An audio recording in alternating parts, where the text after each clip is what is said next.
Itsuki Shinomiya worked endlessly at his desk. Responsibilities consumed every moment completely. He ate simple meals, saved nothing, and questioned his purpose as routine continued relentlessly without answers. Waiting beside commuters, he forced a smile, hiding strain while another train approached and obligations remained. Spotting an Isekai advertisement, he wondered about parallel worlds, despite losing interest recently in such stories. Imagining adventure briefly, he rejected heroic dreams, wishing instead for luck. Itsuki jolted awake on a strange platform, fearing departure while confusion surrounded him.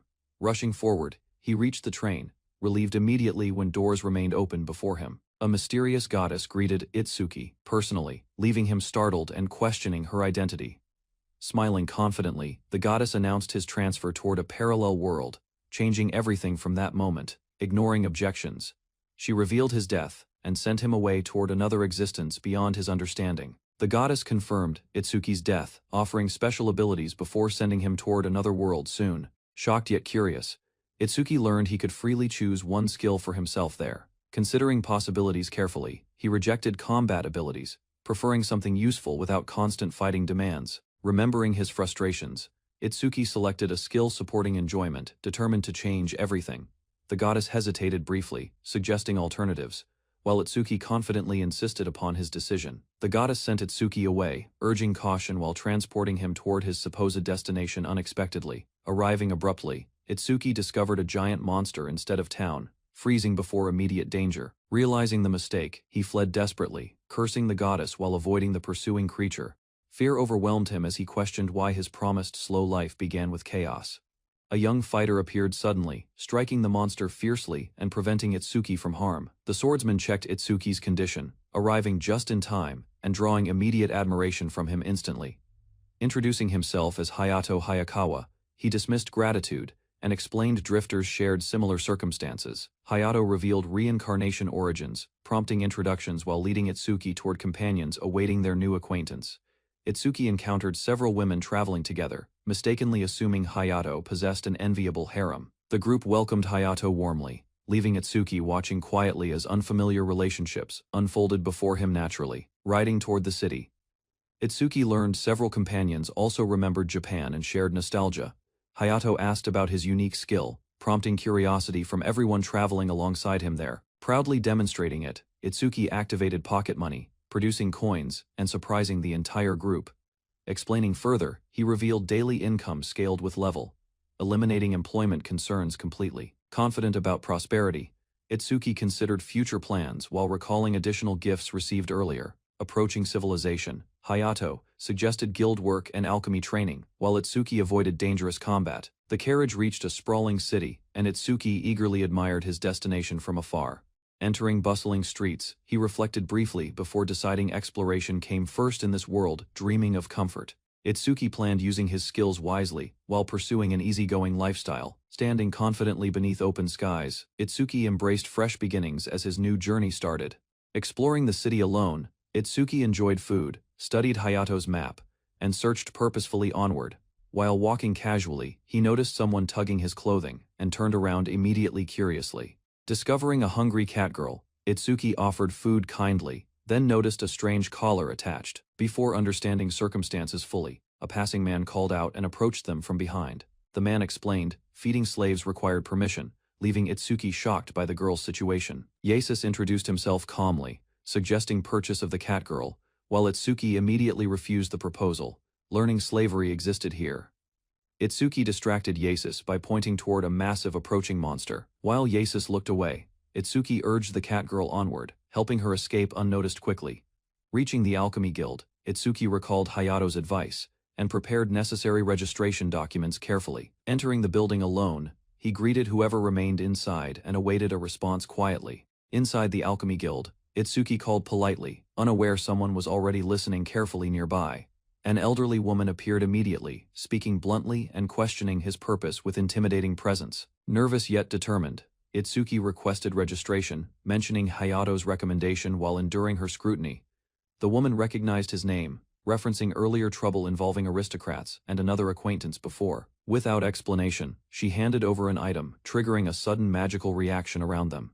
The elder woman completed registration swiftly, granting Itsuki a guild card and reminding him about fees. Excited by tangible proof, Itsuki celebrated joining officially while admiring the world's systems enthusiastically. Requesting alchemy lessons, as she requested to called by beautiful Rienric, provoking an intense stare across the room. Realizing his mistake, Itsuki apologized immediately and renewed his request with greater sincerity afterward. Noticing potential talent, Rienric agreed to evaluate him and led him toward testing.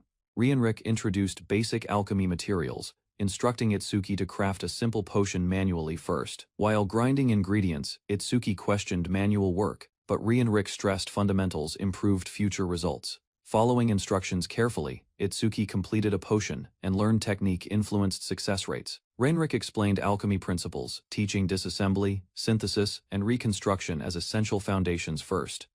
Beginning practical study, Itsuki focused on disassembly training while Rienric encouraged gradual understanding patiently. While practice, Rienric rejected another potion attempt, leaving Itsuki frustrated, while continuing alchemy practice diligently there.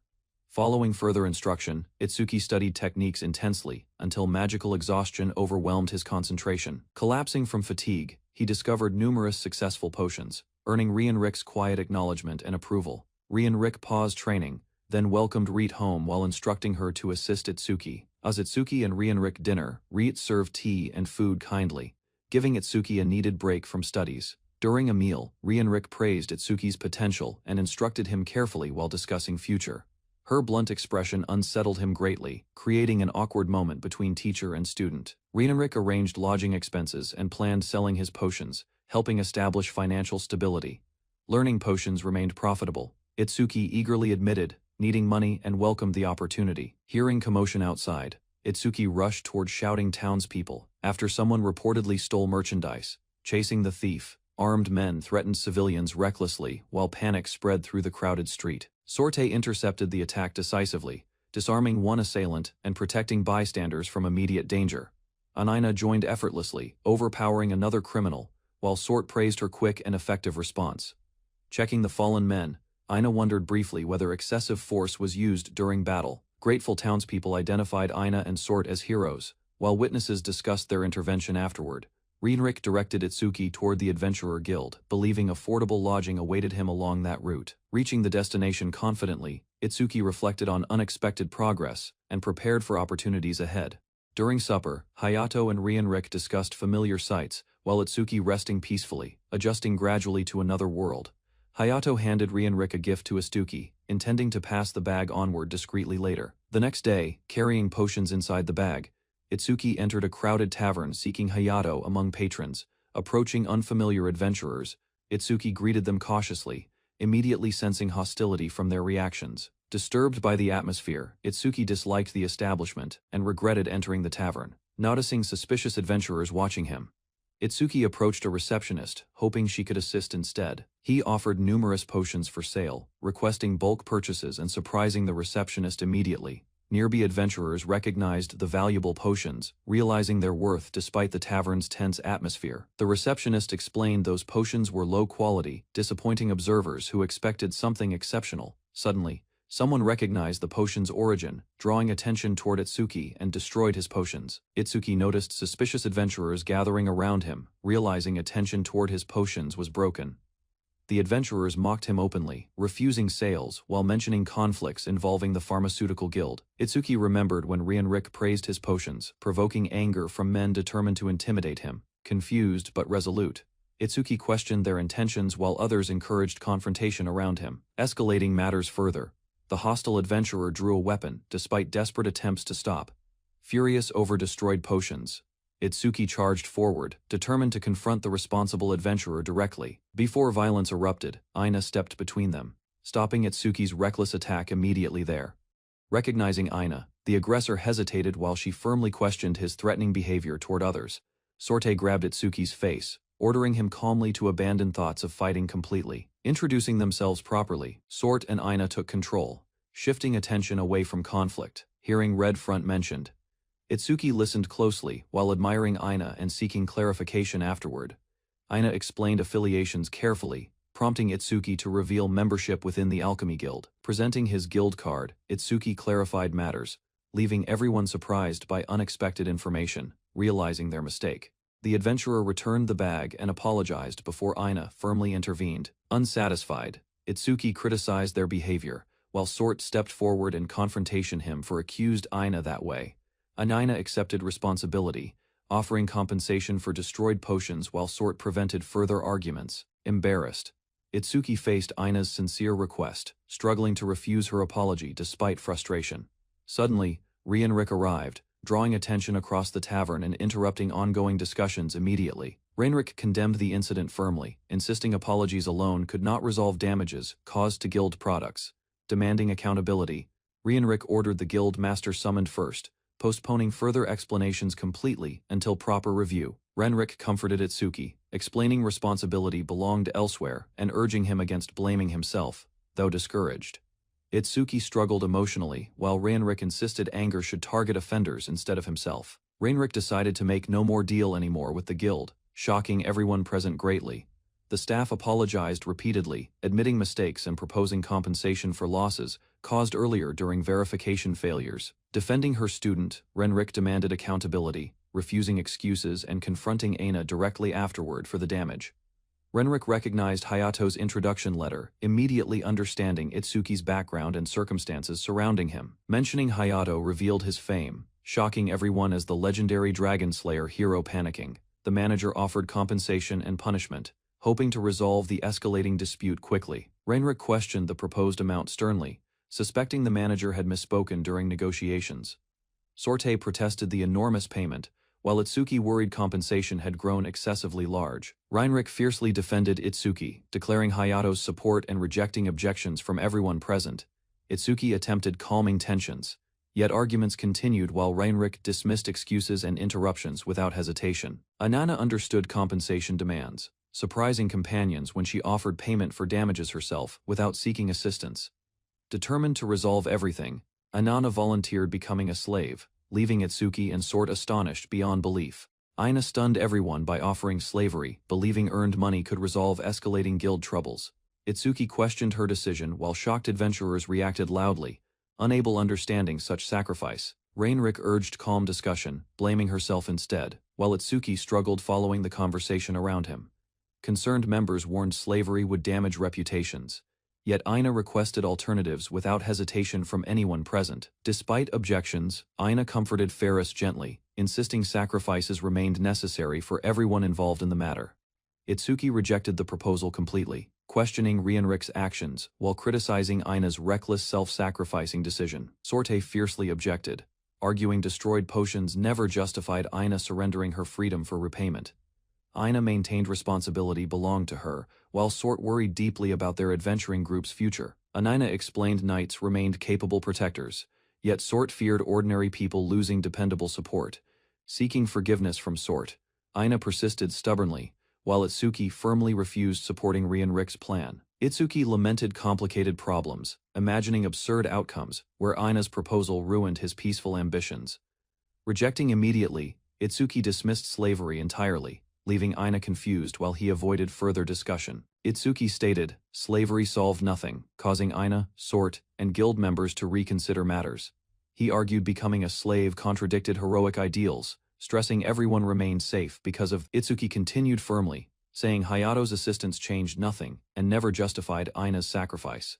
Itsuki reassured Aina confidently, promising replacement potions himself and dismissing concerns about compensation entirely. Aina insisted her strength remained useful, yet Itsuki rejected any possibility of servitude firmly. Calling Aina beautiful surprised everyone greatly, leaving her confused while Sort reacted angrily beside. Rienric proposed hiring Aina instead, suggesting labor arrangements rather than slavery to resolve debts. Itsuki corrected the misunderstanding, recommending regular employment, because additional workers could benefit everyone. Rienric challenged Aina's abilities, postponing judgment until morning while leading discussions toward practical solutions. Exhausted from constant troubles, Itsuki returned home, questioning his strange circumstances before resting alone. While sleeping peacefully, Itsuki recalled tomorrow's plans, unaware an unexpected situation approached quietly soon. Awakening gradually, Itsuki noticed warmth beside him, then realized someone rested extremely close there. Shocked completely, Itsuki discovered Aina sleeping against him, turning an ordinary morning unexpectedly confusing.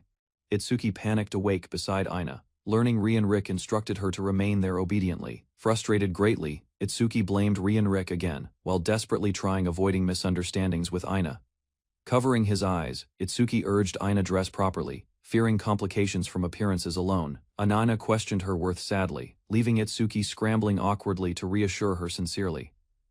Before explanations continued further, Sort burst inside suddenly, startling both Aina and Itsuki. Seeing Aina beside Itsuki, Sort froze briefly, then struck Itsuki immediately without hesitation.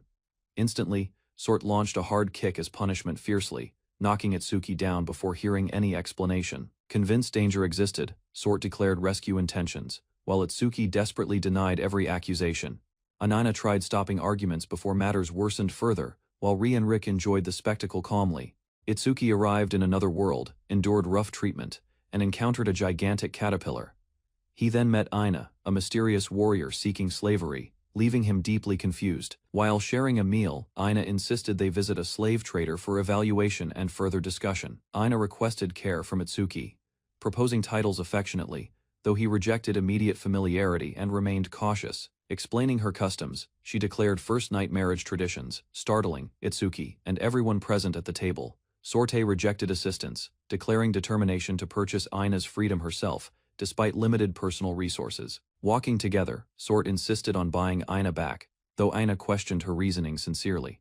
Itsuki explained the trader needed money regardless, but Sort remained firmly committed, despite objections.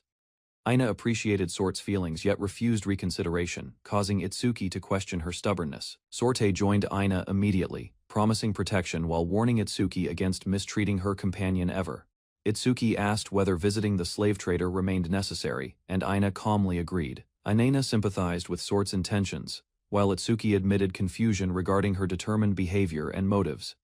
At the Adventurers Guild, several members gathered quietly, carrying visible concern over Aina and recent events. Ferris noticed their gloomy mood and questioned everyone, prompting explanations about Aina's situation and troubling circumstances. Guild members revealed Aina supported them greatly, though grief alone could not help their current predicament. Ferris encouraged everyone forward, reminding them Aina's efforts deserve dedication rather than lingering sorrow. Elsewhere, an armor merchant greeted Rienric warmly, discussing business matters during their unexpected reunion. Rienric confirmed gaining an apprentice, prompting curiosity from the merchant regarding the newcomer's abilities. Itsuki, Aina, and Sort arrived before a grand mansion, discovering the slave trader's residence. Entering respectfully, Itsuki admired the elegant grounds, surprised such luxury belonged to traders. A servant welcomed the group inside, while Aina guided them deeper into the luxurious estate. Seated within an elegant hall, Itsuki admired the interior as attendants prepared their meeting. Yasus introduced himself politely, thanking Itsuki for choosing his company, and recognizing Rienric's connection. The servant served tea personally, leaving Itsuki flustered while struggling to maintain composure during discussions. Itsuki admitted Aina's beauty, but the servant is far more distracted him greatly, prompting amusement from Yasus. Yasus teased Itsuki about the servant, while she stood calmly, worsening his growing embarrassment considerably. Introducing Wendy, Yasus presented another company slave, leaving Itsuki surprised by her elegance. Itsuki struggled accepting such beauty as slavery merchandise, questioning the situation before him entirely. Sorte demanded faster progress, while Itsuki suffered awkward discomfort and Yasus prepared formal evaluations. Yasus announced slave appraisals, including Aina and Sort, despite Sort protesting her participation immediately. Yasus explained Aina's debt exceeded her capacity alone, while Sort considered sharing the burden. Understanding Aina's struggle, Sort resolved to become a slave too, remaining beside her. Sorte formally accepted slavery, determined to support repayment efforts. Wendy guided Aina and Sort onward. Yasus began explaining slave classifications, while Itsuki listened carefully to the detailed information. He described debt slaves and special slaves, clarifying Aina and Sort's financial circumstances. The assessment began, and Aina with Sort entered Yasus's evaluation process, under company supervision. Wendy questioned their household abilities, confirming combat experience while gathering information about practical skills. She requested clothing removal, causing surprise before Aina and Sort cooperated with instructions. Wendy inspected their physiques carefully, examining condition, health, and qualities relevant for valuation. Finishing inspection, she requested another look, then embraced Aina closely while continuing evaluation.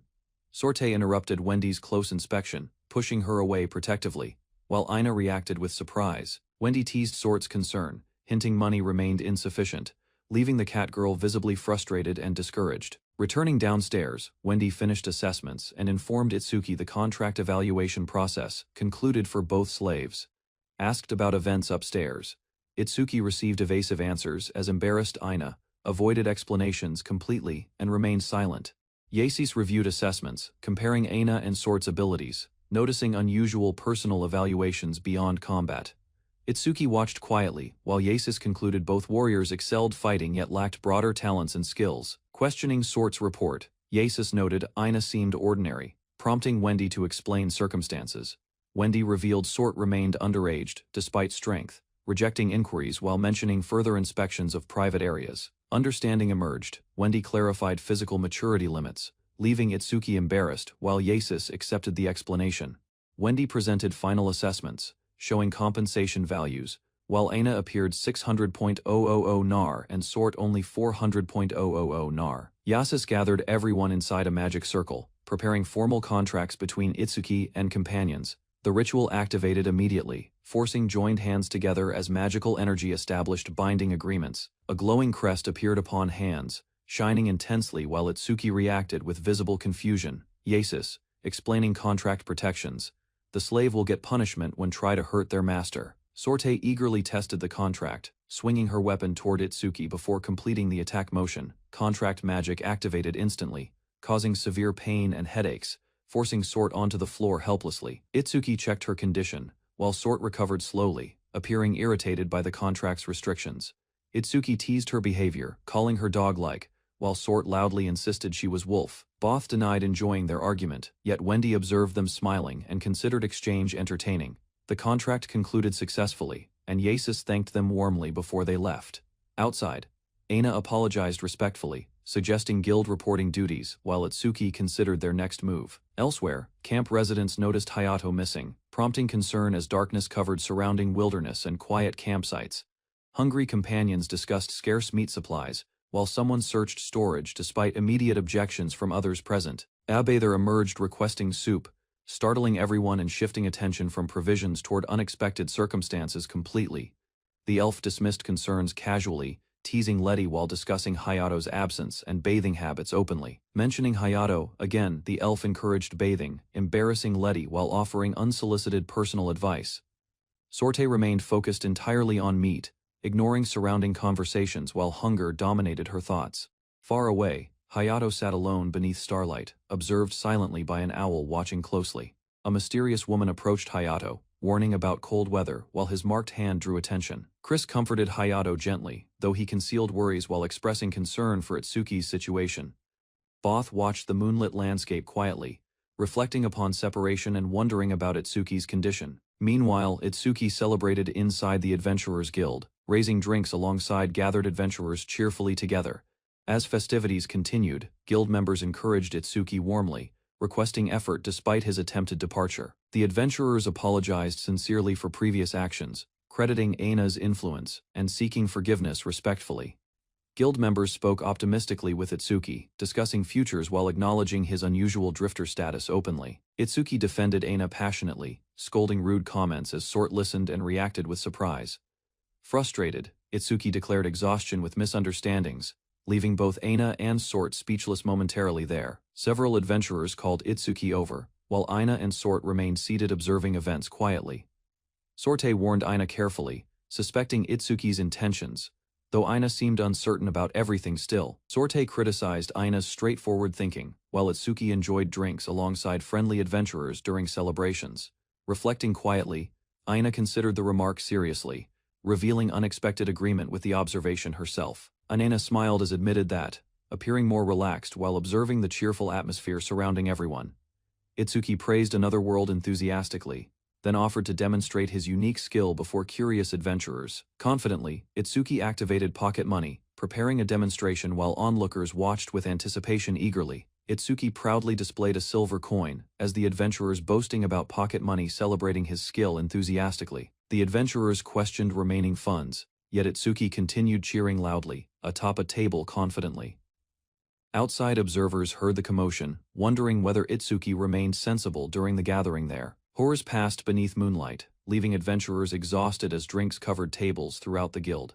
Completely drunk, Itsuki collapsed across furniture, ending the celebration while everyone finally settled down. Itsuki reflected on encounters across this world, while Aina and Sort quietly remained beside him. Holding a coin, Itsuki embraced his enjoyable second life, marking the beginning of adventures. Itsuki visits adventurers, delivering potions, learns red front women collected everything, hearing explanations. Itsuki discovers Aina and Sort pledged service, accepting responsibility for destroyed potions and debts. Aina and Sort stand ready, gathering alchemy ingredients while embracing dangerous adventuring duties. Itsuki studies potion crafting and accessories, steadily improving skills while maintaining comfortable progress at his pace. Back home, Itsuki stretches, activates pocket money, and happily checks earnings, supporting his growing alchemy life. Itsuki activated pocket money repeatedly, noticing unusual changes as several coins appeared within his hand. Discovering pocket money reached level 2, Itsuki celebrated happily when earnings increased into valuable gold. Realizing greater wealth allowed freedom, Itsuki decided rewarding himself would finally suit his wishes, remembering constant work and responsibilities. Itsuki reflected on struggles, replacing his peaceful expectations completely. Curious about town entertainment, Itsuki rushed toward shops featuring attractive women. Seeking enjoyment eagerly, Itsuki sat eating food, realizing unfamiliar streets, limited choices beyond inns and alchemy guild visits. While considering maps, Itsuki noticed slave trader Yasis approaching alongside Wendy, drawing attention immediately. Wendy introduced herself politely, surprising Itsuki with her beauty and cheerful attitude during conversation. Itsuki explained his free day, admitting limited knowledge about local districts and attractions available. Understanding his situation, Yasis suggested Wendy accompany Itsuki, offering guidance throughout the city journey. Yasis offered Wendy as comfort, Wendy herself asking Itsuki whether her presence failed satisfying him. Embarrassed, Itsuki immediately denied dissatisfaction, while Wendy accepted responsibility, agreeing to accompany him. Inside a clothing shop, Wendy modeled outfits, leaving Itsuki stunned by her appearance. Itsuki praised Wendy's beauty, then selected garments, realizing attention belonged toward practical purchases instead of distractions. Wendy thanked him sincerely, promising careful use while regretting they neglected his needs during shopping plans. Wendy insisted on easing Itsuki's fatigue personally, while he struggled controlling increasingly affection. Accepting Wendy's suggestion, Itsuki followed beside her through streets, carrying purchases and smiling. Sharing drinks together, Itsuki admired peaceful moments, believing this matched his desired slow life at last. They explored lively attractions, relaxed among performers, then walked hand in hand happily through crowds together. Holding hands, Wendy and Itsuki shared smiles, appreciating their enjoyable adventure across another world with satisfaction. A nobleman spotted Wendy walking with Itsuki, immediately calling her name loudly. Recognizing Wendy, the nobleman confronted Itsuki, demanding explanations while questioning their relationship repeatedly. The nobleman insisted Wendy belonged with him, frightening her until Itsuki stepped forward protectively at once. Wendy revealed Dadaryl's status, while the arrogant nobleman boasted enormous wealth and influence over everyone present. Ignoring warnings, Dadaryl mocked Itsuki's standing, then shocked him with Wendy's valuation during their dispute. Itsuki pulled Wendy close, declaring protection regardless of wealth, leaving her stunned by courage shown. Dadaryl erupted with fury upon witnessing rejection, while attendants watched nervously beside him silently. Aina and Sort gathered materials reluctantly, knowing contract obligations benefited another owner, despite efforts made. Sorte complained about servitude, while Aina insisted collecting resources remained necessary for obligations and duties. Back in town, Wendy stumbled into Itsuki, creating an awkward encounter that surprised both greatly. Itsuki reassured Wendy calmly, refusing manipulation, while Dadaryl watched their interaction with growing confusion. Enraged by rejection, Dadaryl issued threats and insults, vowing retaliation against Itsuki without hesitation. Dadaryl attempted pressuring Itsuki further, but sudden interference interrupted confrontation before matters escalated seriously. Wendy worried quietly, wondering whether her master intended selling her despite previous promises made. Itsuki recognized Yasis approaching, sensing his arrival might finally resolve the troubling dispute unfolding. Yasis questioned the situation directly, while Dadaryl repeated demands and complaints regarding Wendy's ownership. Cornered by questions, Dadaryl hesitated awkwardly when Yasis asked whether necessary funds were available. Yasis explained Wendy only accompanied Itsuki temporarily, leaving Dadaryl frustrated and demanding answers immediately. Dadaryl threatened Yasis using family influence. Yet Yasis calmly questioned consequences without showing concern. Pressured further, Dadaril promised gathering funds later, insisting Wendy remain separated from Itsuki. Meanwhile, Yasis proposed settling ownership through combat, surprising Itsuki and instantly changing discussion direction completely. Wendy listened anxiously beside Itsuki, while Yasis watched carefully, awaiting their responses and decisions. Anina and Sort visited the Alchemist Guild, seeking Rienric while carrying gathered materials from expeditions. Guild staff informed them Rienric remained inside, prompting both adventurers to head deeper indoors. Entering the workshop, Aina and Sort found Itsuki focused intensely on crafting accessories and items. Itsuki welcomed their return, accepting collected materials, and praising efforts supporting ongoing alchemy work. Sorte noticed numerous accessories displayed nearby, becoming excited while admiring the impressive collection available. Sorte admired crafted accessories enthusiastically, while Aina questioned why Itsuki produced so many items. Learning the reason, Sort exploded with disbelief, loudly scolding Itsuki and startling everyone present. Sorte warned that Dadaril's family possessed tremendous influence, making confrontation far riskier than expected. Unimpressed, Sort repeatedly insulted Itsuki's judgment, while he endured criticism with growing embarrassment quietly. Anina clarified misunderstandings, explaining Sort merely guided Itsuki through town, ending accusations immediately. Anina asked about competition details, while Sort rejected accusations and demanded truthful explanations immediately. Itsuki explained the challenge, revealing massive financial targets and his difficult disadvantage against Dadaril. Furious over the situation, Sort grabbed Itsuki aggressively, while Aina struggled calming her down, determined to help. Aina and Sort accepted requests for materials needed to craft accessories. Itsuki adjusted plans accordingly, deciding potion sales would support income while pursuing the challenge. Aina thanked Itsuki for accepting the challenge, while Sort eagerly prepared for another dangerous hunt. Returning afterward, Wendy sat alone inside a large residence, quietly reflecting upon recent developments and worries. She expressed concern about the contest, but Itsuki reassured her with confidence and encouragement. Remembered when Itsuki comforted her gently, promising victory despite overwhelming odds, easing her troubled thoughts. Yasis visited Wendy privately, questioning her concerns while wondering why such a contest existed. Alone, Yasis admitted the dispute would benefit them financially, apologizing while pursuing personal ambitions. Yasis reassured Wendy privately, while she worried Dadaril's pursuit reflected plans for expensive negotiations.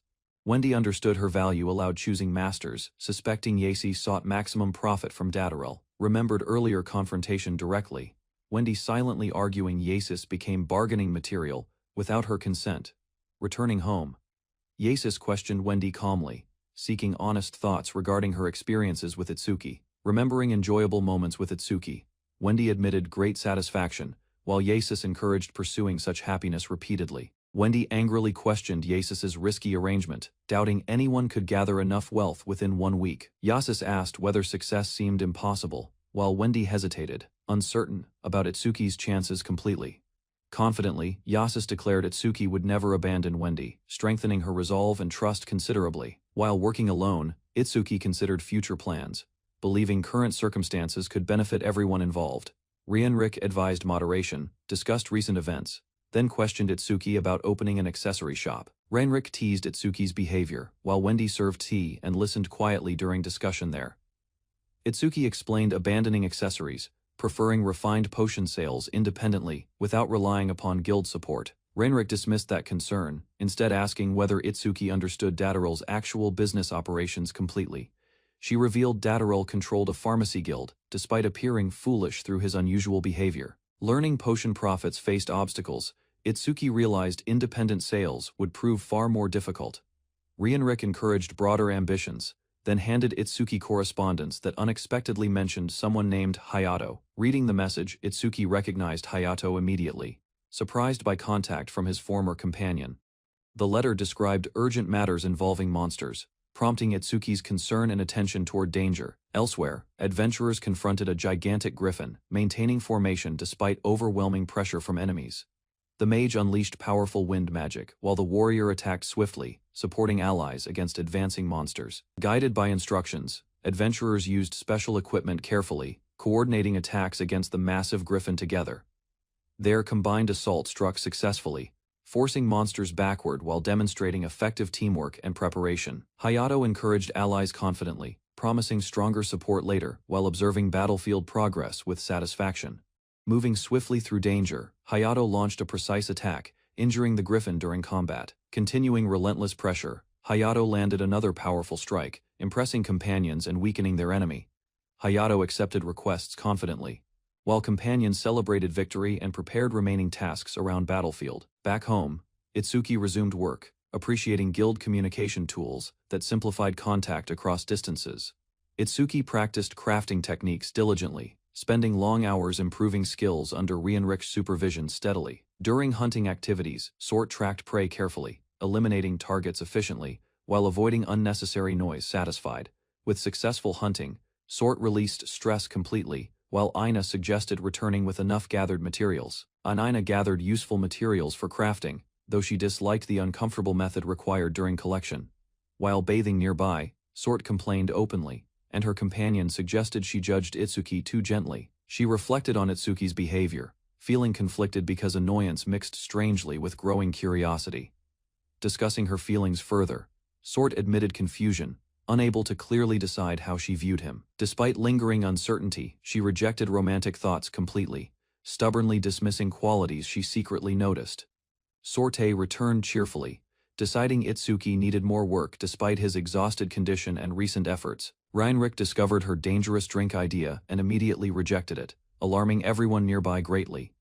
Sorte rushed forward with enthusiasm, presenting another challenge while Itsuki became trapped between companions. Itsuki awoke slowly, realizing his head rested comfortably upon someone's lap. He wondered if it's Aina as she gently offered water, urging Itsuki upright as he recognized her knees beneath him. Still drowsy, Itsuki requested remaining there longer, mumbling excuses instead of immediately standing from the spot. Sorte leaned over him, questioning his behavior and demanding he rise without hesitation. Embarrassed, Itsuki apologized quickly, while Sort huffed and justified her actions. Itsuki startled awake, mentioning anemia while complaining about aches and hunger, prompting concern from both. While eating eagerly, Itsuki recovered composure as Aina and Sort watched quietly across the table. Examining completed accessories, Itsuki realized forgotten memories, followed medication, leaving valuable creations without recollection. Heinrich assessed the accessories worth near 40 million, nor leaving Itsuki facing pressure ahead. Discovering materials depleted and time-limited, Itsuki considered practical methods for earning remaining funds.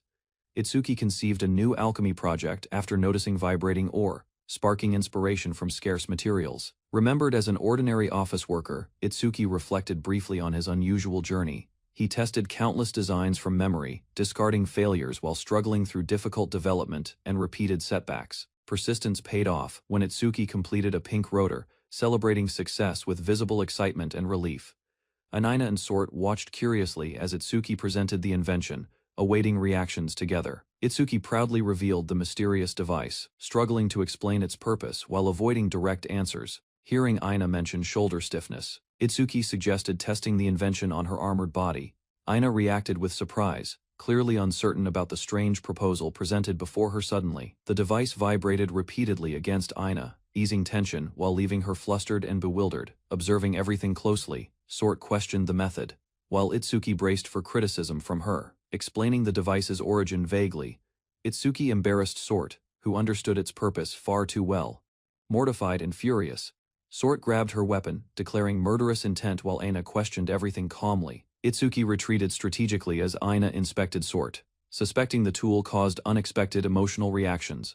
Escaping outside, Itsuki admired another invention and considered profitable opportunities available through local merchants. Just then, Wendy's memories appeared unexpectedly, interrupting his plans and drawing his attention elsewhere.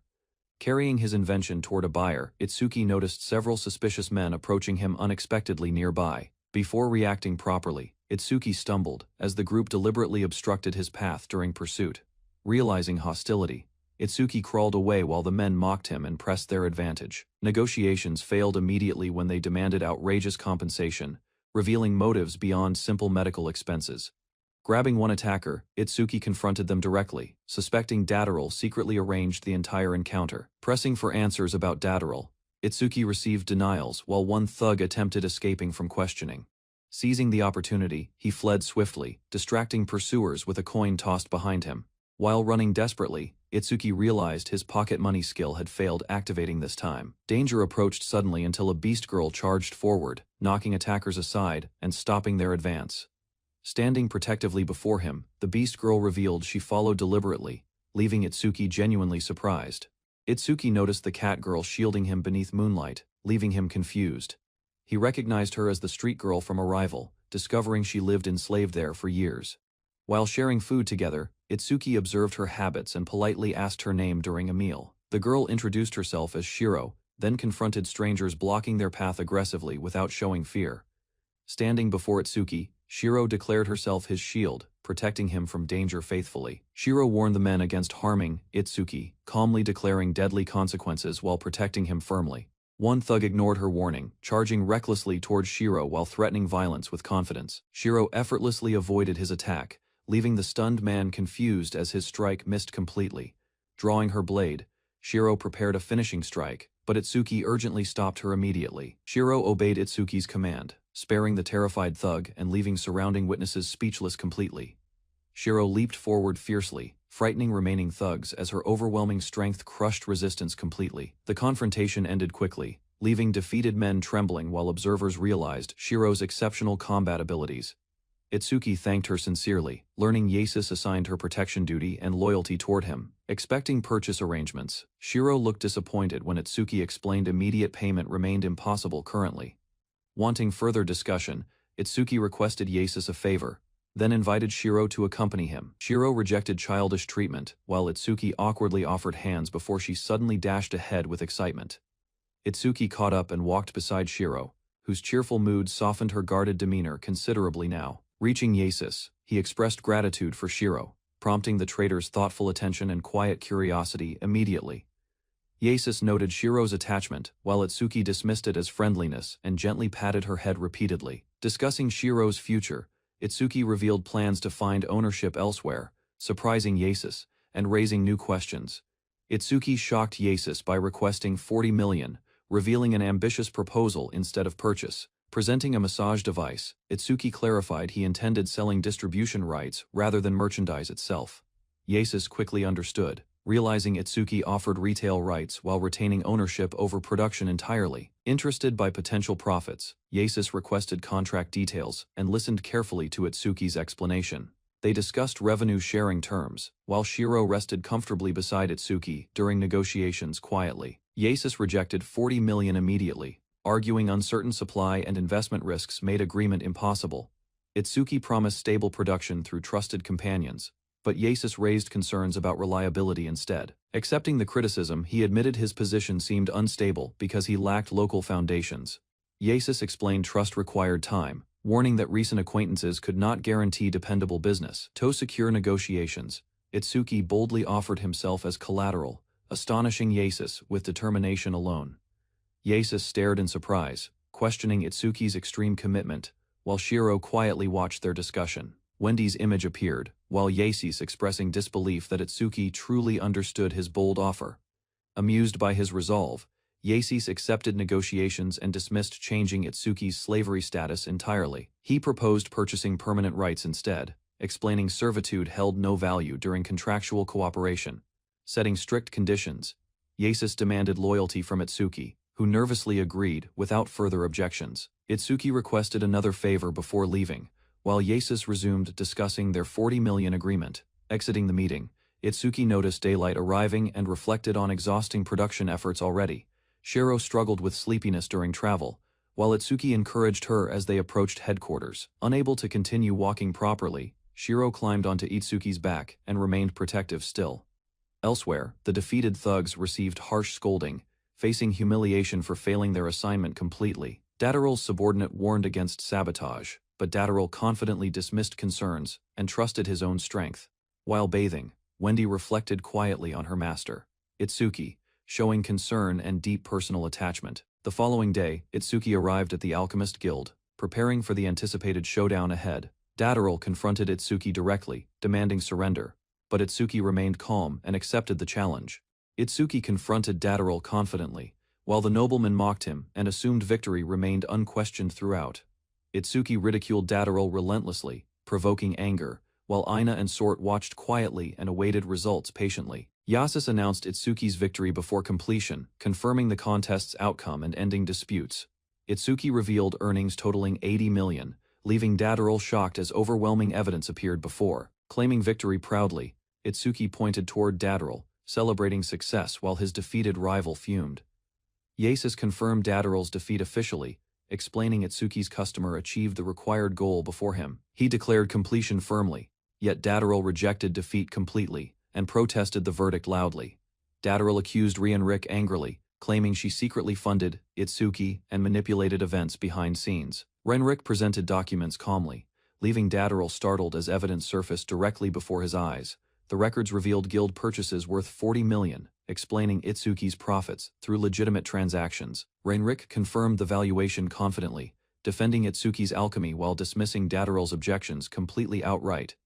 Dadarel questioned missing profits suspiciously, while Itsuki nervously wondered whether hidden arrangements existed elsewhere. Yasus presented another reward, revealing the royal seal granted as compensation worth 40 million. Dadarel realized valuable rights were transferred cheaply, exposing another profitable deal connected to Itsuki. Itsuki laughed confidently, declaring determination secured victory, while Rienric observed quietly from behind him.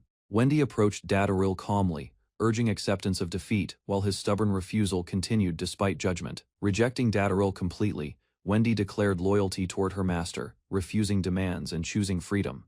A sudden crash interrupted celebrations, startling Itsuki and companions as destruction erupted without warning. Humiliated and furious, Dadarel ordered his men slaughter everyone present, abandoning restraint and reason. Rienric criticized Dadarel's reckless behavior while armed allies prepared themselves and anticipated immediate conflict. Itsuki reassured Wendy gently, easing worries while she watched unfolding tensions with lingering uncertainty.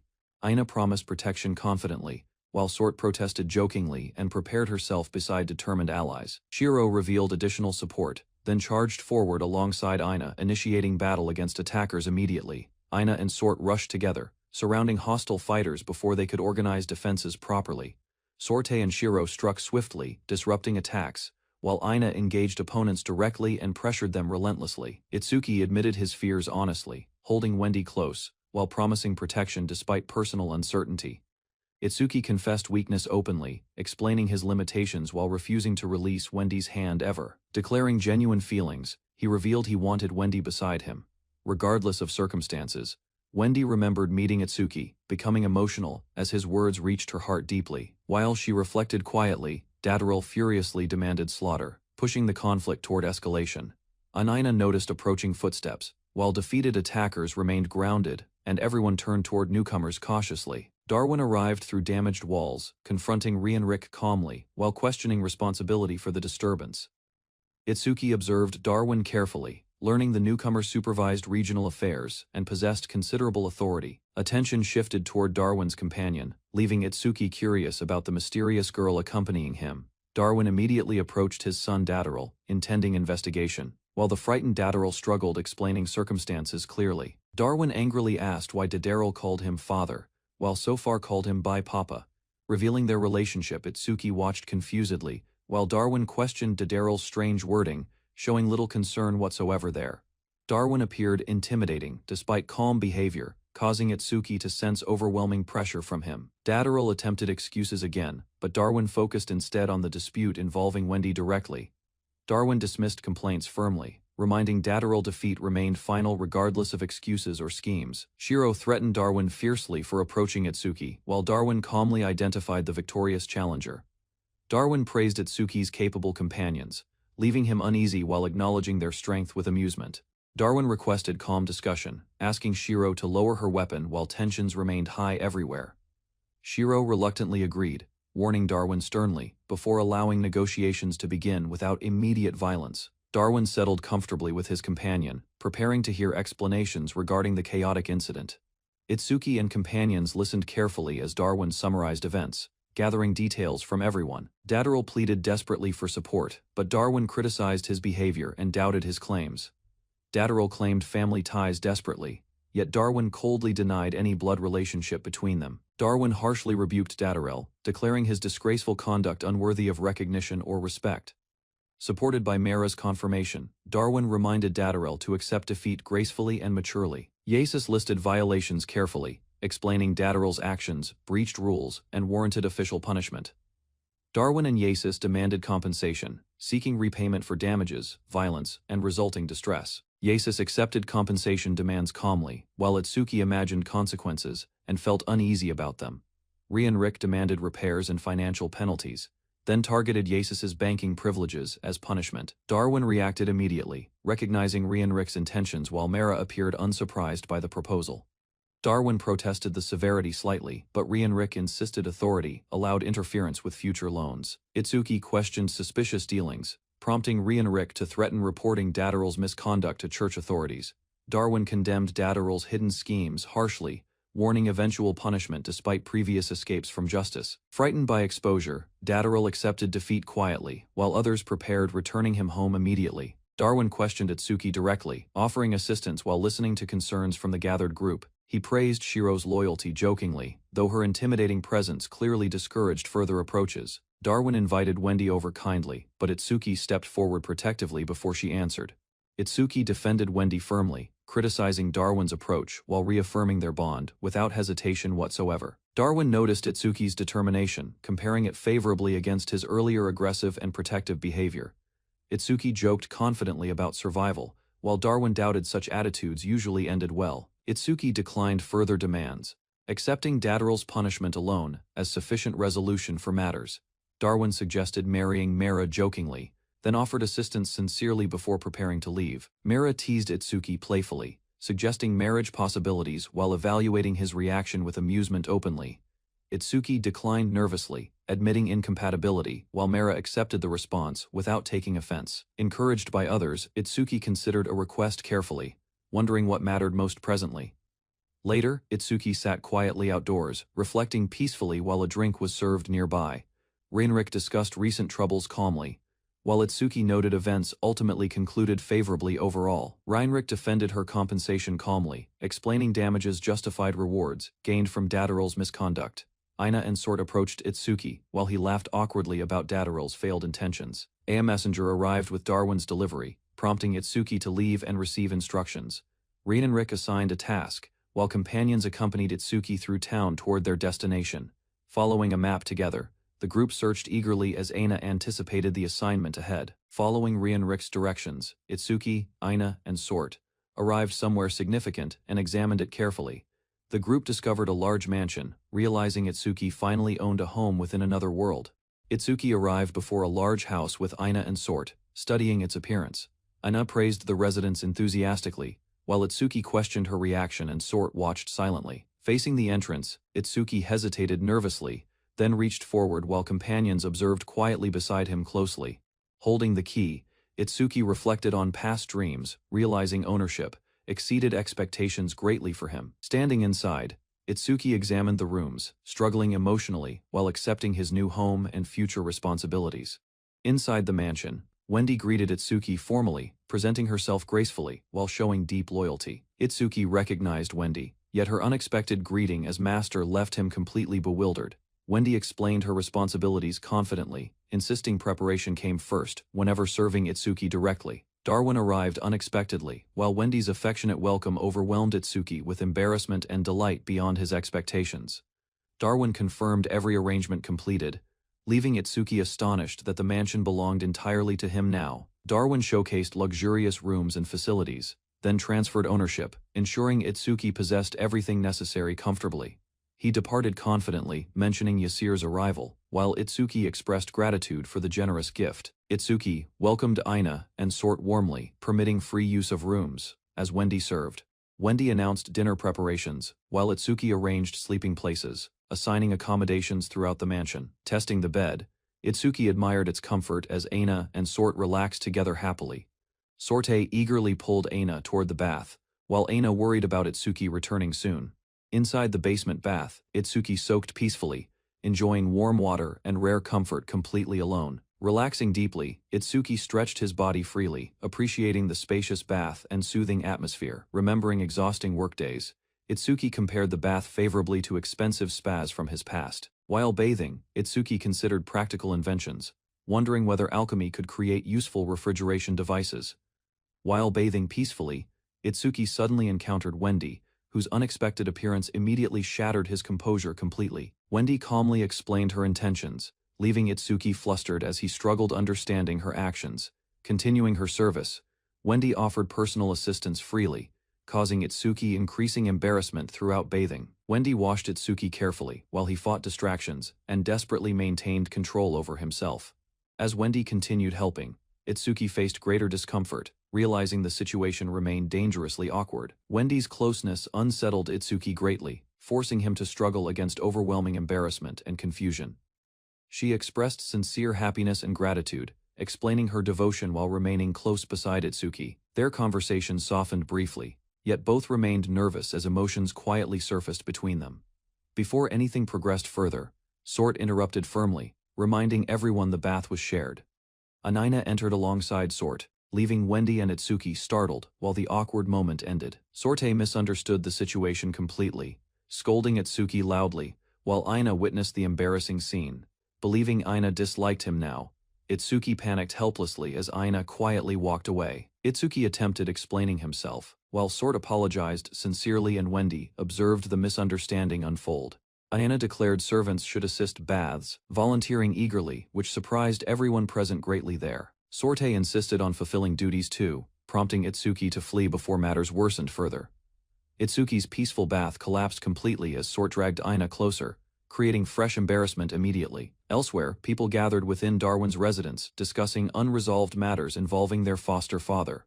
Mara dismissed concerns calmly, explaining their father's reputation suffered because of another man's actions. Their discussion continued briefly, as Derma criticizing their father's foolishness, while acknowledging his underlying kindness. Nevertheless, interested by recent events, Derma decided meeting Itsuki personally would be worthwhile and entertaining. Shiro wandered across the mansion curiously, enjoying peaceful surroundings while observing birds from elevated rooftops. Following a familiar scent indoors, Shiro moved carefully through hallways, searching attentively for Itsuki. Reaching a room quietly, Shiro peeked through the doorway and confirmed Itsuki's location inside. Shiro discovered Itsuki sleeping deeply across the bed, then approached him without hesitation or concern. Hearing Itsuki mutter about work troubles, Shiro watched silently while he remained asleep. While Itsuki slept soundly, Shiro gently patted his head and remained beside him quietly. She watched the morning scenery thoughtfully, staying close while keeping track of Itsuki nearby. Itsuki awakened gradually and discovered Shiro sleeping against him, leaving him pleasantly surprised there. Wendy knocked politely, greeted Itsuki warmly, and informed him breakfast had been prepared already. Explaining the situation, Itsuki mentioned Shiro's presence while Wendy noticed the sleeping cat girl peacefully. Wendy approached Itsuki closely, then decided Shiro should continue resting peacefully without interruption beside. Breakfast was served, and Itsuki with Shiro admired the meal's quality before eating eagerly. Wendy managed preparations efficiently, impressing everyone present while Sort felt unexpectedly overshadowed by comparison. During breakfast, Itsuki appreciated the delicious dishes, though something about their behavior concerned him. Itsuki and Shiro ate enthusiastically, prompting others to question their table manners throughout breakfast. Finishing breakfast together, everyone enjoyed tea peacefully while expressing gratitude for the satisfying meal. Itsuki praised Wendy's cooking enthusiastically, believing such excellent food would improve daily life greatly. Sorte teased Itsuki playfully, claiming Wendy's meals had already completely won him over. Defending himself passionately, Itsuki explained quality food greatly influenced happiness, motivation, and determination levels. He exaggerated further, declaring Wendy essential to the household, while others reacted with amusement. While Wendy worked quietly, Shiro helped clean dishes and observed her thoughtful expression closely. Shiro praised Wendy's recent cooking improvements, causing Wendy to react with quiet satisfaction and pride. Wendy smiled warmly upon hearing Shiro's compliment, clearly pleased by the recognition received there. Itsuki gathered everyone together, drawing attention from Wendy, Shiro, and Aina immediately indoors. Feeling embarrassed, Itsuki admitted needing assistance and prepared to explain his request carefully. Itsuki revealed handmade accessories, explaining they were gratitude gifts intended for everyone present together. Shiro, Aina, Sort, and Wendy received the gifts, examining each crafted item with surprise and appreciation. They accepted gratefully as wear the accessories, while Itsuki felt relieved seeing their genuine happiness clearly. Itsuki asked about departing plans, but Aina and Shiro declined extending their stay longer. Promising future independence, Shiro shook Itsuki's hand confidently, while Aina watched beside them. Itsuki bid farewell warmly, while Aina and Sort promised caution before leaving the mansion. During their journey, Ina explained concerns about future complications, while Sort remained determined throughout. Encouraging herself confidently, Sort continued forward with Ina, resolved to achieve independence someday. Later, Itsuki formalized arrangements before witnesses, preparing an official contract involving Wendy and Shiro. The agreement was completed successfully, establishing a new relationship connecting Itsuki, Wendy, and Shiro. Isis completed the formal purchase, thanking Itsuki sincerely for accepting Wendy and Shiro together. Later, Wendy found Itsuki resting outdoors, approaching quietly while Shiro slept beside him peacefully. Wendy asked about his thoughts, and Itsuki explained plans for cultivating the spacious grounds. Curious about his experience, Wendy listened carefully while Itsuki described previous work-related ideas openly. Holding Shiro affectionately, Itsuki imagined a happy future while Shiro wished to remain. Itsuki happily embraced Shiro beside Wendy, realizing the peaceful household matched his deepest wishes. Their quiet moment ended when unexpected visitors arrived, prompting curiosity throughout the mansion. Suddenly, Derma and Mera introduced themselves formally, leaving Itsuki surprised by their respectful approach. Unexpectedly during meeting, Derma introduced himself as an alchemy guild worker managing construction, praising Itsuki's achievements and expressing interest in meeting him. Seated across the room, Itsuki listened cautiously while Derma apologized formally for previous matters. Derma explained that Dataral's actions had caused significant trouble, offering another apology while Itsuki remained calm, accepting the explanation without anger or complaint. Derma offered to share further details regarding the incident, but Itsuki quickly declined, preferring not to revisit unpleasant events. And, comparing Derma with the troublesome Dadaral, Itsuki noticed a striking difference. One behaved thoughtfully, while the other brought constant problems, confusion, and frustration. Derma insisted his visit was necessary, expressing heartfelt gratitude for Itsuki's help. Itsuki asked Derma to stop calling him young master. While Mera quietly warned caution, she suddenly revealed that Derma was gay. Derma proudly explained that Itsuki ranked third among his father's favored people, causing Itsuki immediate alarm as the unexpected statement sounded troublesome. Mera requested boundaries with Itsuki, prompting Derma to apologize and tease him. Itsuki rejected the implication, feeling exasperated. Outside, Derma visited again and asked about the house. Itsuki stated he had no complaints, reassuring him while standing beside Shiro. Itsuki praised the bath enthusiastically, surprising Mera when she revealed she designed it personally, making him appreciate the thoughtful craftsmanship more. Mera explained she gathered Drifter's opinions during work and refined the design carefully, feeling pleased that Itsuki genuinely enjoyed it. Offering further assistance, Mera promised guidance around the city. Itsuki quietly wondered why someone like her joined that household. Mera and Derma concluded their visit politely, encouraging Itsuki to seek their help whenever needed before departing together peacefully. Once the guests left, Itsuki noticed Shiro's hunger. Apologizing immediately, he took her along, wondering what Wendy prepared for dinner. Itsuki, Wendy, and Shiro enjoyed a hearty dinner together, sharing plentiful food peacefully while relaxing around the table with satisfaction. Feeling completely full, Itsuki rested with Shiro on his lap. Wendy approached and informed him that the bath awaited. Wendy announced that Shiro would bathe alongside Itsuki, then added she planned to join them later, surprising him greatly. Entering the bath area, Itsuki prepared carefully, gathering soap and warm water while beginning Shiro's bath with patient attention. Itsuki washed Shiro thoroughly, checking for discomfort and rinsing away soap before encouraging her to soak comfortably in warm water. Shiro became excited in the bath, hopping and splashing through the water. Itsuki watched carefully, reminding her not to swim there. Outside the bath, Wendy prepared herself quietly, thinking about Shiro's comfort. She felt relieved knowing the warm water suited her. Wendy removed her clothes and readied herself for bathing, moving calmly while preparing to join Itsuki and Shiro inside. Soaking with Shiro, Itsuki encouraged proper warming before washing. Wendy continued preparing herself, following the bathing routine carefully and quietly. Wendy entered the bath area carrying water, washing herself before joining them. Itsuki noticed her arrival and looked toward her. Wendy stepped into the bath and politely announced her presence, joining Itsuki and Shiro while steam drifted around. Awkward quiet settled over the bath as Itsuki and Wendy sat together, unsure how to continue the conversation comfortably. Gathering courage, Wendy softly addressed Itsuki, asking whether she could visit his room later, revealing a personal request. Surprised by the question, Itsuki paused briefly before agreeing, while Wendy moved closer with visible relief and growing determination about her plan. Night arrived, and Itsuki rested alone in his room reflecting on the unusual bath conversation before hearing a knock at the door. Wendy entered, after receiving permission, standing nervously before Itsuki as she prepared to explain the reason. Itsuki sat quietly on the bed, while Wendy approached with hesitation. She addressed her master softly, then politely asked permission. Itsuki described a favorite restaurant meal he enjoyed during paydays. He hoped Wendy could taste it someday. While she listened attentively, Wendy offered to recreate the dish if given the recipe. Itsuki laughed warmly, promising instruction later, appreciating her sincere effort. Her words reminded Itsuki of an earlier date involving similar food. The memory surfaced suddenly, leaving him thoughtful and uneasy. Silence filled the room as both sat together. Wendy gently placed her hand over his, seeking comfort. While awaiting his response, Wendy noticed Itsuki's concern and spoke gently. She reminded him of her position as his slave, hoping to ease doubts completely. Itsuki listened quietly before gathering courage. His feelings surfaced unexpectedly, and he admitted that he loved Wendy with sincerity. The confession surprised Wendy. She stared at him with widened eyes while processing his words, unsure how to answer. Itsuki asked whether Wendy liked him as well. Nervousness filled the moment as she lowered her gaze and answered yes. Wendy tightened her hands anxiously while continuing her response. Blushing heavily, she struggled through embarrassment, and admitted feelings about Master Wendy's emotions overflowed. As she confessed her love, memories of Itsuki's kindness convinced her no other man could compare. She recalled many encounters with different people, through every experience. Itsuki remained the person she respected and trusted most.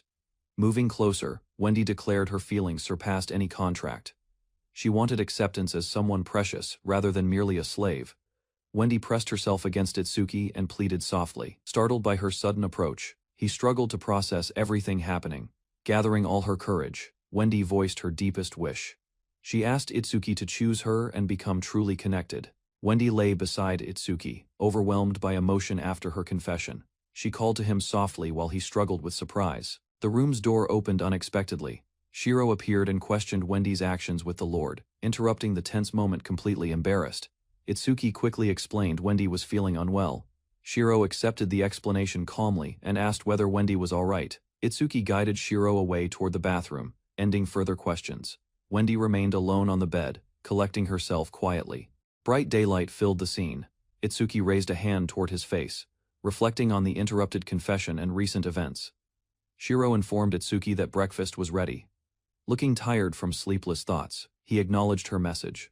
Wendy offered Itsuki another bowl of soup during breakfast. He accepted gratefully while focusing on eating and regaining composure.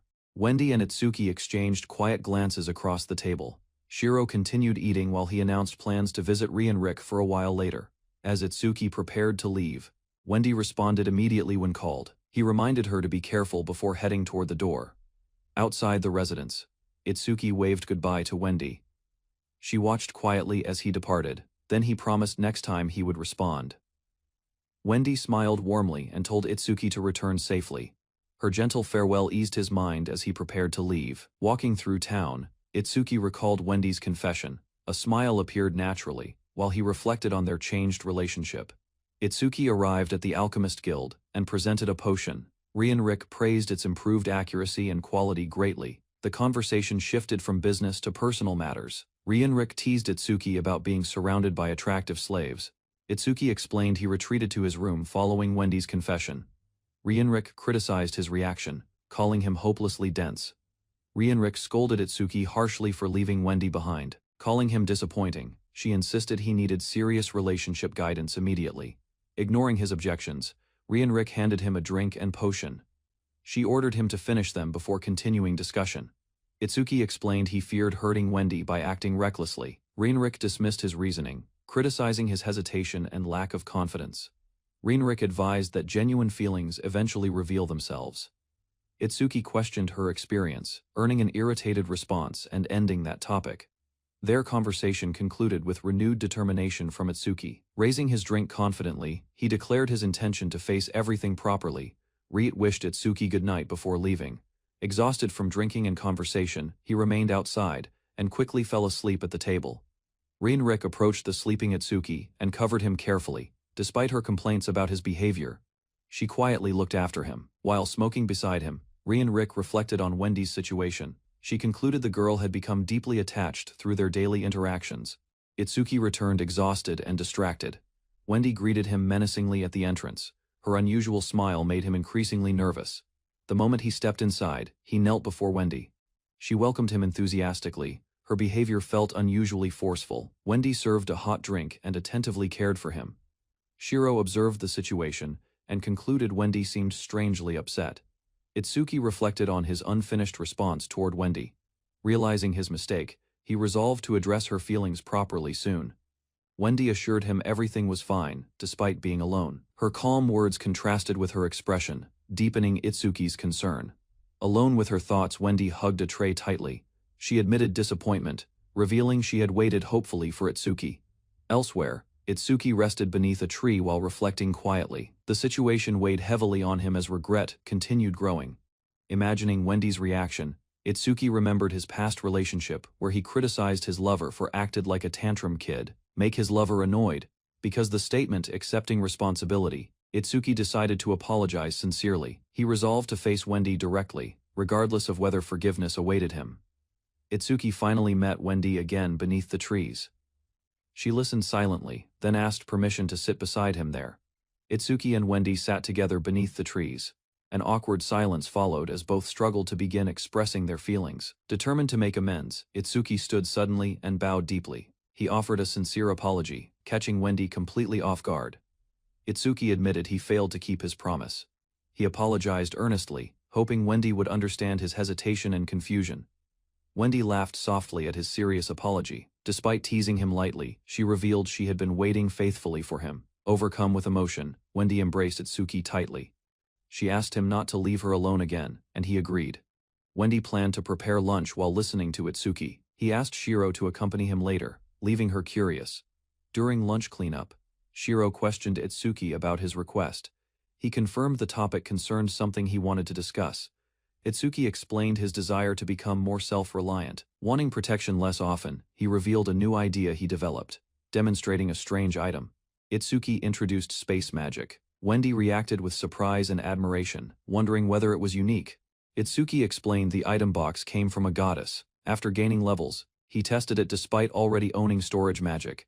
Itsuki activated his spatial magic and created a large transparent wall. The successful result encouraged him to continue testing its usefulness. Excited by the achievement, Itsuki explained the wall could protect him. He proudly demonstrated the defensive ability before Wendy and Shiro, to measure its durability. Itsuki asked Shiro to attack the wall. She prepared her weapon while confirming the request seriously. Shiro launched a powerful strike without hesitation. The impact slammed against the barrier, leaving Itsuki watching nervously from behind. The wall successfully blocked the attack.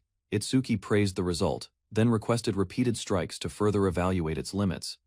Itsuki wondered whether the barrier could stop magic attacks. Wendy offered assistance with testing, and he immediately accepted her proposal. Wendy stepped forward to participate in the experiment. Itsuki prepared himself while she gathered magical energy for an attack. Launching a water spell, Wendy fired directly toward the barrier.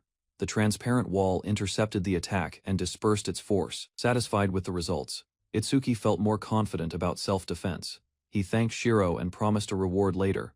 Elsewhere, Ina and Sort encountered the beast. Sort chased a large target through the field, while Ina watched and coordinated.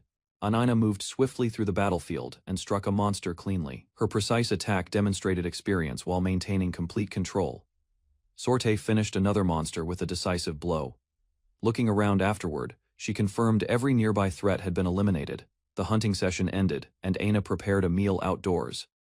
Sort tasted the food while reporting the meal was ready. Sorte commented on the cooking and compared it with previous attempts. Ina listened calmly while discussing her preparation methods. Ina confessed insecurity about her abilities beyond combat, wanting usefulness in other areas. She reflected on meeting expectations. Anina hurried toward the city's second wall, urgently requesting passage. Determined to continue her task, she pushed forward despite restrictions. The guards stopped another beast girl before she could enter. Citing instructions from the border fort, they firmly refused her request. Frustration overwhelmed the beast girl as every explanation failed. Cornered by the situation and lacking funds, she loudly admitted having no money. Renge rushed toward a restricted entrance, urging the guards aside.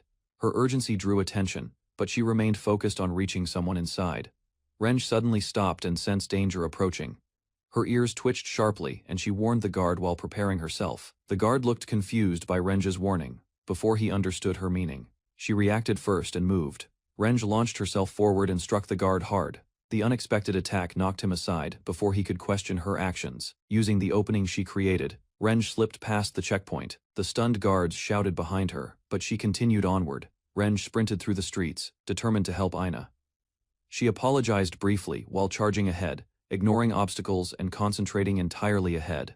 A busy square stretched before many travelers. Itsuki noticed a strange vegetable standing alone, drawing attention through unusual movement. Wendy examined the wandering vegetable and identified it as a moi. Curious onlookers watched quietly while the small creature hopped. Itsuki learned that many vegetables could walk in this world. Wendy found his surprise amusing as several creatures dashed past. Shiro suddenly grabbed the wandering moi and presented it proudly. Declaring her hunger, she left Itsuki speechless by actions. Itsuki apologized to Shiro and asked what she wanted. Without hesitation, she demanded meat, then eagerly declared they would feast, accepting Shiro's request. Itsuki asked Wendy for restaurant recommendations. Wendy confidently agreed to guide everyone and started leading walking together through town. Wendy quietly held Itsuki's hand. Her gentle smile revealed happiness while he noticed her affection. The group settled around a table filled with food. Shiro happily enjoyed a large piece of meat while smiling. Not far away, a guard continued blowing his whistle during patrol. Unaware of the group's meal, he maintained watch. Renge ignored the guards pursuing her and leaped across rooftops, determined to reach her destination. She pushed forward without stopping, spotting Itsuki below. Renge crashed into him with full force. Both tumbled violently across the ground before regaining awareness. Guards quickly surrounded the area and demanded surrender. Renge reacted immediately, pulling Itsuki close while drawing a blade. Holding Itsuki as a hostage, Renge warned everyone to stay back.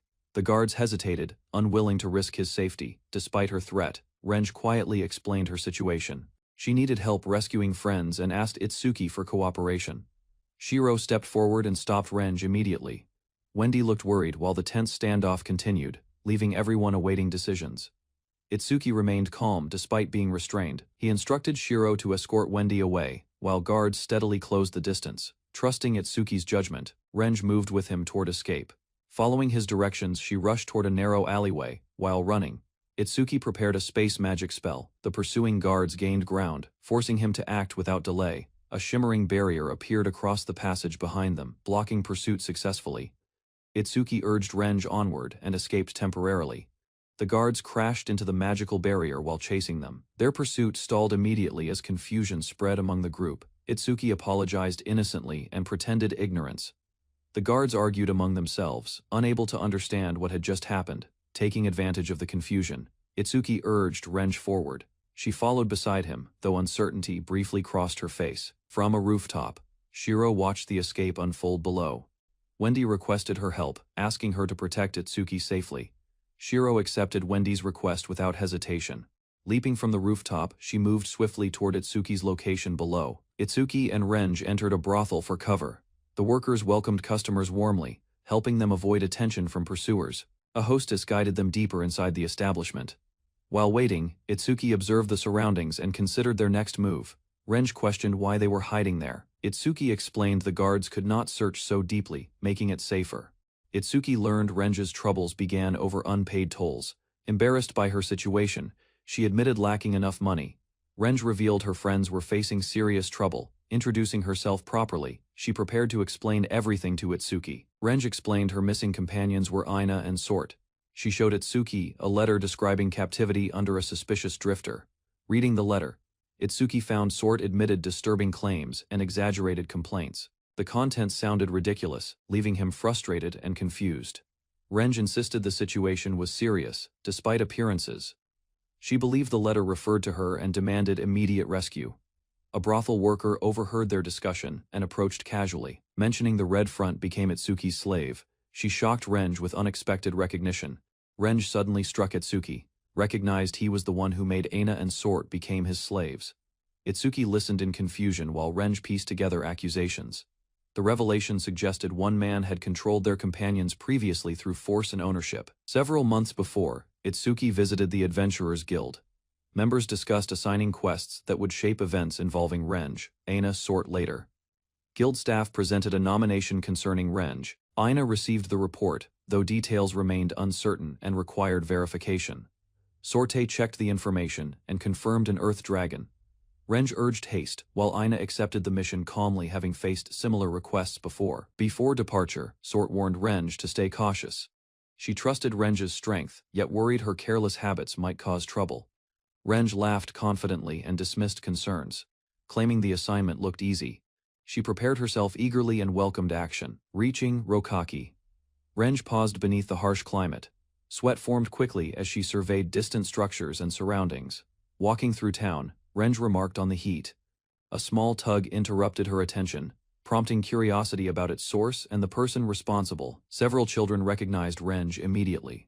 Their cheerful greetings confirmed she remained memorable within town among residents who remembered her. Renj greeted the children warmly and asked about their families.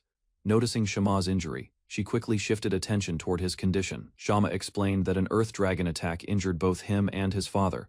His mother struggled while working and providing care. Hearing the situation, Renj encouraged the boy and handed him something. She wanted him to deliver it directly home.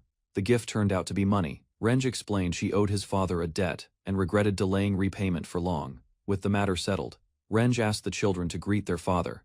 She then mentioned her growing hunger cheerfully. Renj invited the children to eat with her. They happily accepted, sharing food together while enjoying a brief break from worries. Once finished, Renj headed toward Rokaki's Adventurers Guild. She entered the building, intending to gather information. An elderly guild contact recognized Renj immediately. He explained many residents remained occupied because consequences from the Earth Dragon persisted. The man described events from 3 months earlier.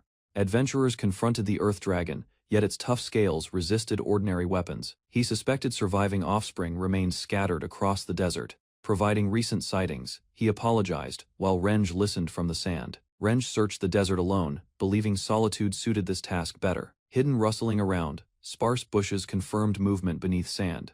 An earth dragon suddenly emerged from below. Instead of attacking immediately, the creature investigated rocky terrain while Renj observed quietly.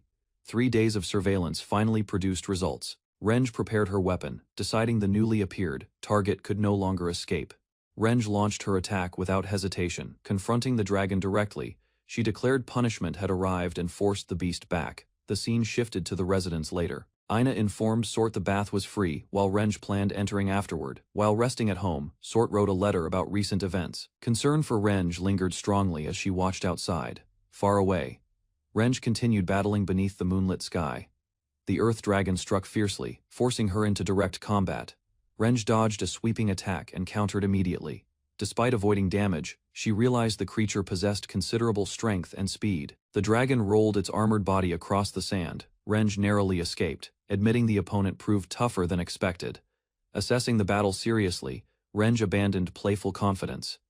She gathered power, warning the dragon her next strike would matter. Renj accelerated with determination and launched her strengthened attack. The earth dragon responded aggressively, meeting her charge head-on without retreating. Her strike connected successfully and cracked through the creature's defenses. The impact stunned the dragon, creating an opening during battle. Pressing her advantage, Renj grabbed the dragon forcefully. She restrained its movements, ignoring resistance while maintaining complete control throughout. Slamming the monster repeatedly, Renj counted remaining targets calmly. Thick fluids covered her armor as the battered dragon weakened further. 2 weeks passed following the hunt. While bathing near an oasis, Renj reflected quietly, appearing satisfied with recent accomplishments. Renj returned after a longer journey than expected. Townspeople celebrated her success, grateful she eliminated the earth dragons threatening everyone. Shama happily reported his father's recovery. Hearing the good news, Renj smiled warmly and felt relieved her efforts helped. At the guild, the elderly man thanked Renj sincerely. She transferred processing duties for the dragon corpses before leaving. Before departing, Renj received a letter addressed from Ainzu. Discovering it came from Sort immediately captured her attention completely. Reading the contents triggered an unexpected reaction. Startled by something written inside, Renj dropped an item and froze. Shocked by Sort's letter, Renj rushed away immediately. The elderly guild worker called after her, noticing she forgot it. Running at full speed, she replayed the message repeatedly. Learning Aina and Sort were enslaved filled her with determination. Reaching Itsuki, Renj angrily connected everything together. She became convinced he was responsible for the suffering described within the letter. Frustration overwhelmed her completely. Grinding her teeth, she prepared herself to confront the person she believed caused the problem. Itsuki reacted with confusion as Renj approached aggressively. Before matters escalated further, Someone demanded her to stop. Renj raised her weapon and threatened Itsuki fiercely, convinced he had harmed Ina and Sort. Shiro intervened immediately, blocking her attack. Itsuki stared in confusion at the confrontation unfolding before him. Recognizing Shiro's involvement, he called her name. Renj rushed toward Shiro, demanding passage. Shiro refused immediately. Their blades collided fiercely before Itsuki. The struggle continued without restraint. Renj pressed forward aggressively, trying to force Shiro aside. Watching guests gasped nervously as concern spread. Shiro suddenly shifted position and appeared behind Renj. Several spectators noticed the unexpected movement, while Renj sensed danger and reacted. Their weapons crashed together again. The impact shattered part of a blade. Shiro spun through the opening, narrowly avoiding Renj's attack. Shiro seized Renj's tail during the exchange. Angered by the provocation, Renj grabbed her firmly and hurled her across the hall. Renj hurled Shiro across the room. A frightened woman cried out. Shiro landed against her unexpectedly, leaving both briefly stunned. Shiro recovered quickly and rushed forward again. Renj mocked her recklessness. The challenge only encouraged Shiro to continue attacking. Shiro flipped over Renj's approach and slipped behind her position. Renj tracked the movement immediately, preparing another counterattack without hesitation. She launched a sudden kick from behind. The strike connected cleanly, forcing Renj forward and disrupting her balance momentarily. The impact snapped part of Renj's equipment. Shock spread across her face as she realized Shiro's attack caused real damage. Shiro crashed into a wall from Renj's throw. The commotion halted instantly when a stern voice intervened and ordered restraint. Renj stood over her fallen opponent, consumed by anger. Ignoring the interruption, she raised her leg and prepared another attack. Before Renj could strike, Itsuki grabbed Shiro and pulled her away. He recognized Renj's connection to Ina and Sort. Renj glared fiercely while explaining her motive. Ina and Sort mattered deeply to her, driving every reckless action taken. Shiro urged a quick departure from the confrontation. Itsuki remained unsettled, silently processing Renj's words and intense determination. Renj steadied herself among the wreckage. Desperation showed clearly as she demanded information about Ina and Sort's whereabouts urgently. Itsuki decided retreat was necessary. While moving away with Shiro, Renj suddenly hurled debris across the room toward them. The flying object rushed toward Itsuki. Shiro reacted immediately, stepping forward and declaring she would handle the danger herself. Ignoring Itsuki's concern, Shiro charged ahead. She promised restraint if possible, though her focus remained fixed on stopping Renj. Itsuki apologized and entrusted the situation to Shiro. Accepting responsibility, she activated her magic and prepared for combat again. Renj refused to let them escape. Drawing upon her magic, she unleashed countless needles and directed the attack toward Shiro. Shiro noticed the incoming barrage immediately. She dove aside while sharp projectiles shattered furniture and tore through the surroundings. Both beastmen rushed forward through the destruction, their eyes locked fiercely, as neither side showed any intention of retreating. Itsuki suddenly found himself within the attack's path. Sharp needles struck his body before he could fully react. Itsuki collapsed onto the floor in confusion. Expecting severe injury, he instead felt only pain and struggled to understand. Itsuki lay injured on the floor, stunned by the pain. Seeing blood on his hand confirmed the attack had wounded him. Shiro rushed to Itsuki's side immediately. Worried by his condition, she encouraged him while checking whether he remained conscious. Renj approached and ordered Shiro aside. Shiro trembled briefly yet refused to leave Itsuki unprotected, despite the threat. Several guards arrived quickly and demanded an end to the disturbance. Their sudden appearance interrupted the escalating confrontation completely. The guards surrounded Renj with drawn weapons. She remained calm while Shiro stayed beside Itsuki among the shattered debris. Yasus surveyed the damaged hall and complained about the chaos. Hearing customers' complaints, he arrived quickly to restore order and assess damages. Wendy urgently asked the guards to move aside. She found out her master was injured badly, watching the scene with visible shock. She supported Itsuki in her arms, while Shiro remained close. Despite pain, he struggled to stay conscious and answer their anxious calls. Guards surrounded Renj with leveled spears while Wendy supported Itsuki. Despite warnings and pressure, Renj remained focused entirely on him. Wendy held Itsuki tightly and called for him anxiously. Watching from behind, Shiro noticed Renj's expression soften for a moment. Yasus ordered immediate treatment for Itsuki's injuries. Wendy carefully tended his wounds, urging him to endure the pain. The guards declared Renj under arrest and closed in cautiously. She stood alone while weapons pointed toward her position. Aza's restraint seemed certain, magical energy formed beneath Renge. The guards shouted warnings, realizing she was preparing another action. Renge activated Quagmire beneath the guards. The floor softened instantly, trapping several soldiers and disrupting their attempt to arrest her. The guards struggled helplessly as their footing collapsed. Confusion spread quickly when weapons and boots sank into the mire. Using the opening she created, Renge leaped free from the encirclement. Wendy watched closely while Renge landed beyond reach. Consumed by desperation, Renge focused entirely on saving her companions. Wendy raised a hand, attempting to stop the reckless charge. Seeing Itsuki behind Wendy, Renge hesitated briefly. Conflicting thoughts disrupted her attack as Wendy positioned herself protectively before him. Renge charged toward Itsuki again, determined to continue. Before reaching her target, Shiro's movement from above caught her attention. Shiro intercepted decisively and slammed into Renge's side. The powerful strike knocked Renge away before she could react properly.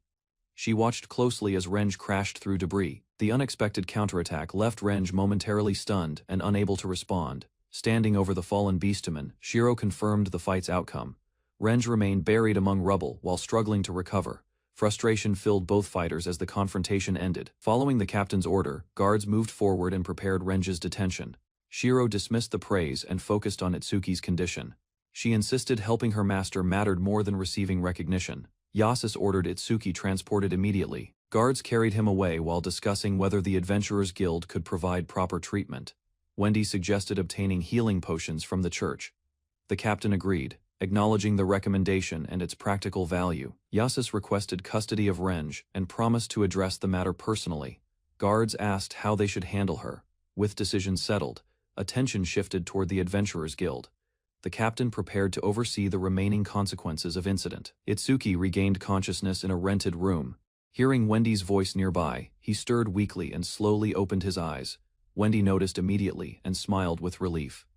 Other people gathered around the bed, grateful that Itsuki had awakened safely. As Wendy explained the situation, Itsuki learned they rented a room. Confused, he questioned why he remained there. Shiro suddenly leaped onto Itsuki and clung tightly. Overcome with guilt, she repeatedly apologized for failing to protect him. Tears filled Shiro's eyes as she blamed herself. Believing she failed her duty, she apologized for Itsuki's injury. Itsuki comforted the crying Shiro and explained the injury was not her fault. Hearing this, Shiro gradually calmed down. He thanked Shiro sincerely for her efforts and apologized to Wendy. Both girls looked relieved by his gratitude. The group explained that healing potions closed the wound. Although recovered, Itsuki learned a scar might remain permanently. Remembering the earlier conflict, Itsuki immediately asked about Ina and Sort. Nobody present could provide an answer yet.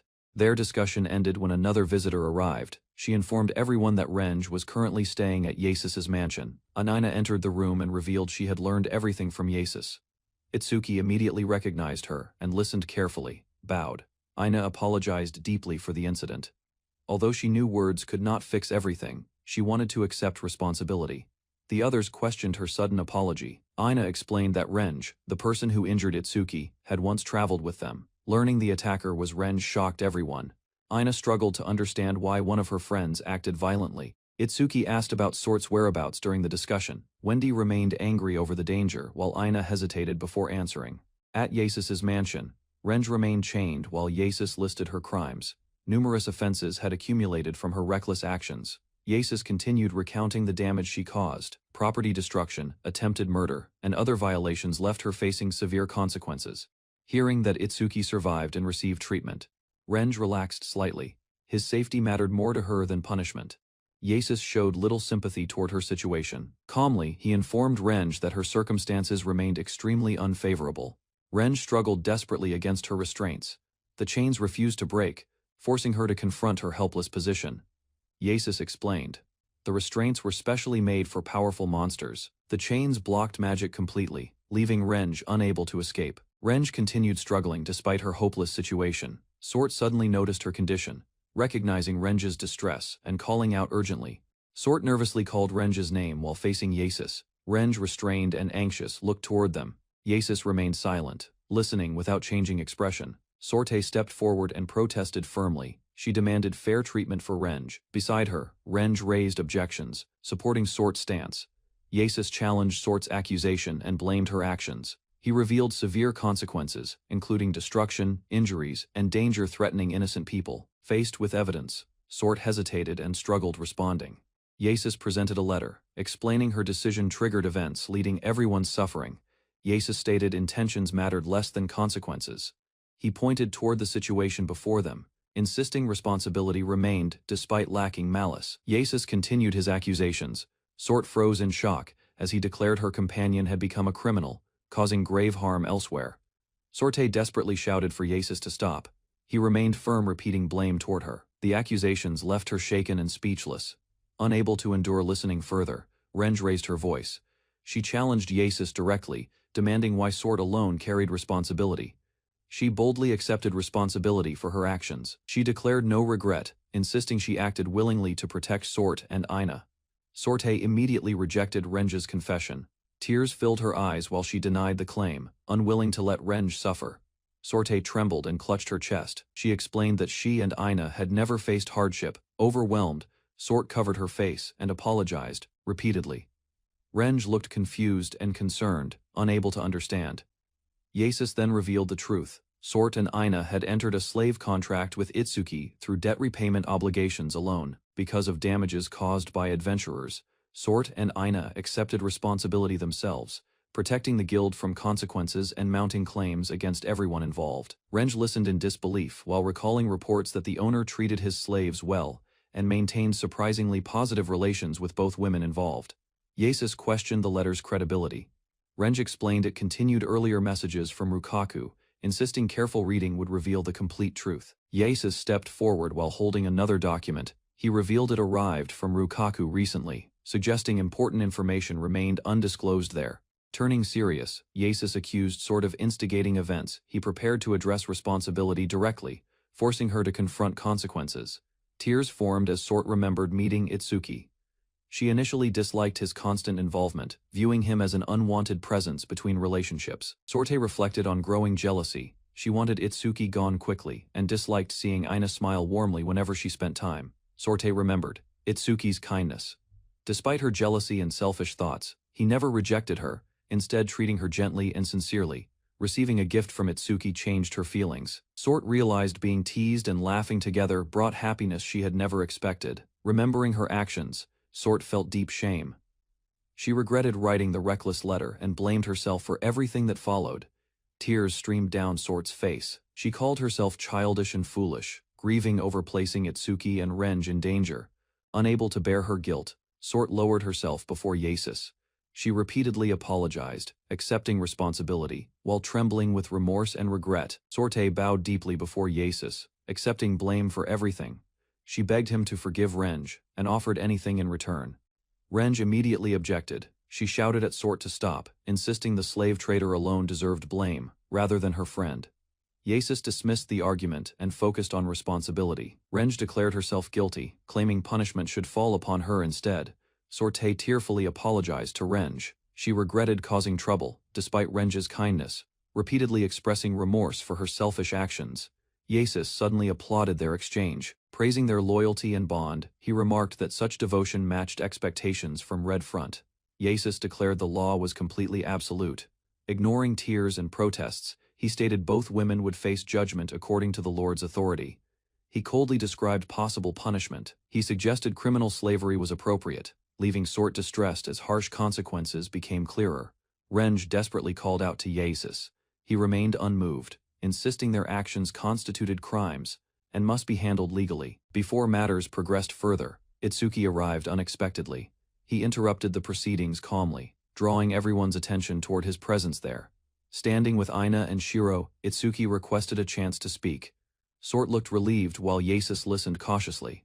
Itsuki calmly interrupted the hearing and addressed Yasis directly. Thanking him unexpectedly, he requested attention while approaching with Aina beside. Sorte noticed Itsuki and froze, overcome with emotion.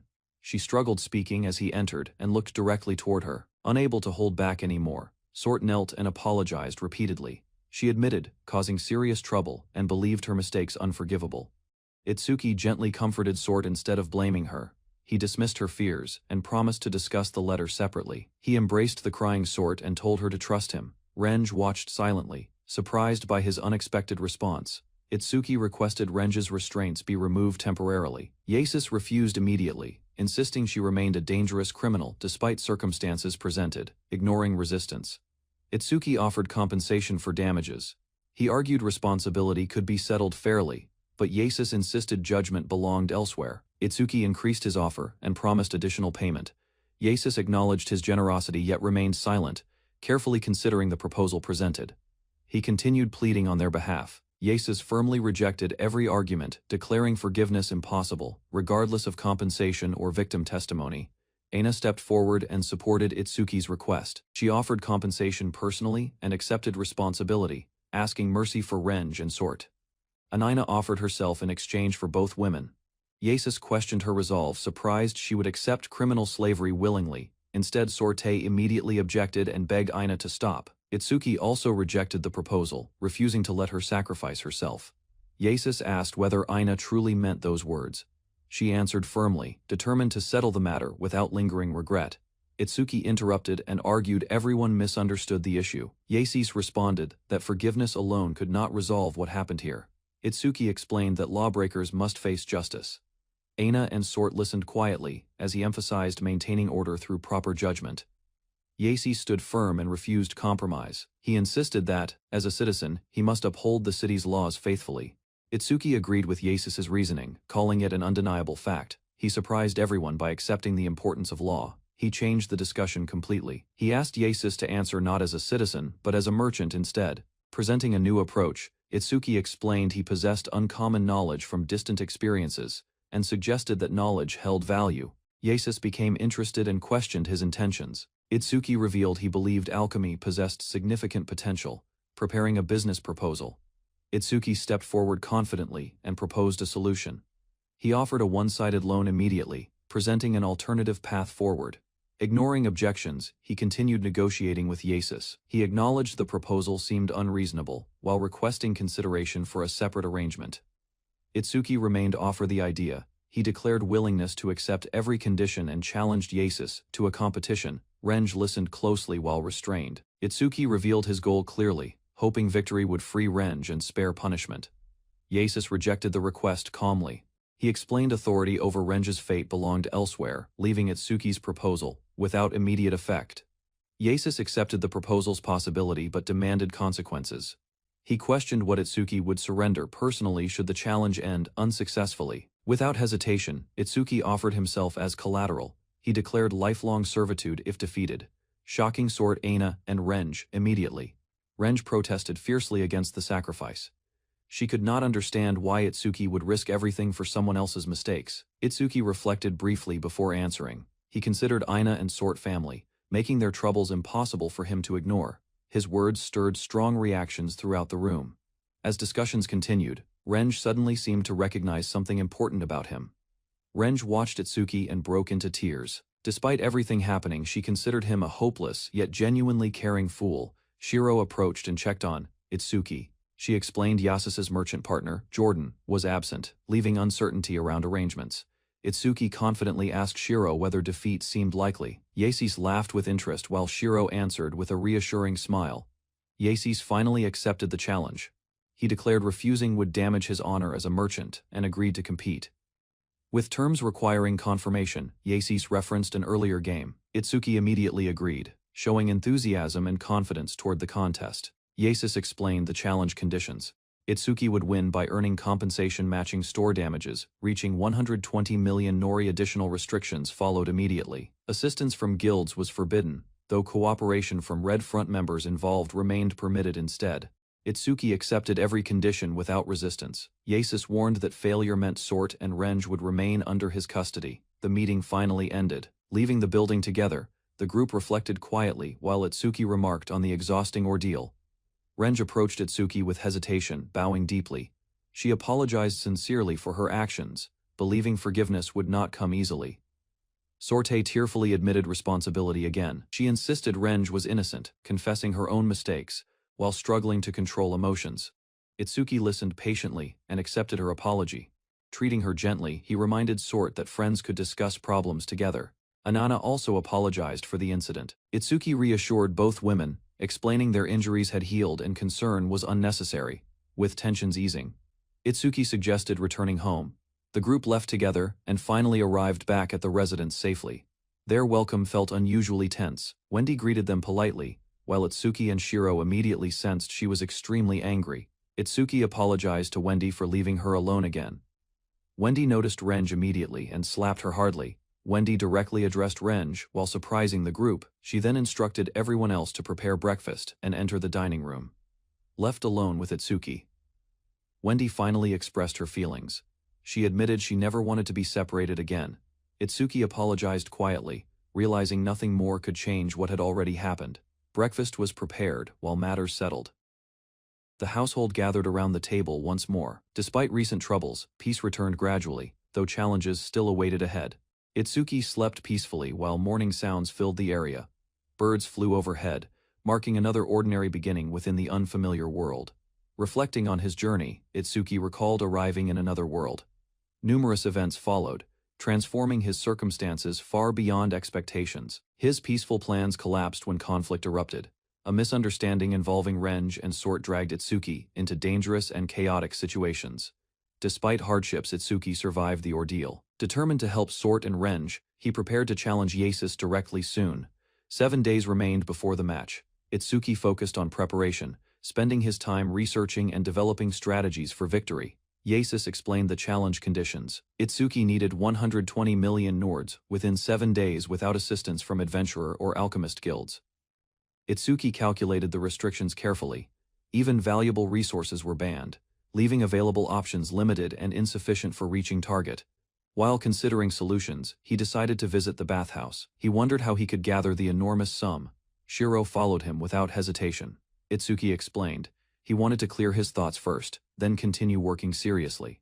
At the bathhouse, Itsuki casually spoke with Shiro. Their conversation shifted toward food troubles, creating a lighter atmosphere briefly. At the bathhouse, Itsuki unexpectedly found Renj and Sort bathing. Both women froze in surprise while he stared awkwardly and completely unprepared there. Embarrassment spread quickly. Sort reacted first, raising her bucket defensively. Itsuki panicked, backed away, and attempted apologizing immediately for the accidental intrusion there. Renj noticed the situation and instinctively covered herself.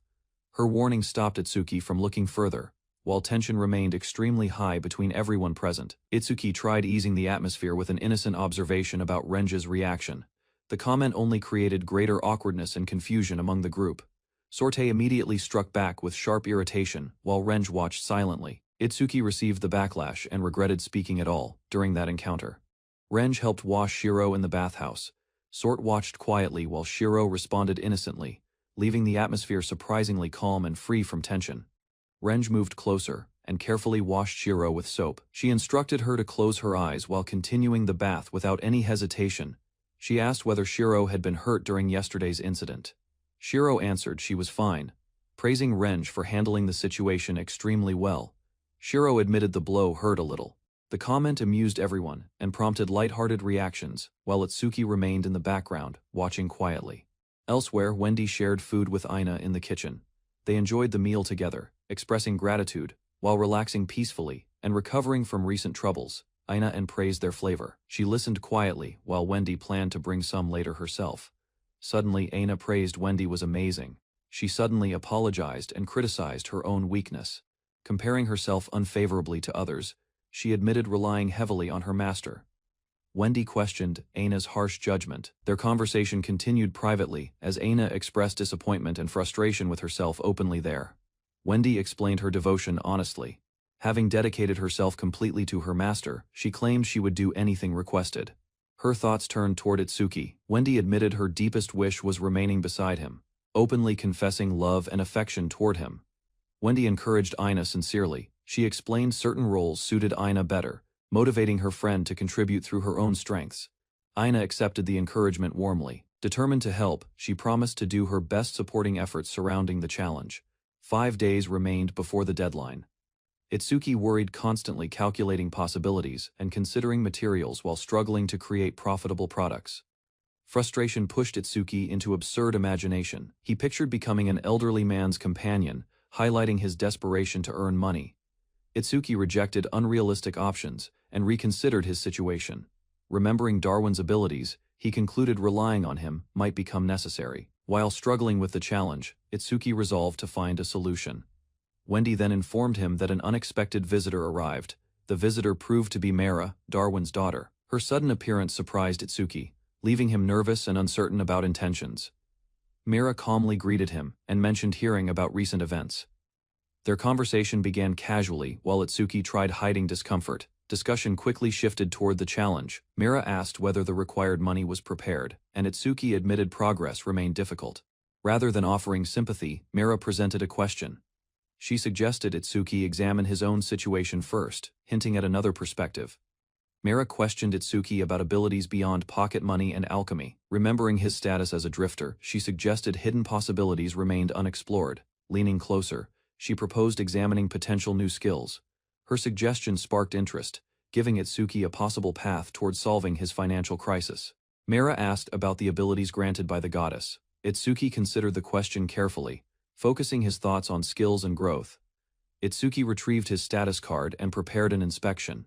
Holding it carefully, he activated a function revealing detailed information. A skill list appeared before him. Various abilities were displayed, including appraisal, alchemy, space magic, cooking, agriculture, and pocket money. While examining the results, Itsuki noticed major improvement. His alchemy level had increased significantly, and unfamiliar forging abilities appeared. Studying his hand thoughtfully, Itsuki connected the new skill with recent work. Standing beside materials, he reflected quietly. Itsuki examined the new abilities carefully. Forgery created copies with reduced quality, while hand-molding processed materials according to alchemy proficiency.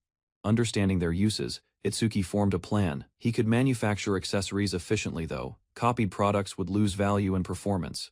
Mira praised his merchant instincts. Itsuki agreed, deciding the challenge involved distribution and expansion rather than production alone. Now a new idea formed in Itsuki's mind. Looking across the estate, he decided everyone's cooperation would be necessary. Itsuki gathered Aina, Sort and Renge to announce a request. The assembled companions listened attentively, waiting to hear his proposal. Aina, Sort and Renge responded enthusiastically to Itsuki's request. Eager to help their master, they encouraged him to explain everything clearly. Itsuki calmed the excited group and presented a list. He requested specific materials, explaining the items were obtainable with effort. Itsuki then assigned a challenge. He proposed that one person from the three companions would accompany him separately. The group misunderstood his meaning immediately. Aina and Renge reacted awkwardly, while Sort volunteered earnestly despite crying. Once the misunderstanding was cleared, everyone accepted the plan. Motivated and cheerful, the group prepared to begin gathering materials. Later, Wendy accepted Itsuki's request confidently. While responsibilities were assigned, Shiro remained asleep, unaware of developments. Itsuki spent hours producing accessories using his new skills. Exhausted from continuous work, he collapsed beside completed products and supplies. Wendy thanked Itsuki for his effort and wished him good night. Half asleep, he planned the remaining sales. With 4 days remaining, Itsuki gathered everyone again. The products were finished, leaving only transportation, promotion, and successful sales. The group raised their fists together and agreed enthusiastically. As preparations concluded, crowds filled the marketplace where business awaited.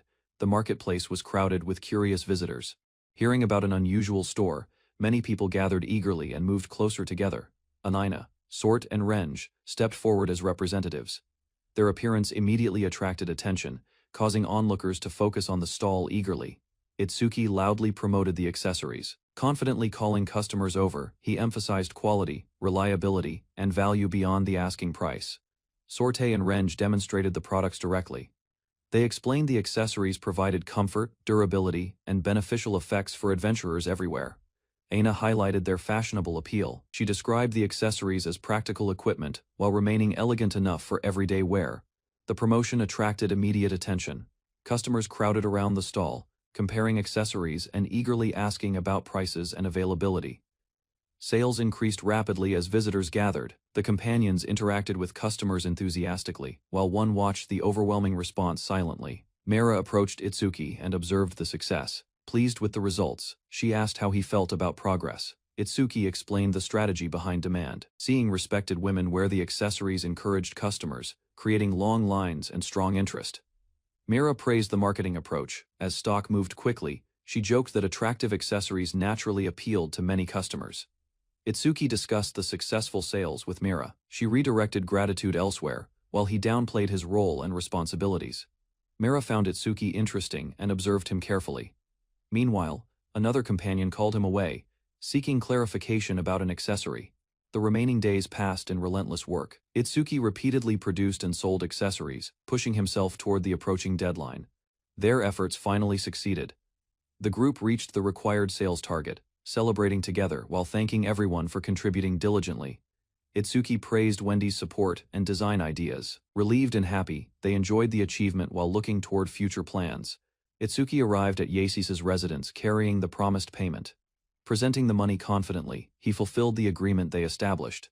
The amount satisfied expectations completely. Yasis announced that Sort and Renge would face no punishment, allowing tension to finally ease. A celebration followed the successful resolution. Friends gathered around food and drinks. While Itsuki playfully asked about Sort's earlier tears, the cheerful atmosphere continued throughout the gathering. Companions laughed loudly, drank together, and encouraged one another to enjoy themselves. As the celebration settled, Renge approached Itsuki. Hoping to apologize properly for previous actions, she began a serious conversation. Renge held her drink and smiled softly. Itsuki reassured her that everyone remained safe. Grateful for his efforts, she thanked him sincerely. Itsuki checked his status and noticed alchemy increased again. While examining new details, he discovered a mysterious skill called Experience Circle. The strange skill name puzzled him greatly. He stared at the description repeatedly, unable to understand its purpose or effects. He sat quietly outside the mansion, thinking about the unfamiliar skill. Questions filled his mind while he searched for explanations. Shiro noticed his serious expression and approached him. She explained their family's expenses were growing, motivating her to work harder. Wendy offered support and volunteered to work alongside him. Itsuki passionately refused, promising to provide for everyone through his efforts. Wendy gently expressed her wish to stay happy beside Itsuki. Touched by her sincerity, he became flustered while Shiro listened quietly. Itsuki jokingly asked Reinrik for work, despite Wendy's concern. Their discussion ended there, leaving him focused on improving himself. Reinrik noticed his rapid progress and warned him against neglecting training. Itsuki revealed he wanted advice regarding recent developments. Itsuki explained that his alchemy level increased unexpectedly. He described gaining Experience Circle while practicing alchemy, hand molding, and forgery together. Reinrik questioned whether anyone else knew about the skill. Itsuki refused, deciding the unusual ability should remain completely secret. Reinrik considered the strange skill extremely valuable. She warned Itsuki that no alchemist reached such levels and advised complete secrecy. She instructed Itsuki to find regular employment instead. She promised to handle remaining matters herself, leaving him little room. Itsuki left her place and reflected on the conversation. Despite complaining about Reinrik's attitude, he accepted her reasoning. While walking through town, he reviewed his abilities carefully. He considered future possibilities as someone hurried toward him unnoticed. The rushing girl failed to stop in time and collided with Itsuki. Both tumbled forward as startled warnings echoed around. Itsuki crashed onto the ground from the sudden impact. The girl landed over him, leaving both dizzy and completely stunned. The hooded girl rubbed her head while sitting atop Itsuki. Realizing their position, she looked embarrassed and concerned immediately. She asked whether he was injured, but remained awkwardly positioned. Flustered, Itsuki requested space before the misunderstanding worsened further. The girl struggled while trying to move away properly. Her movements only increased the discomfort, causing Itsuki greater embarrassment. Ansei separated. They checked each other's condition beside the street. The girl apologized sincerely, explaining she lost control running. The girl introduced herself as Origal and scolded Itsuki for recklessly running downhill. She quickly realized he was a drifter. Their conversation continued while walking through town. Origal revealed she was the town lord's granddaughter, surprising Itsuki greatly. Origal suddenly demanded secrecy regarding their accident. Itsuki's serious expression startled her, making the request feel strangely intimidating. She insisted on guiding him around town personally. Learning he arrived recently, she eagerly brought him toward another location. They reached a viewpoint overlooking the settlement below. Itsuki admired the peaceful scenery, while Origal proudly praised her hometown.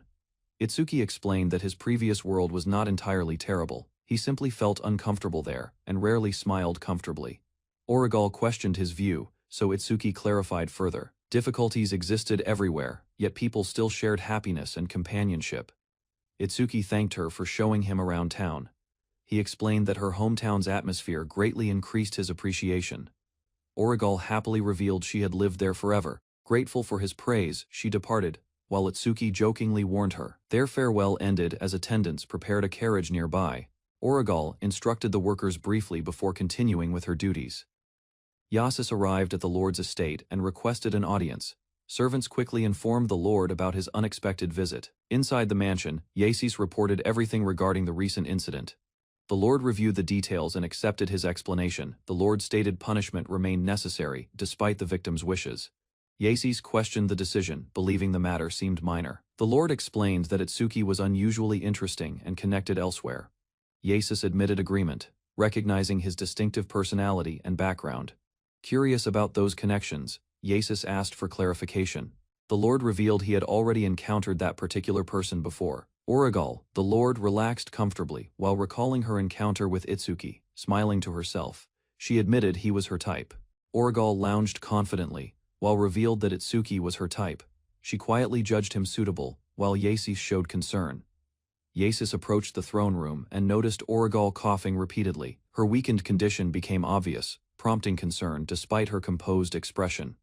Origal admitted the situation remained severe and difficult for Hayato and others. She concluded her earlier expectations would not succeed. Yasis listened as Origal revealed she was transferring power. Accepting the necessity, he considered a particular individual who might influence the unfolding matter. When Yasis suggested such hopes were unrealistic, Origal looked confused.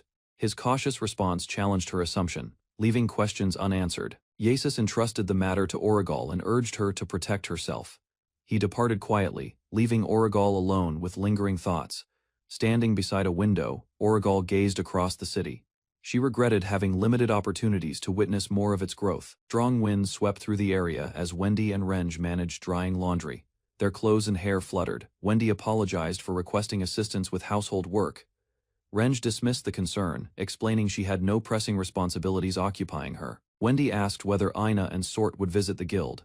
Renge confirmed the guildmaster requested them. While admiring Wendy's beauty silently, Wendy suggested eating before visiting the guild. Since their master remained occupied at work, lunch became the group's immediate priority. The trio gathered around a meal and began eating together. Shiro quietly focused on food while Wendy and Renge watched. Wendy asked whether Shiro enjoyed the dish. She turns to Renge before asked if she didn't like it while Renge remembered earlier confrontation, realizing her mistake. Renge suddenly bowed deeply and apologized. She regretted not introducing herself properly to Wendy earlier. Wendy accepted the apology and tried understanding Renge's feelings. Mentioning Itsuki, she recognized their relationship remained relatively unfamiliar still. Renge learned that Itsuki was very important to Wendy by seeing her eyes toward him. Remembering her actions against Ina and Sort, Renge felt deep regret. Unable to hide her guilt, Renge lowered her head and sincerely apologized. Wendy listened quietly without interrupting her confession. Wendy reassured Renge that everything was acceptable. She explained Itsuki had already forgiven her, though Renge remained uncertain. Wendy smiled warmly and chose forgiveness as well. Her devotion to Itsuki guided her decision, easing Renge's burden. Wendy left to clean up and prepare Itsuki's meal. Shiro warned Renge about acting carelessly, and she accepted criticism. While talking with Renge, Wendy described Itsuki's habits. She explained he neglected meals and rest whenever work demanded complete focus. Later, Wendy washed dishes and reflected quietly. Her thoughts drifted toward Itsuki, and her expression gradually became more serious standing alone. She reaffirmed her feelings. She recognized her love for Itsuki remained unwavering, despite uncertainty lingering within her. Remembering Itsuki's kindness, she felt emotional pain. His presence always stirred her heart deeply, strengthening affection she struggled to contain. Wendy recalled their intimate night together and compared it with recent distance. Wanting reassurance, she wished for proof of love. Wendy worried about lacking reassurance from Itsuki, despite knowing his affection was genuine. Insecurity continued troubling her thoughts deeply. Shiro noticed Wendy's distress and approached her. Concerned about the cause, she gently asked where the pain remained. Wendy embraced Shiro and admitted the pain felt small. Shiro quietly accepted the gesture, offering comfort through simple presence. Elsewhere, Itsuki searched through books for medical knowledge. He discovered references to miraculous remedies but lacked crucial preparation details. Reviewing additional records, he found treatments for severe conditions. He wondered whether Experience Circle could reproduce such remarkable effects instantly. While researching remedies, Itsuki accidentally created a mysterious medicine. The unexpected result surprised him, proving the records contained valuable clues. Examining the bottle, Itsuki read its description carefully. The medicine could remove severe conditions, making its existence seem unbelievable. Renj entered carrying lunch from Wendy and found Itsuki occupied. He accepted the meal gratefully while remaining distracted by research, staring at the completed medicine. Itsuki questioned his success. He worried others discovering its creation could cause serious complications later. Itsuki stared at the completed medicine in disbelief, unable to explain its creation. He questioned whether producing such an item was possible. Inspecting the bottle closely, he noticed its remarkable name and effects. Shiro quietly appeared, observing his unusual reaction carefully. Choosing caution, he decided not to reveal the discovery. While leaving the room, he encountered Wendy and greeted her. Itsuki thanked Wendy for bringing lunch and praised the meal. Renj offered assistance, while Shiro listened beside her quietly. Wendy hesitated while holding the basket and addressing Itsuki. He encouraged her to relax, showing consideration for her visit. Wendy concealed her concerns and offered to prepare tea. As they walked together, Itsuki noticed her unusually subdued behavior. Reaching the house, Itsuki encountered Aina and Sort. Their exhausted appearance immediately suggested something troublesome had occurred elsewhere. Before anyone could explain properly, Aina requested a bath. Itsuki stopped Sort briefly and asked what had happened. Gathered in the living room, the group shared details. Aina explained they had accepted a guild request recently. The assignment involved capturing a monster that escaped confinement. The creature was identified as a mutant variant of Vorpal Bunny. Anana explained the target was no ordinary monster. The intelligent Vorpal Bunny could communicate and coordinate effectively with other creatures. Describing the encounter, Aina admitted the creature was frighteningly fast. Sort angrily promised she would catch the troublesome rabbit. Eventually, the discussion concluded with a new decision. Red Front members, Sort, Renj, and Aina would handle the mission together. Itsuki wished the group success before departure. During preparations, someone suggested including Shiro, drawing immediate attention toward her, asked to join. Shiro remained unconvinced despite praise. She argued that possessing strength alone hardly qualified someone for everything. The mission members departed enthusiastically, discussing rabbit stew as motivation. Itsuki watched them leave while Wendy remained beside him quietly. With the others gone, the mansion became calmer. Wendy noted dinner only required serving 2 people, pleasing Itsuki. Itsuki suddenly realized something unusual. Considerable time had passed since he and Wendy last spent meaningful moments together alone. As they walked together, Wendy appeared nervous and thoughtful.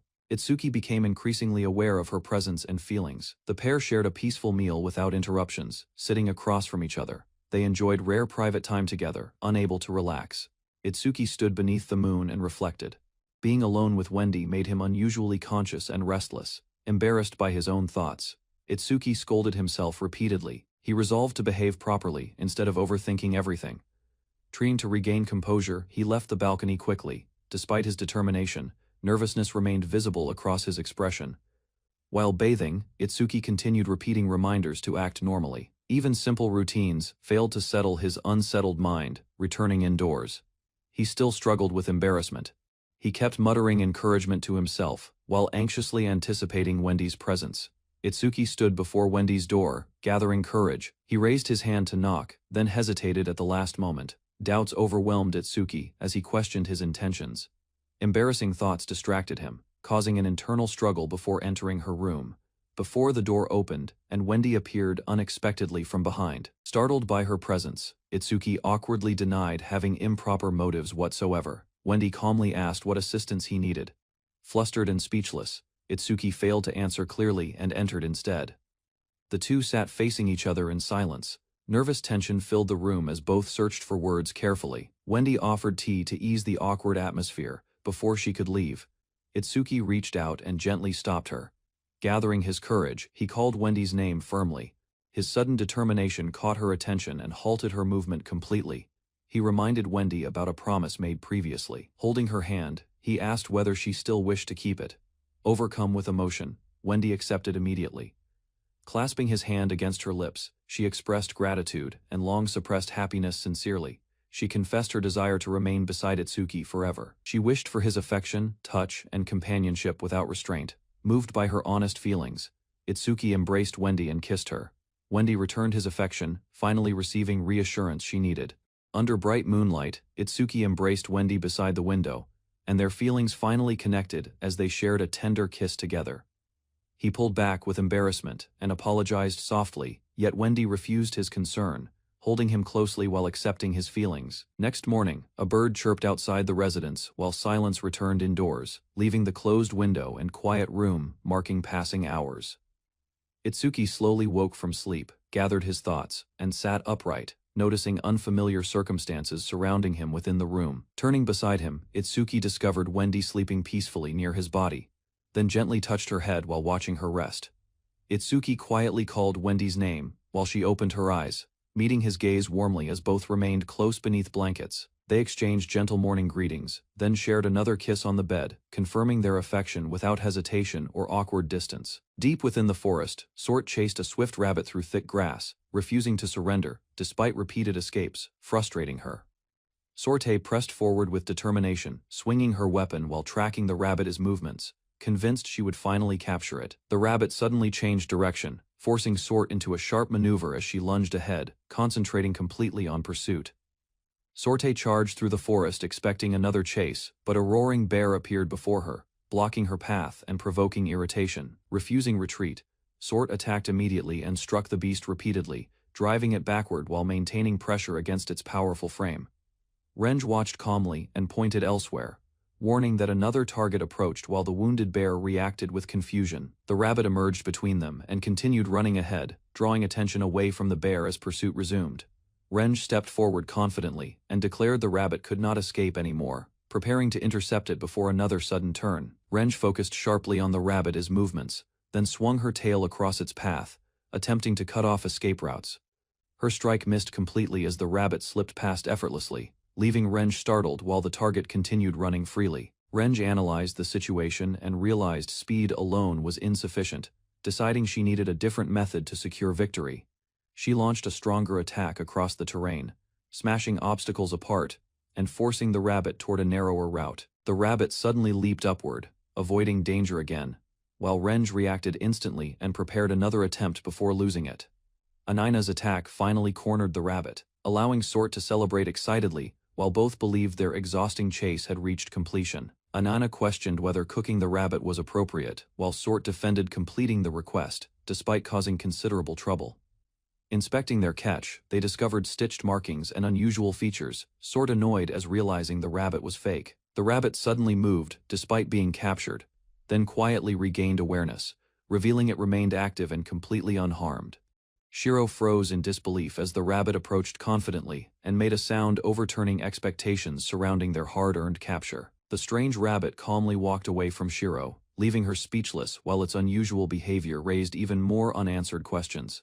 Another rabbit suddenly appeared beside the first, and Shiro stared nervously as both creatures seemed connected through mysterious circumstances. One rabbit released a loud cry across the landscape, sending its voice into the distance as though summoning something back at the mansion. Wendy carried laundry and reassured Itsuki she was available, while their peaceful routine continued normally. A visitor arrived at the entrance and requested attention, prompting Itsuki and Wendy to turn toward the unexpected guest.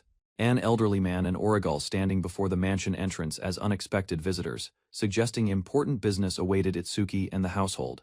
Origal arrived at Itsuki's residence with an older man, marking a surprising visit that interrupted his quiet routine and changed everything. The story shifted into the past, revealing Hayato's group exploring a dungeon before inheriting Darwin's estate, carefully advancing through dangerous underground passages. A monstrous creature suddenly emerged inside the dungeon, roaring fiercely while exposing sharp fangs, creating immediate danger for everyone present.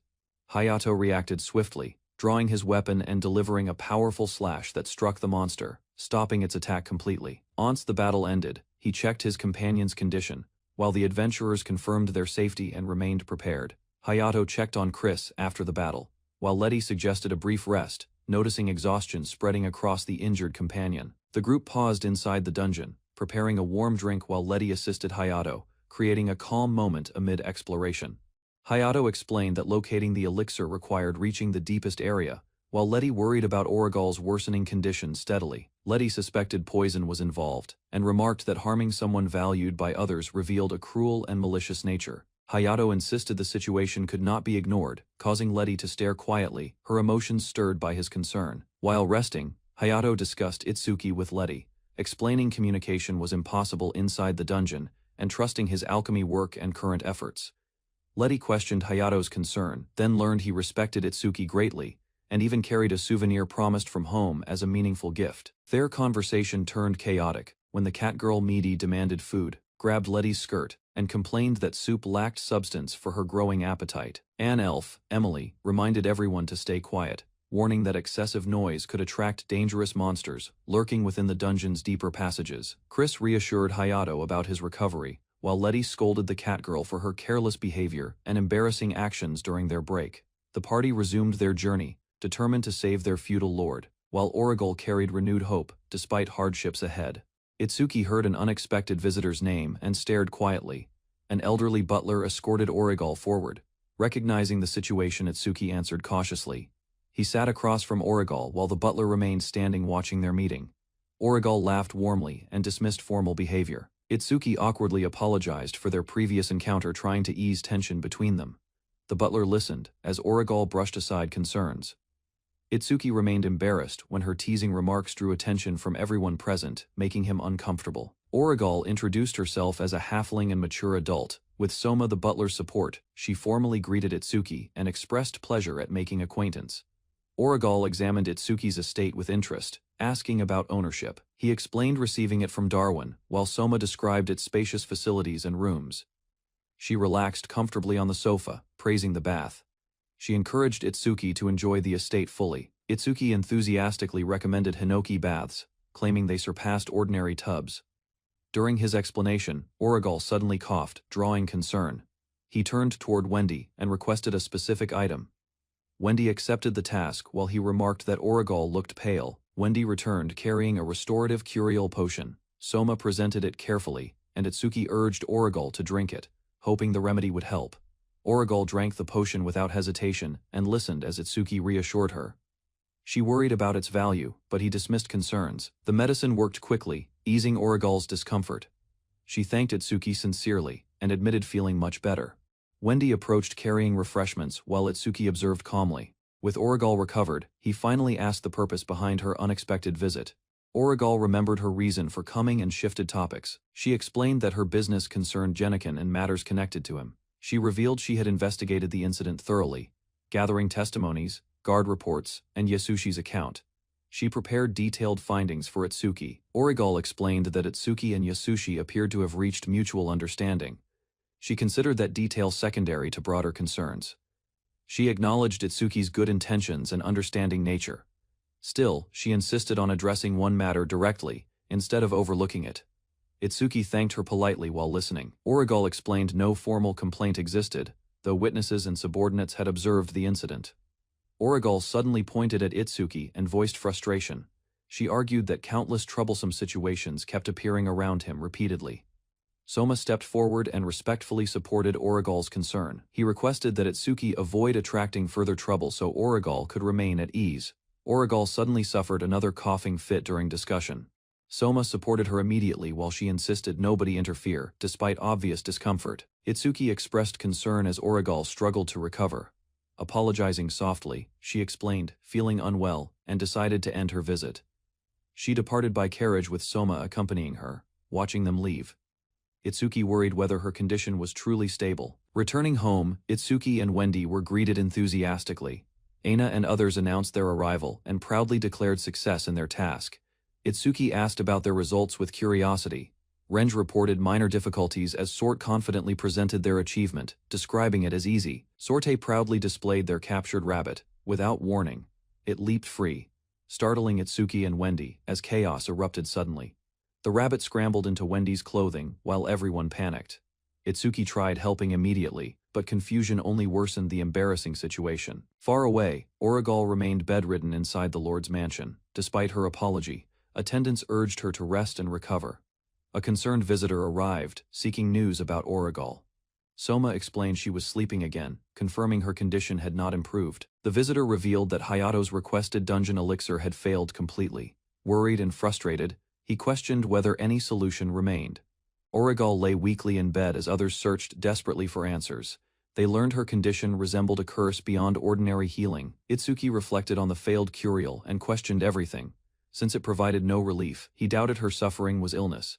A possibility suddenly formed in Itsuki's mind. Opening a small chest and gripping an item tightly, he considered a solution. Itsuki stood before the mirror, checking his appearance carefully. He prepared himself for an outing, considering how he should present himself properly. He adjusted his necktie and examined his reflection once more, satisfied with the result. He finalized his appearance. Wearing formal clothes, Itsuki informed Wendy that he would dine elsewhere. She listened quietly while he explained his brief absence. Wendy asked where he intended to go. He replied that he would visit Lord Origal's residence and remain there briefly. At the mansion, attendants carefully washed Origal's hair while assisting her.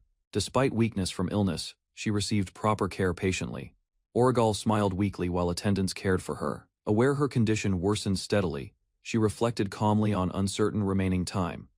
One maid approached and spoke earnestly. Origal revealed her affection for Einshile, surprising the attendant and shifting the conversation's mood. She explained that her family and household cherished Einshile deeply. She pleaded for perseverance, urging everyone not to surrender hope.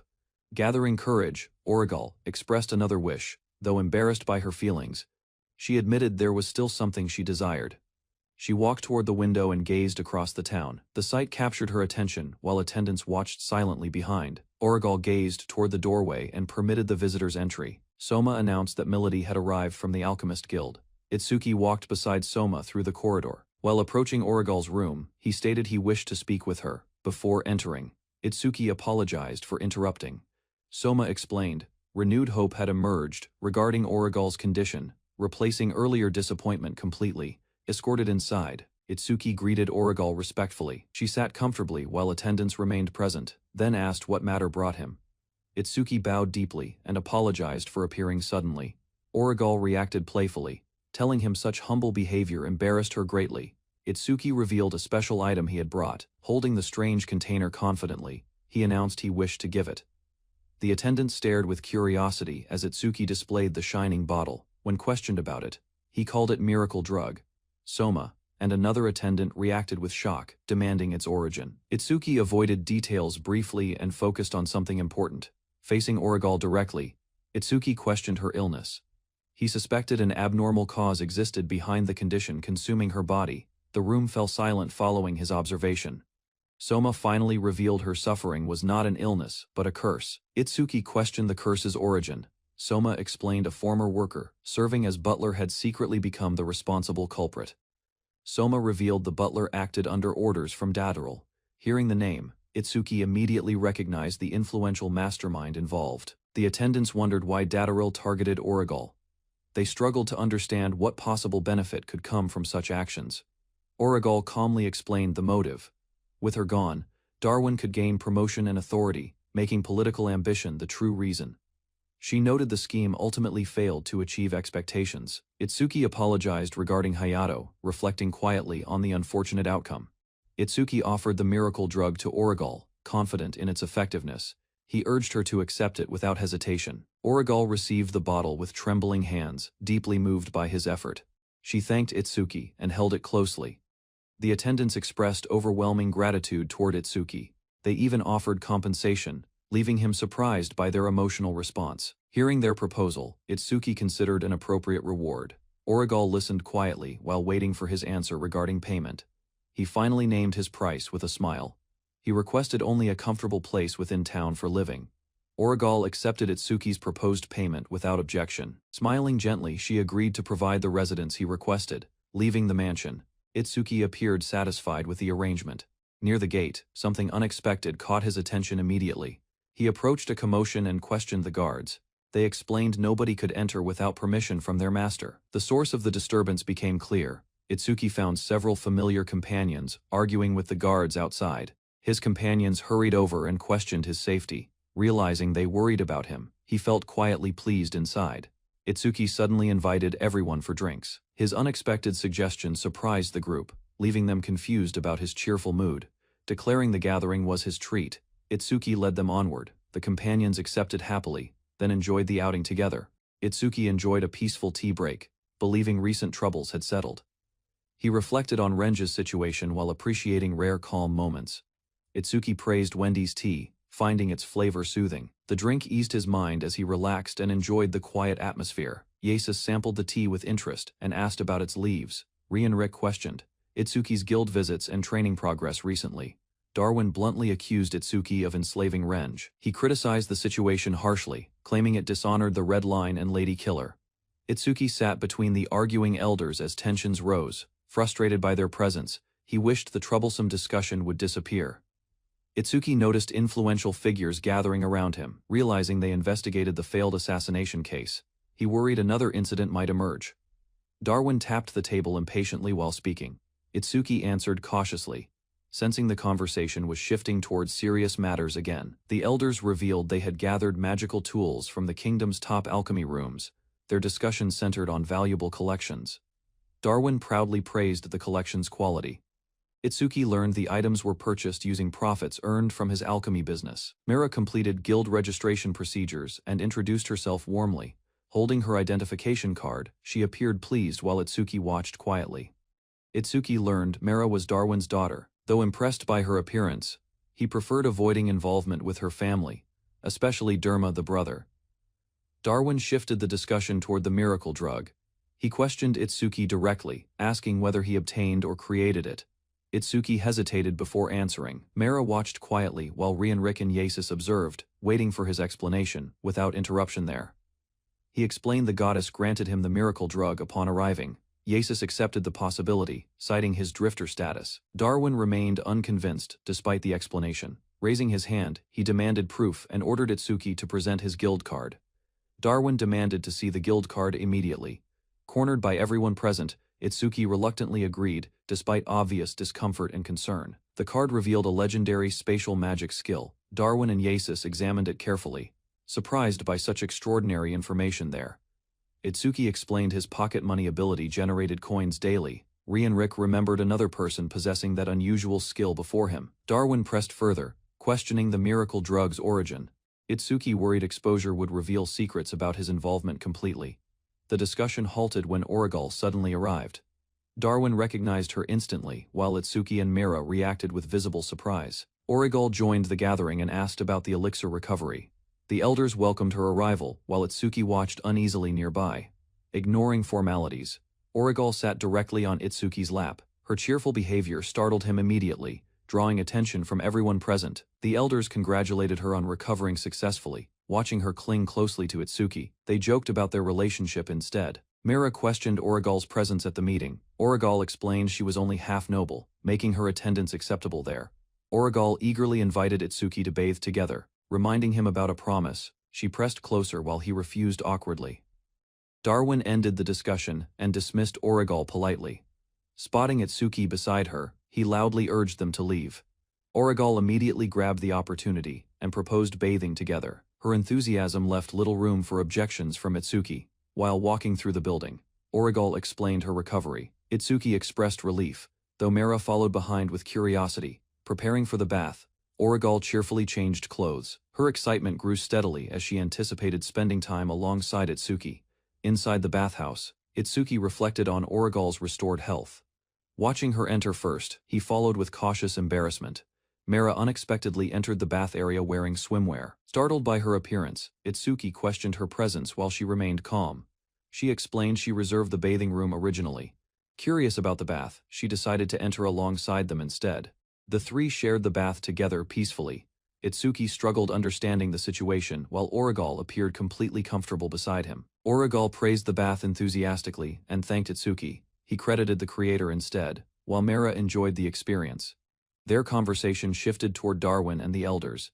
Mira recalled childhood memories, describing playful antics that embarrassed Rick greatly. While relaxing in the bath, Origal suddenly asked about Itsuki's favorite among the women he knew.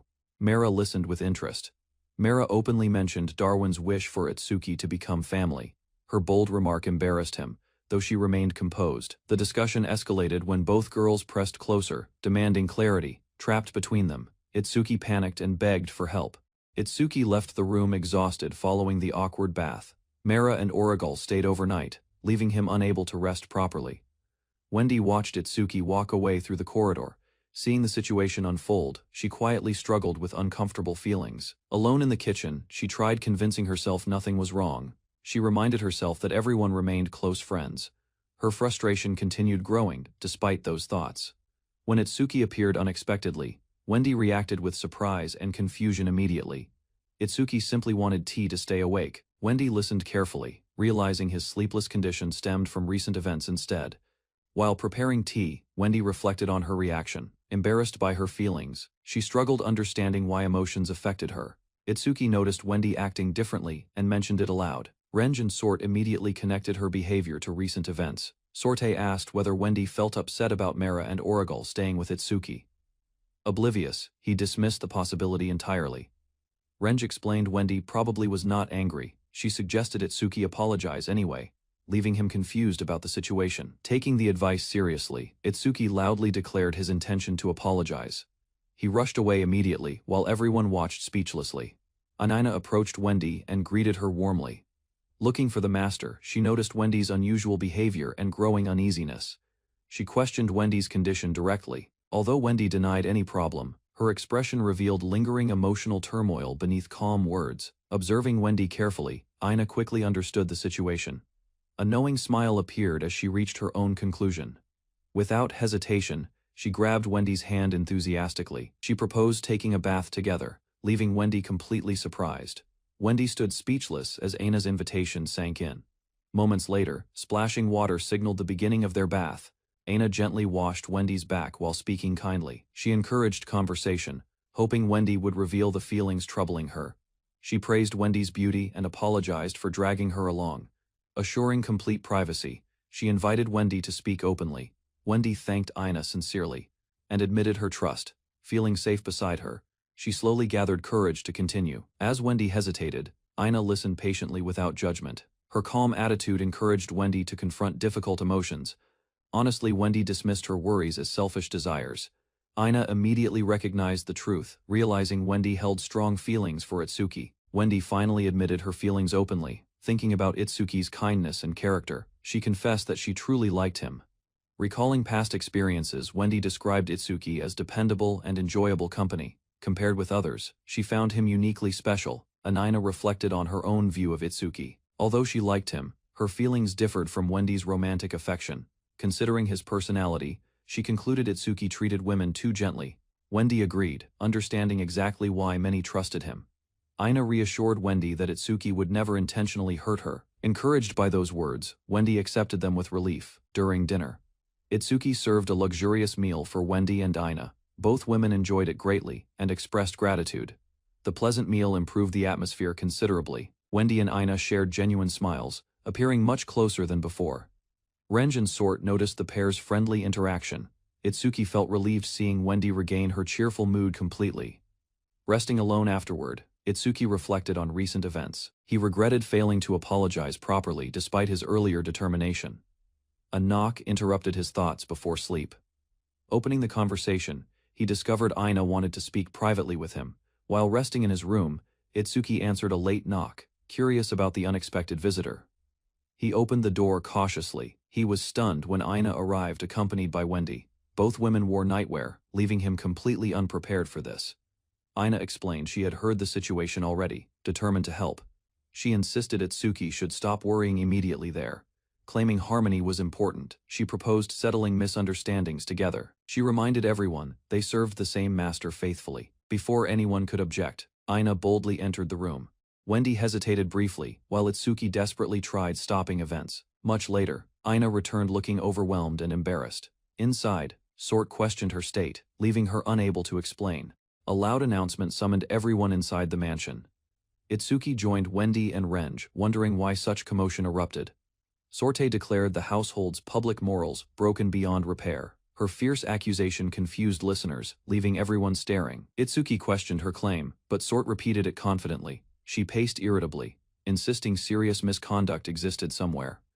Sorte explained that Ina had behaved strangely since returning to her room yesterday. When she heard Aina's explanation, concern quickly turned into outrage. Itsuki challenged Sort's conclusions and argued against her accusations. She answered sternly, declaring strict rules against indecent behavior throughout the household from now. Itsuki firmly embraced Wendy and openly declared his feelings. He rejected Sort's objections, insisting nobody could separate them despite criticism. Sorte exploded with anger and struggled wildly against restraint.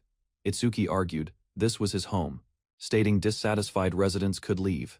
The argument ended without resolution. Itsuki calmly drank tea while Wendy watched quietly, wondering why Sort remained unusually upset. Wendy explained Sort's anger stemmed from what happened involving Aina. Realizing the misunderstanding's source, she decided to apologize personally. Itsuki approached Sort's room and knocked repeatedly. While waiting outside, he admitted expelling her from the mansion had gone too far. Itsuki knocked on Sort's door, seeking reconciliation. She emerged irritably, denied being alone, then demanded his purpose. Sorte immediately seized Itsuki's clothing and challenged his apology. Despite continued complaints, she unexpectedly asked about Aina's condition. Renj explained, Aina fled because she lacked confidence to become Itsuki's slave. Hearing this, Aina rushed away again, leaving Itsuki speechless. Sorte criticized Itsuki harshly for troubling Aina and called him trash. She pitied Aina deeply, insisting unfair pressure had pushed her into distress. Sorte ordered Itsuki to apologize properly once Aina returned home. Her stern lecture continued until she paused briefly. Renj stopped Itsuki and Sort before they could leave. Smiling brightly, she announced a personal request and gathered their attention immediately. She explained her body felt stiff from sleeping on hard surfaces. Seeking relief, she asked whether any effective treatment existed. Itsuki suggested a massage and offered assistance. Trusting his proposal, Renj accepted despite feeling slightly embarrassed by the arrangement. Sorte objected immediately, suspecting inappropriate intentions behind the massage. Itsuki defended himself, claiming experience from helping exhausted companions. The massage began, and Renj quickly noticed its effectiveness. As tension left her body, surprise replaced suspicion, while Itsuki continued carefully. Renj relaxed as Itsuki's massage eased her stiffness. Watching her reaction, Sort grew suspicious. While Renj admitted the treatment felt wonderful, Sorte became the next target despite resisting strongly. Itsuki ignored her protests, determined to find tense areas and relieve them. Itsuki carefully stretched Sort's leg muscles and explained the process. Though startled by the sensation, she endured the treatment. The massage continued across Sort's lower body. Gradually, accumulated tension loosened, leaving her overwhelmed by unfamiliar comfort and relaxation. As the treatment progressed, Sort became increasingly confused by her body's response. The soothing warmth spread further, unsettling her thoughts. Itsuki suddenly recalled his old dream of owning a puppy. The memory surfaced while he worked, drawing his attention elsewhere, remembering countless puppy videos. Itsuki regretted never raising one himself. The longing remained strong despite living in another world. Seeing Sort's fluffy tail before him, Itsuki lost restraint briefly. He reached toward it instinctively, fascinated by the opportunity. Itsuki touched the tail, discovering an unexpectedly sensitive spot. Sort reacted immediately, startled by the sensation and unable to remain calm. The situation quickly became chaotic, as Itsuki continued apologizing repeatedly. Sort demanded he stop, struggling between embarrassment, frustration, and confusion. Sorte's confusion reached its limit as the massage continued. Overwhelmed by unfamiliar sensations, she shouted that everything was becoming strange and uncontrollable. Back downstairs, Aina questioned the situation after noticing Sort's unusual behavior. Itsuki admitted he had gone too far and lost control. At the Alchemy Guild, Itsuki finished a potion delivery, thanked Ri and Rick for guidance, and shared tea. Itsuki joked that life without troublesome people would feel lonely, while Ri and Rick remarked that age gradually changed friendships greatly. Ray and Rick smoked quietly and spoke about growing older, while Itsuki answered modestly. Shiro helped prepare food beside Rate. Before leaving, Rate handed Shiro a souvenir and received thanks. Itsuki teased lightly, earning a dismissive reaction from the embarrassed recipient there. Itsuki asked Shiro about lunch plans, then noticed someone approaching. He raised a hand, greeting the visitor politely, while Shiro watched with curiosity. Itsuki and Shiro walked through the busy street discussing food choices. Shiro eagerly demanded meat, while a wrapped stranger followed closely behind. A thief suddenly attacked from behind with a blade. Shiro reacted instantly, rushing forward and striking before the weapon reached Itsuki. The thief stumbled and collapsed onto the ground. Itsuki stared in confusion while Shiro remained alert, watching the suspicious figure carefully. Grinning confidently, the thief threw a strange object toward Itsuki. He immediately recognized it as his magic bag and reacted. Smoke burst across the street, blocking visibility around them. Shiro warned Itsuki, then leaped skyward, determined to recover the stolen bag. The thief raced through narrow streets, clutching Itsuki's bag. Believing the alchemist carried great wealth, he hurried forward with excitement. While fleeing, the thief celebrated his success and imagined proper meals. Above him, Shiro silently pursued across rooftops without hesitation. Shiro landed directly ahead and demanded the bag's return. She declared its importance to Itsuki, blocking the thief's escape. Cornered and frightened, the thief drew a knife. He warned Shiro to move aside, hoping intimidation would create an opening. Ignoring the threat completely, Shiro charged forward with overwhelming speed. The thief froze in shock as she struck first. Shiro caught the thief's knife barehanded and demanded the bag again. Fear spread across his face as resistance became impossible. The thief collapsed and screamed repeatedly for the bag. Shiro stood firmly before him, refusing to yield, despite desperation. Shiro ordered him to stop stealing. The thief admitted hunger drove his actions, claiming survival depended on whatever money he obtained. Hearing his explanation, Shiro offered a small package instead. The thief stared blankly, unable to understand her intention immediately. Shiro explained the package contained sweets made by Reet. Confused by her kindness, the thief accepted it while standing speechless. Shiro left without another word, leaving the thief confused. He examined the sweets quietly, questioning whether her kindness was genuine. Walking alone through town, Shiro looked uneasy. Separation from Itsuki weighed heavily on her mind as she searched carefully. Mira noticed Shiro wandering and approached kindly. Recognizing her connection to Itsuki, she asked why she remained alone. She brought her into Yasis's establishment. Curious workers gathered around, recognizing the energetic cat girl from an earlier incident. Shiro checked on everyone calmly while confusion spread around her. Mira explained, Shiro became lost and was guided there.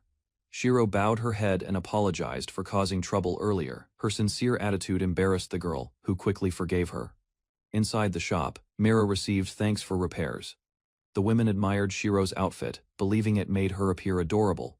While waiting comfortably, Shiro listened as discussions turned toward contacting Itsuki. The woman praised Lord Yasis and his many connections. Several women examined Shiro's appearance with great interest. They compared outfits, discussed styles, and admired how charming she looked.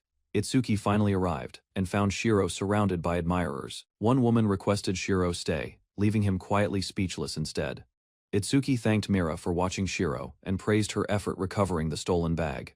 Shiro smiled proudly as they departed for their home. Several days passed and heavy rain covered the city. Two cloaked visitors arrived quietly and requested entry into Itsuki's residence during a storm. The unexpected arrival drew attention from everyone inside. Shiro and companions watched cautiously while questioning the visitors at the front door area. When the hoods lowered, the guest revealed himself as Hayato and Letty. Their serious expression suggested an important purpose for this unexpected meeting. Wendy welcomed Hayato and Letty into the mansion. She collected their wet cloaks and guided them inside with polite hospitality. Hayato looked around the residence with interest while Letty followed, quietly. Wendy confirmed they had reached Itsuki's mansion successfully. Tea was served as the visitors settled down. Hayato apologized for his appearance and greeted Itsuki after their separation. The meeting quickly became comfortable and friendly. Hayato discussed recent events involving Itsuki while Letty listened and enjoyed tea. Hayato revealed the purpose behind his visit. He explained he wanted to express gratitude, while Itsuki dismissed his achievements modestly. Hayato explained their original mission involved retrieving an important elixir. Unexpected complications forced changes, leading to the failed assassination investigation. Lowering his head, he apologized sincerely for the outcome. Itsuki listened carefully and realized Hayato had requested the elixir. Itsuki dismissed the apology and explained circumstances simply aligned by chance. He insisted Hayato carried no responsibility for events. Hayato remained troubled by the dangerous dungeon expedition. Itsuki reassured him, mentioning allies helped greatly and reduced potential risks. Despite the reassurance, he revealed a deeper concern. The mission changed unexpectedly, forcing him to stop an important guest. The battle intensified inside the dungeon as monsters increased rapidly. Fallen creatures littered the ground, signaling growing danger around explorers. Hayato ordered everyone to remain close together. While Chris struggled from exhaustion, the group stayed alert against possible threats. Concerned, Letty requested a break, noticing her strength fading considerably already. Chris insisted she could continue, despite her condition. Seeing her state, Hayato immediately agreed to rest. Chris lowered her head and apologized, feeling responsible for delaying progress. The group paused and examined their equipment carefully. Hayato stressed efficiency, reminding everyone they could no longer waste resources. Chris blamed herself for slowing the expedition. Overwhelmed by insecurity, she believed her weakness burdened Hayato and endangered everyone else. As preparations continued, she remained distracted by those thoughts. Concerned companions approached her, noticing emotional strain behind her response. Trying to regain composure, Chris examined a nearby wall carefully. Her attention caught something unusual, prompting immediate suspicion and concern. The hidden mechanism suddenly activated beneath them. Startled, Letty recognized the trap, shouting as Chris became trapped unexpectedly. Hayato blamed himself for failing to notice the threat sooner. Recalling the incident painfully, he carried deep regret afterward. Itsuki asked about Chris's condition while Letty explained the accident. She insisted Hayato should not shoulder all responsibility alone. Hayato revealed the injury's severity during discussion. Ordinary healing potions could not restore Chris's lost eye, despite their effectiveness. Learning the truth, Itsuki immediately became serious. He regarded Chris as an important friend and resolved to help her. He searched for possible solutions and found hope. A rare item might appear at an underground auction within the capital. Determined to save Chris, Itsuki considered creating the cure himself. He believed obtaining the necessary materials remained the greatest challenge. The rain finally ended as Hayato and Letty prepared to leave. Before departing, Hayato politely excused himself from further discussion. Itsuki stopped Hayato and offered friendly advice. Recognizing his worries, he encouraged him to share burdens instead of suffering alone. Hayato accepted the kindness with gratitude. Encouraged by Itsuki's words, he appeared calmer and more willing to move forward. Thinking carefully, Itsuki considered the capital auction. He suggested traveling there together, believing the journey could support their goal.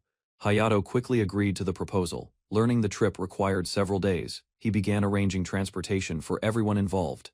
Itsuki discussed travel plans with Hayato. They considered companions for the auction, agreeing Shiro and Wendy would join. Before leaving, Letty called to Hayato quietly. Her hesitant expression suggested she wanted to discuss something personal, yet lacked the courage. Letty tried speaking but lost confidence midway.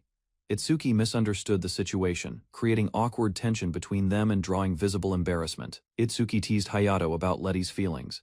The remark shocked her and turned the conversation chaotic, while Hayato watched silently helplessly. Flustered, Letty denied everything and scolded Itsuki strongly. He apologized, leaving the group momentarily unsettled by the misunderstanding. Elsewhere, Chris remained isolated and skipped meals again. A concerned companion found her, worried about declining health. Emily quietly read a book while Mia approached from behind. Seeing her expression, Mia sensed concern and watched her carefully. Mia clung to Emily, worried about Chris skipping meals repeatedly. Emily comforted her gently, though concern remained visible across her face. Hayato and Letty returned and found the pair together. Emily welcomed them back, while Miti remained troubled by Chris's condition. Emily explained the situation involving Chris. Understanding the matter immediately, Hayato decided to check on her while Letty followed. Hayato reached Chris's room and opened the door. Facing the situation directly, he examined her condition with concern. Hayato stood outside Chris's room and heard repeated apologies. Realizing her guilt remained overwhelming, he quietly prepared himself before entering. Inside, Chris sat alone on the bed, hugging her knees. She continued apologizing, burdened by responsibility and painful feelings. Hayato left the room with a troubled expression. Letty approached immediately, seeking information. While his silence revealed Chris's condition, gathered around the table, the group discussed Chris's recovery. Mii strongly wished for improvement, reflecting everyone's shared concern. Letty suggested seeking help from another person. Hayato considered the idea seriously while Emily listened, hoping for progress. Letty suggested contacting Itsuki for advice. Hayato listened carefully, considering their options while the others quietly supported the proposal. Emily agreed with the suggestion, believing they depended on themselves too much. Hayato accepted the idea and contacted Itsuki immediately. Receiving a letter, Itsuki understood the instructions. He reassured Hayato silently, offered assistance, and invited everyone to gather at his house. Itsuki arrived and explained Chris's situation to Wendy. Understanding the circumstances, she willingly agreed to provide support. Itsuki welcomed the visitors outside his home. Accompanied by Wendy and Shiro, he prepared to help resolve Chris's troubling condition. Hayato thanked Itsuki for receiving the group. Standing together with Wendy, they formally requested assistance regarding Chris's difficult situation. Chris appeared, greeted the visitors while Itsuki introduced her. Her reserved demeanor contrasted with the warm reception offered. Itsuki recognized Emily and confirmed her presence there. The reunion surprised him. While Wendy observed the exchange with interest, Emily warned Itsuki against making Wendy cry. Wendy quickly stopped her, and the others watched their interaction with confusion. Everyone gathered around a meal while Itsuki introduced the traveling companions. The discussion shifted toward their upcoming journey together. The meal impressed the visitors greatly. Miti enjoyed the food enthusiastically, while Letty admitted its taste, despite remaining reserved. Itsuki suggested everyone use the bath at his house. Hearing this, the group became interested and discussed the invitation. He explained the bath originated from the homeland and was built by Mera. The information impressed everyone around him. Excitement spread among the women immediately. Miti eagerly wanted to visit the bath, while the others quickly agreed together. Wendy approached Chris privately and requested a conversation. Meanwhile, Itsuki encouraged Hayato to relax while waiting patiently. Itsuki believed Wendy needed time with Chris. Trusting her judgment, Hayato agreed and allowed Wendy to handle the situation. Wendy helped with the dishes while speaking calmly, though apologetic for relying on others. She continued supporting Chris sincerely. Chris admitted enjoying the meal greatly. Hearing Wendy praise her cooking, she revealed interest in learning more recipes herself. Wendy shared Chris's cooking reputation with others. Surprised by the discussion, Chris learned everyone already appreciated her skills. Burdened by lingering guilt, Chris confessed her intention to leave Hayato's party. The decision reflected her growing uncertainty. Chris blamed herself for injuries suffered during an important mission. Hearing her reasoning, Wendy gently questioned why she felt responsible. Overwhelmed by guilt, she declared everyone would be better without her.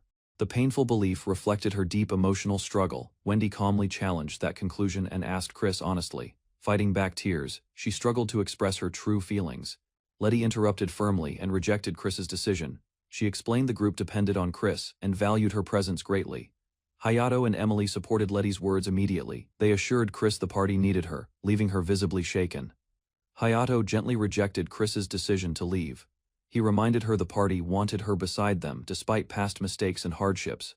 Overcome with emotion, Chris accepted the group's feelings. Hayato, Emily, Letty, and Midi gathered around her, offering comfort and reassurance. With the misunderstanding resolved, Itsuki thanked Wendy for helping Chris. Wendy smiled warmly as the gathering ended peacefully together. Miti and Emily relaxed inside the hot bath together, enjoying the warmth greatly. They compared it favorably against ordinary facilities. Letty noticed Chris remaining cautious despite joining them. Concerned for her condition, she reminded everyone not to overexert themselves. She personally helped wash Chris, who hesitated because of her injuries, accepting the support. Chris gradually relaxed beside her. Feeling grateful, Chris thanked Letty sincerely for her kindness. Letty responded warmly and requested Chris's homemade soup for dinner. Chris agreed with a genuine smile. The group continued enjoying the bath together, sharing comfort while her mood improved. Itsuki presented 2 newly completed rings to Hayato. He explained their special effects and described them as powerful magical equipment. Holding the rings proudly, Itsuki revealed their unique function. Their abilities strengthened according to the intimacy shared between wearers. Hayato questioned the unusual design choice. Itsuki explained he modeled them after wedding rings, then casually dismissed the implication. Itsuki gifted the rings to Hayato's party members. Chris apologized again, but Hayato reassured her without hesitation or resentment. Itsuki encouraged everyone to accept the present sincerely. Walking away, he joked about selling similar creations through an auction. Itsuki returned and was immediately confronted by Sort, who appeared upset. Noticing her flushed face, he asked what had happened. Sorte angrily questioned rumors about the imperial capital, frustrated by learning the news indirectly.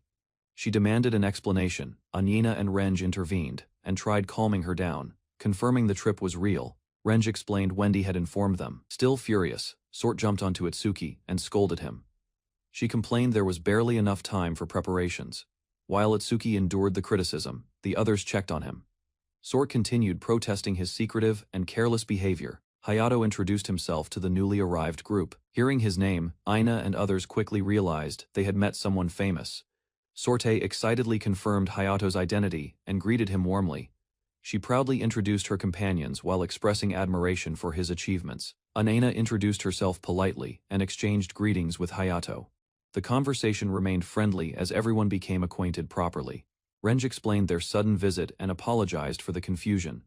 Despite teasing Itsuki, she confirmed they still intended joining. Sorte climbed onto Itsuki and demanded inclusion in the journey. Embarrassed by the situation, Itsuki offered her alternatives instead. Sorte strongly rejected staying behind while everyone traveled.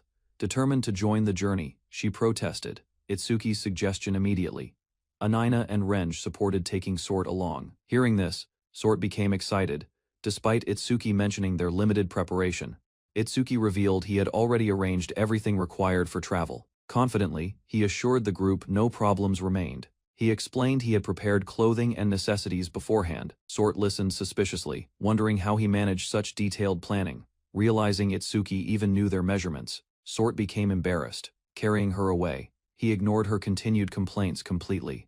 Hayato apologized for Itsuki's troublesome behavior during their visit. Listening calmly, Sort accepted the explanation without holding resentment. Sorte revealed she had already heard stories about Hayato. Familiar with his connection to Itsuki, she treated him warmly. Sorte entrusted Itsuki's well-being to Hayato. Hayato promised nothing directly, yet admitted Itsuki remained an important friend to him. Anana and Renge gathered around Sort playfully. Their close attention embarrassed her, creating a light-hearted atmosphere among companions. Shiro suddenly appeared and declared she would protect her master too. Startled by the interruption, Sort protested loudly. Hayato spoke positively about Sort and her companions. Watching their interaction, Itsuki agreed they seemed like trustworthy friends. The conversation ended when the women returned from bathing.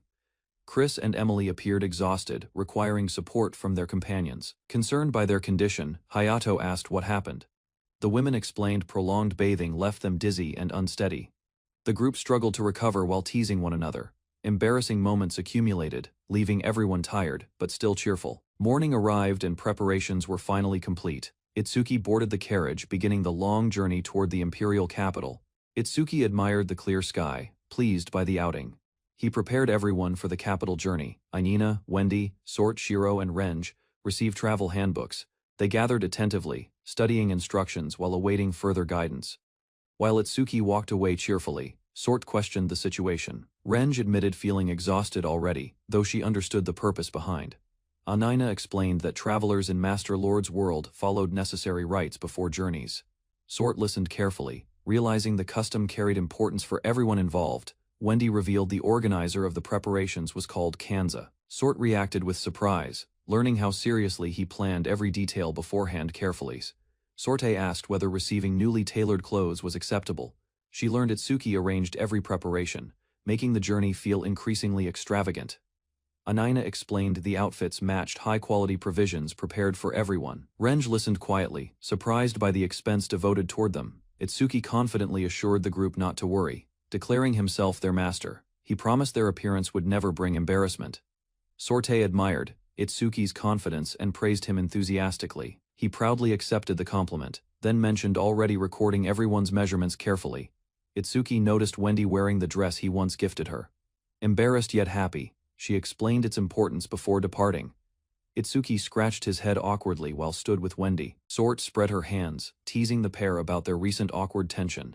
Shiro suddenly jumped onto Itsuki's back, urging him to move faster. He accepted her enthusiasm and prepared to depart with everyone waiting eagerly. The group boarded a horse carriage and began traveling through the capital streets. Itsuki sat beside Shiro while companions chatted comfortably during transit. Reaching the city gate, the travelers stepped from their carriage. Itsuki greeted Hayato's group with a wave before both parties gathered together there. Two carriages crossed open roads beyond the city. Hayato noticed Itsuki feeling sore from riding and checked on him with concern and curiosity. While crossing open plains, Itsuki asked Hayato about the remaining distance. Hayato estimated 2 days. Then Itsuki noticed something approaching his foot. A tiny mushroom-covered creature waddled beside the travelers. The unusual being chirped repeatedly, drawing attention as it followed. A sudden scream echoed across the area. Aina, Sort, and Renge immediately reacted, mistaking the strange creature for a dangerous monster. Itsuki rushed forward before anyone attacked, declaring he would handle the situation. He crouched beside the creature while others watched. The tiny creature remained harmless, despite everyone's caution.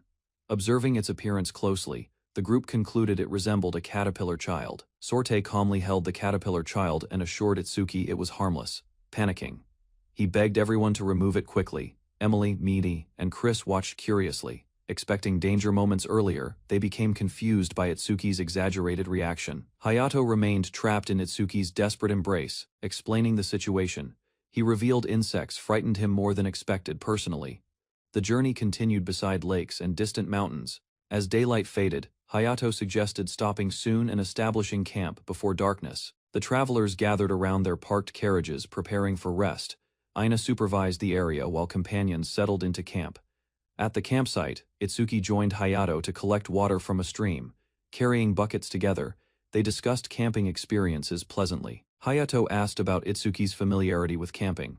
Itsuki recalled several outings from his previous world, making the activity feel nostalgic. While exploring the forest, Itsuki spotted a unicorn near a waterfall. Surprised by the sight, he immediately called attention. Hayato recognized the creature and explained its existence. Meanwhile, strange parasites writhed around the unicorn's horn, creating an unsettling scene. Learning the parasites infected horses through their horns, Itsuki reacted uneasily. Hayato warned that humans could also become hosts. Itsuki panicked when enormous moths fluttered around the unicorn. Remembering similar insects from Japan, he desperately begged them to leave. Carrying water beside Hayato, Itsuki noticed the unicorn standing upright. Concerned by its behavior, they decided retreating would be safer. As evening settled over the forest, Sort and companions returned carrying meat. Their successful hunt provided ingredients for camp dinner. Wendy prepared a hearty meal for everyone. Chris praised her cooking enthusiastically, enjoying soup and various dishes together. Gathered around tents beneath the night sky, the travelers relaxed over food and drinks. Itsuki shared pleasant moments with companions. As the campfire gathering continued, companions relaxed together. Emily played guitar while Aina listened quietly, and Letty approached Hayato. Later, silence settled across the campsite. Shiro rested on a tree branch, while Itsuki watched sleeping companions beneath the moonlight. Wendy noticed Itsuki remaining awake beside the fire.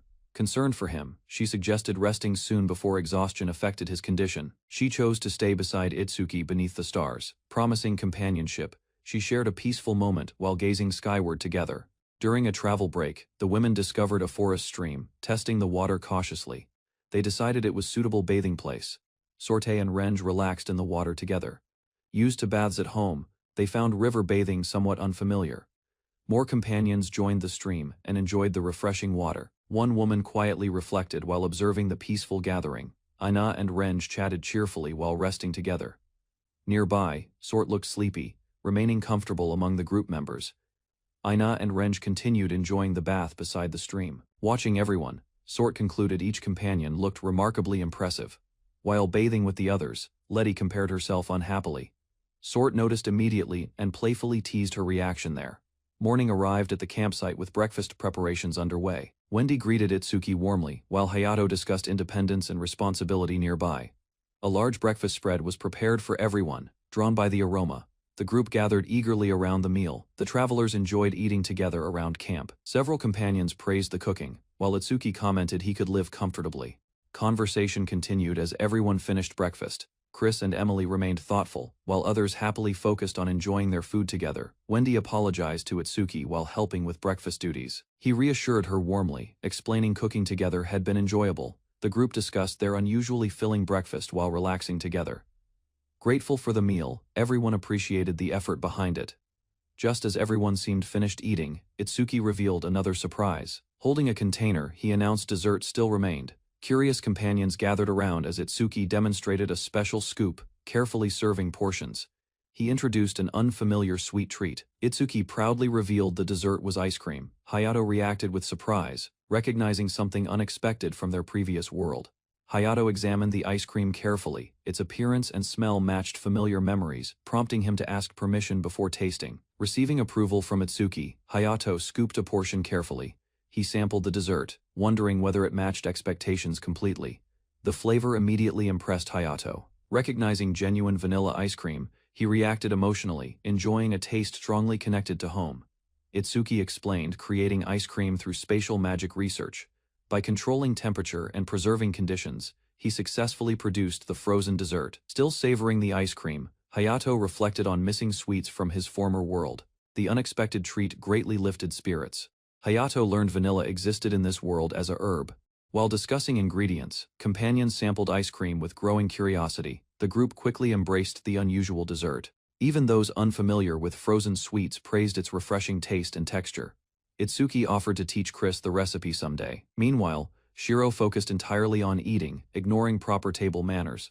Later, their peaceful meal ended as the monsters approached the wagons. Ina and Sort immediately prepared themselves to defend everyone. Fierce creatures charged toward the camp from multiple directions. Following instructions, Sort rushed forward while protecting the wagon area. Ina met the charging monsters head-on without hesitation. Swinging her weapon decisively, she cut through attackers and disrupted their advance. Several reptilian monsters surrounded the wagon from different directions. Sort positioned herself firmly, preventing them from reaching the carriage. Sorte spun her spear through the battlefield with practiced skill. Her sweeping strikes knocked back creatures and opened space. Leaping directly into the enemy formation, Sorte attacked repeatedly. She struck multiple monsters in quick succession, keeping pressure constant. Renge joined the battle with overwhelming strength and speed. Crushing monsters effortlessly, she impressed Itsuki while securing the camp. Itsuki watched Ina, Sort, and Renge fighting together for the first time. Their coordinated strength revealed the group's impressive combat ability. Observing the battle, Itsuki reflected on traveling through dangerous lands.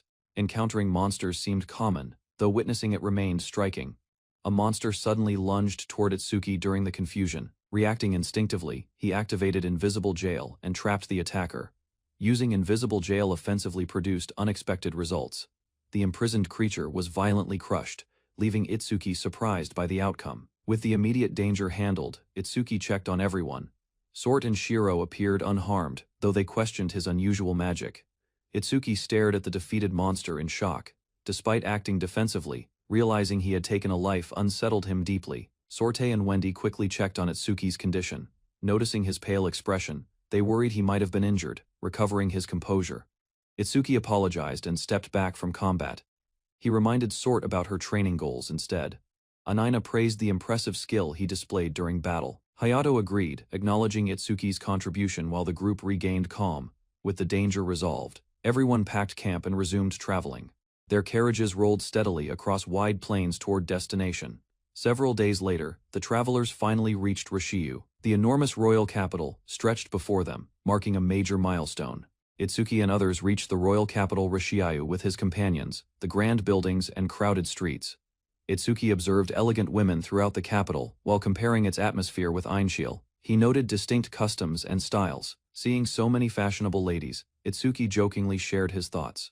Wendy reacted with mixed expressions. While one coughed at the remark awkwardly, Itsuki reflected that Wendy and Ina remained exceptional among the city's residents. Surrounded by admired companions, he stayed calm. Reaching their destination, Hayato returned and received an enthusiastic welcome. Several women gathered around him with bright smiles, expressing affection and excitement. Hayato greeted the cheering crowd and asked a guard to announce his return. The guard eagerly accepted, clearly honored by request. A nervous new guard approached Hayato holding a sign, wanting encouragement. He politely asked Hayato to bless it personally there. Hayato accepted the request with a relaxed smile. Though unsure about possessing divine power, he willingly agreed to help anyway. Letty watched beside Hayato while discussing his reputation. She remained unconcerned, believing admiration from others caused no meaningful trouble whatsoever. Itsuki learned many noblewomen pursued Hayato through marriage proposals. Hearing such overwhelming popularity, he and his companions reacted with amazement. Itsuki and his companions arrived before Hayato's mansion. The enormous residence stunned everyone, making them pause and examine its scale. Comparing the mansion with his own residence, Itsuki laughed awkwardly. The difference appeared overwhelming, leaving his companions quietly impressed. A playful discussion began regarding Wendy and Ina. Their teasing focused on appearances, prompting Itsuki to stop the argument. Hayato opened the entrance and warmly greeted the visitors. With welcoming gestures, he invited everyone inside and encouraged comfort. Several maids lined the hall and bowed gracefully. They welcomed Hayato back while extending the same respectful hospitality toward guests. The mansion's maids formally welcomed the guests. Seeing such a massive group gathered together, Itsuki reacted with complete surprise.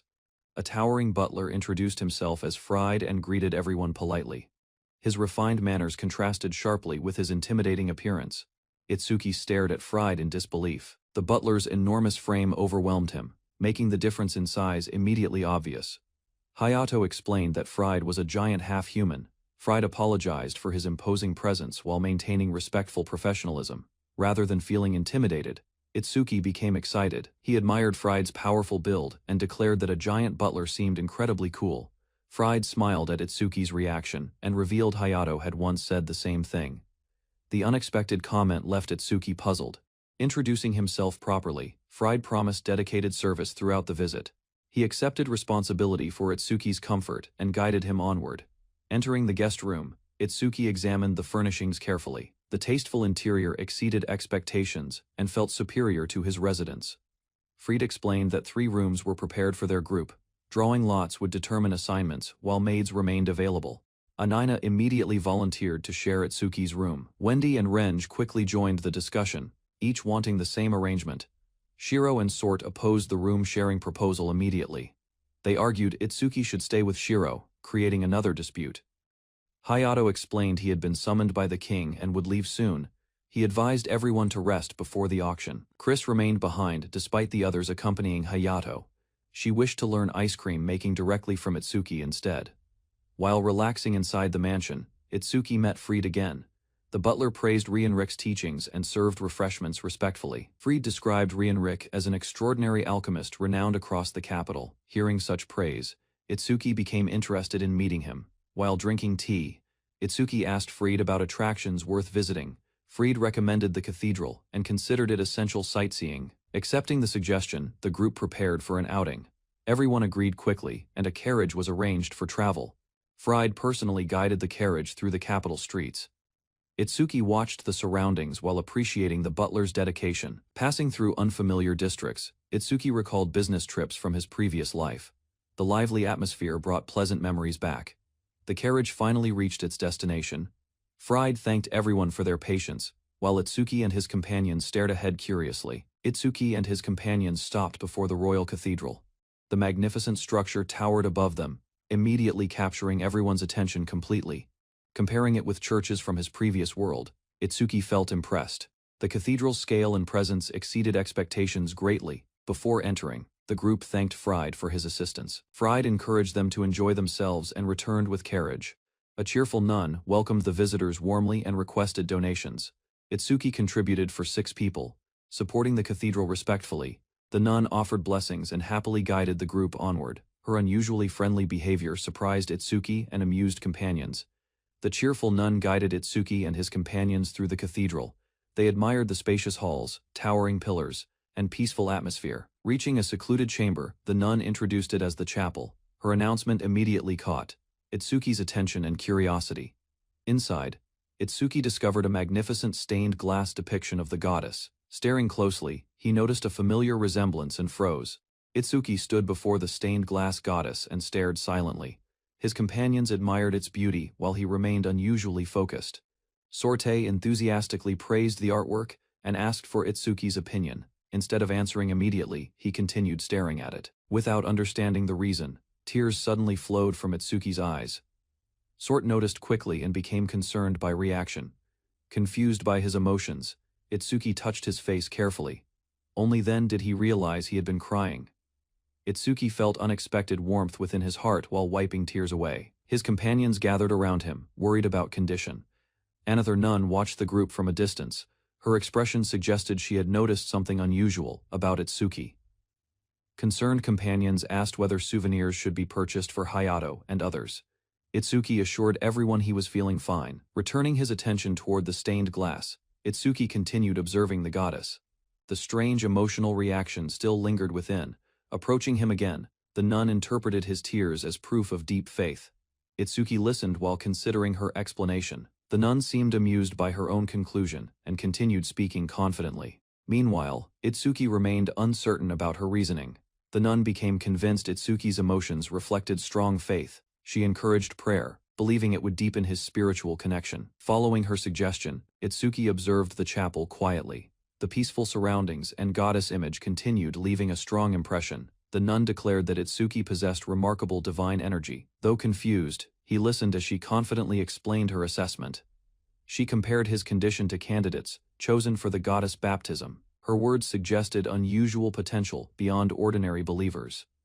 Excited by the explanation, the nun described powerful healing and holy magic. Itsuki became interested, though he doubted possessing such abilities. The nun's explanation left Itsuki completely unconvinced. He questioned why a brief emotional moment suddenly suggested extraordinary spiritual significance. Undeterred, the nun enthusiastically claimed immense opportunities awaited him. She insisted daily prayers would steadily increase his divine energy. Itsuki admitted maintaining prayers every single day sounded difficult. The nun appeared disappointed, expecting a more enthusiastic response instead. Refusing to surrender, the nun quickly proposed another solution. She promised an easier path toward receiving the goddess's blessings. Her secret method turned out to be donations. Realizing her intention immediately, Itsuki decided to leave with Shiro. Itsuki walked away with Shiro, while the nun chased behind. He joked that discussing divine energy suddenly felt dangerous. The persistent nun stopped him again and revealed donation prices.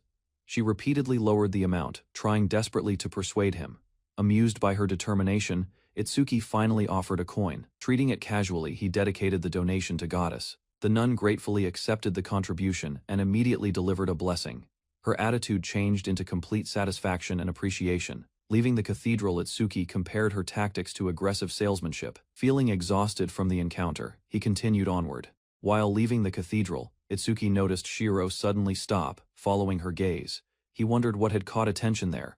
Shiro traced a scent through the building and identified food nearby. Curious, she investigated while Itsuki followed behind carefully. Peeking inside a room, they discovered several nuns eating and drinking together. The cheerful atmosphere contrasted with their duties. Among them, the persistent nun happily enjoyed alcohol and cigarette. She proudly praised purchases funded through believers' donations and offerings. Hearing loud laughter from behind the door, Itsuki realized the truth. He stared silently while Shiro watched the scene. Itsuki watched the drunken nuns celebrate openly inside their room. Their carefree behavior seemed completely opposite from expected religious conduct. One nun proudly displayed another bottle, while others encouraged her. Their conversation revealed remarkably little concern about appearances or discipline. The same nun discussed replacing damaged belongings using donation money. Listening from the doorway, Itsuki could only remain speechless. Concluding the situation looked suspicious, Itsuki decided retreat was safest. Meanwhile, Shiro calmly continued enjoying food without concern whatsoever. The nuns quickly noticed Shiro and surrounded her enthusiastically. Fascinated by her appearance, they showered the small beast girl with attention. While the nuns admired Shiro, one suddenly noticed movement near the door. Suspicion spread immediately as someone attempted leaving quietly. Itsuki tried escaping, unnoticed, but a nun reacted instantly. She struck him without hesitation, sending him crashing backward hard. Surrounded by questioning nuns, Itsuki faced accusations and complaints. Their behavior seemed increasingly unreasonable, making the situation feel dangerous. Desperate to avoid trouble, Itsuki claimed he was merely lost. The excuse failed completely because they had already spotted him. A nun captain blocked his escape and demanded cooperation. Smiling confidently, she promised release later while tightening control over situation. Itsuki looked upward while captain of the nun, Teresa, loomed over him, ordering obedience.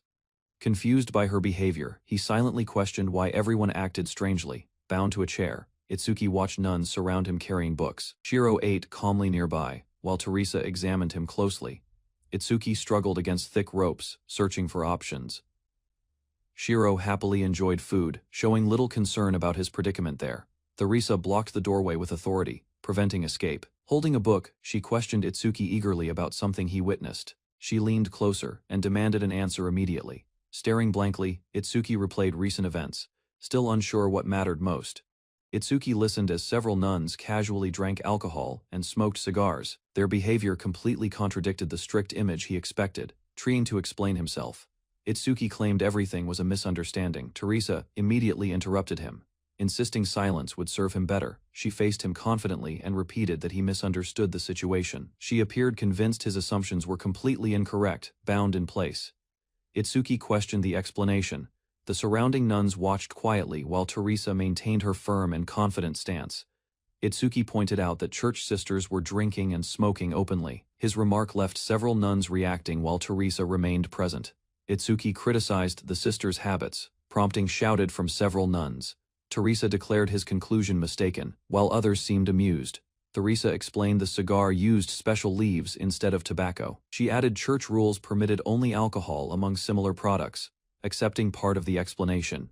Itsuki listened quietly. Teresa insisted their activities relieved stress and helped maintain emotional balance. Teresa proudly described demanding duties involving healing, cleansing, and fighting undead. She explained restrictions weakened their energy and effectiveness. Hearing divine energy could decrease, Itsuki expressed surprise. The sisters reacted immediately, suggesting he misunderstood important religious knowledge again. Itsuki listened as Teresa explained divine energy. Believers gained blessings through faith while harming others reduced sacred power significantly. Curious, Itsuki asked whether regular prayer allowed healing magic use. Teresa replied sincere faith could make it possible for dedicated believers.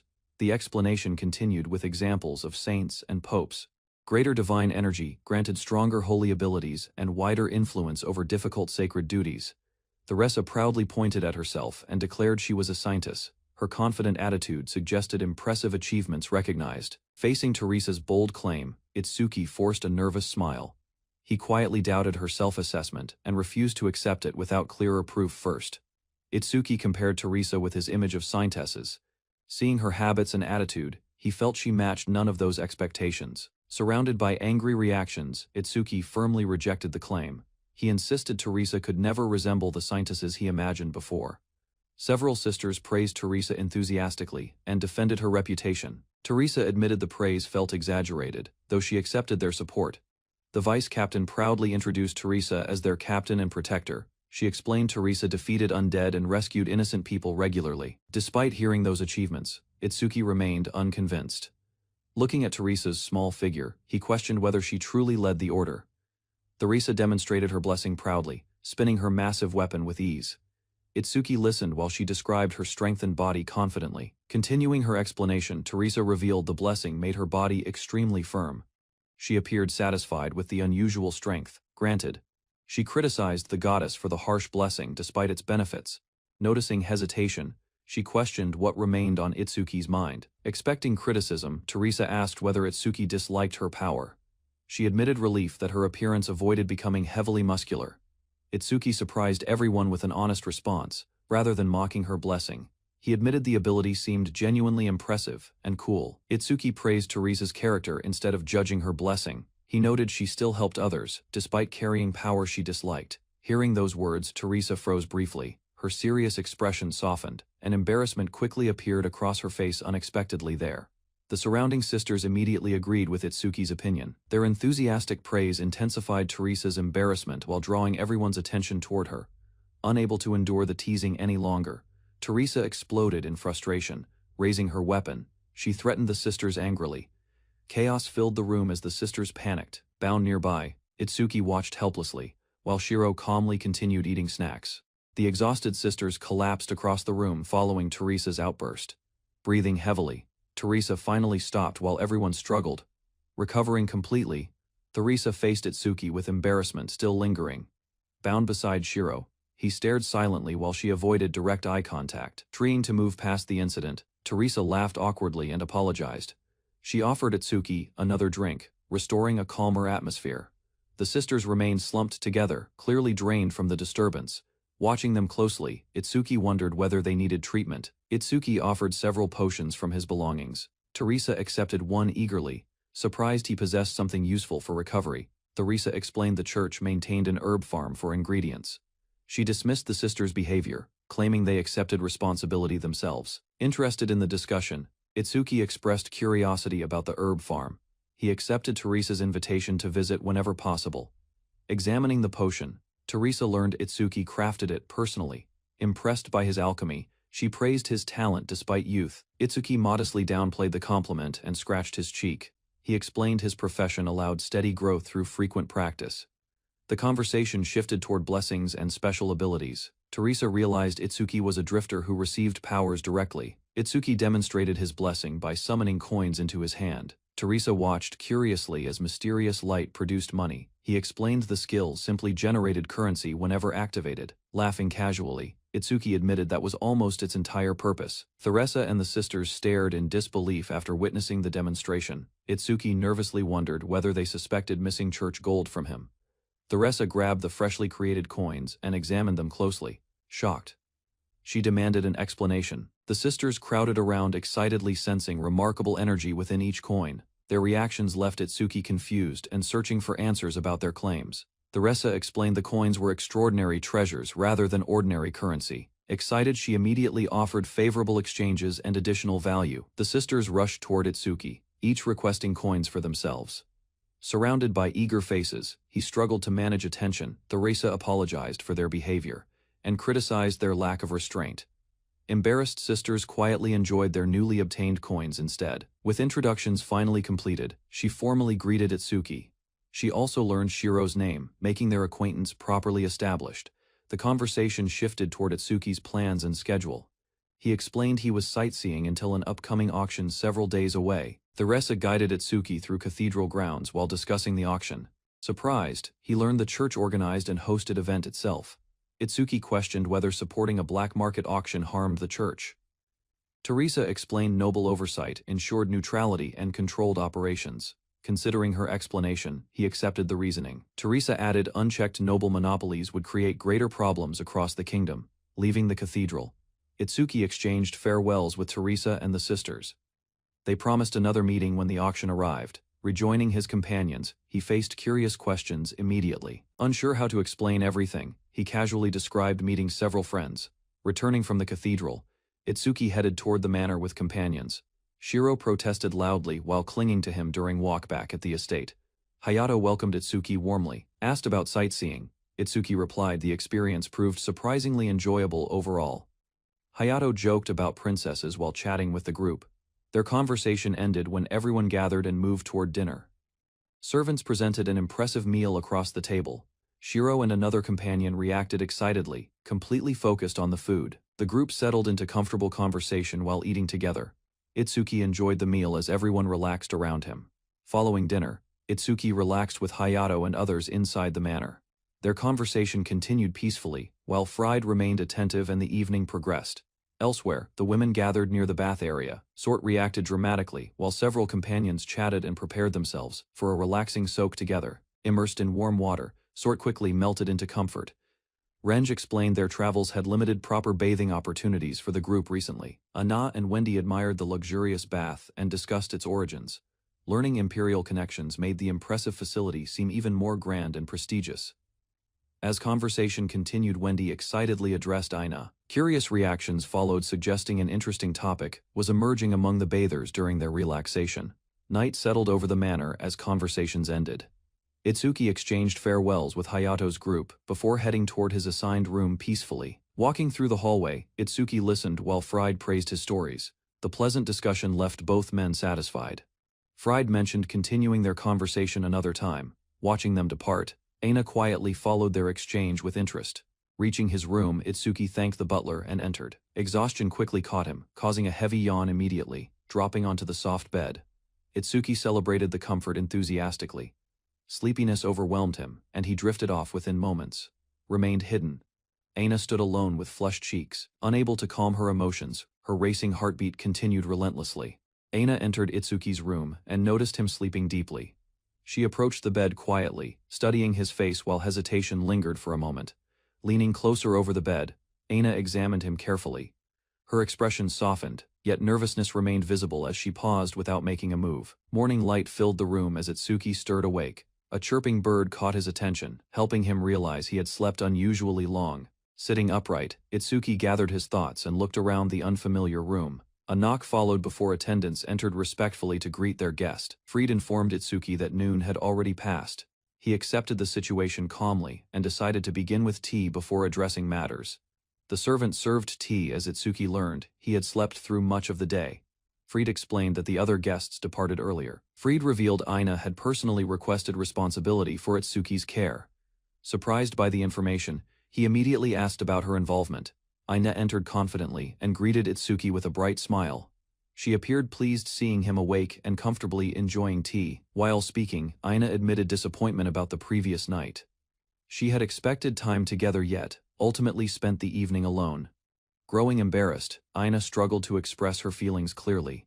Itsuki watched her earnest behavior and found her unexpectedly adorable and charming. Itsuki considered Aina's feelings and scratched his head thoughtfully. Realizing her sincerity, he decided spending time together seemed worthwhile. He suggested relaxing at the manor and invited Aina along. Delighted by the offer, she immediately accepted with visible excitement. Aina guided Itsuki onto her lap and explained her choice. Embarrassed yet curious, he allowed himself to follow her request.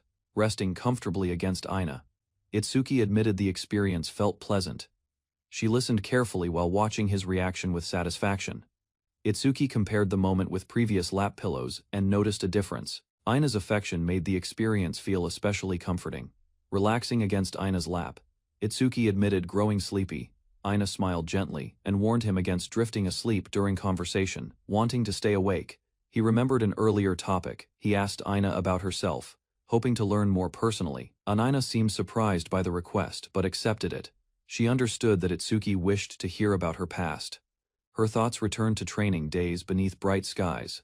A stern swordswoman supervised practice while correcting mistakes without hesitation. During sparring exercises, Ina struggled to keep pace. Her instructor criticized weak defenses and repeatedly stressed proper awareness during combat. Training ended for the day, and Sort and Renge checked on her condition. Despite exhaustion, she prepared herself for the meal. Ina explained that she, Sort, and Renge trained together since childhood. Their master devoted countless years to combat instruction. Remembering those lessons, Ina recalled her master's overwhelming strength. Even old memories of serious training still left her shaken. Life outside training felt unusual and carefree. The group shared baths, acted mischievously, and dealt with their eccentric master's habits. Listening from Ina's lap, Itsuki questioned those experiences. Ina calmly clarified that their formidable master had actually been a woman. Ina described her master as strict yet caring. Despite painful training and tears, she believed every lesson carried genuine purpose. Itsuki compared the master to a harsh drill sergeant. Ina agreed partly though. She insisted the woman always wanted success. Ina remembered difficult nights when exhaustion overwhelmed her. Their master comforted her gently, offering support, songs, and reassurance before sleep. Itsuki realized lap pillows carried special meaning for Ina. Understanding this connection, he relaxed further and nearly drifted asleep. Seeing his drowsiness, Ina softly began singing. Her calm expression and gentle voice filled the room with comforting warmth. Ina continued singing softly while attendants passed the room. Hearing the melody, they noticed something unusual and looked toward her. The attendants exchanged surprised reactions after spotting the scene. Their expressions shifted quickly as they realized what was happening. Still half asleep, Itsuki unconsciously moved closer against Ina. Without noticing, he relaxed completely, while she gently stroked him. Ina blushed heavily when she realized Itsuki had awakened. Embarrassed by their position, she struggled to explain herself properly. Itsuki shifted again and nestled closer without intention, flustered beyond words. Ina tried stopping him while enduring the awkward situation. The attendants remained piqued, hearing unusual commotion from inside the room. Concerned by the noises, they hurried toward Ina and Itsuki immediately. Suddenly Sort, Renge and Wendy found them piqued. Sort asked them what they were doing. Everyone froze, confused by the sight. Realizing they had interrupted something awkward, the attendants panicked. Embarrassment spread quickly, and they retreated without waiting explanations.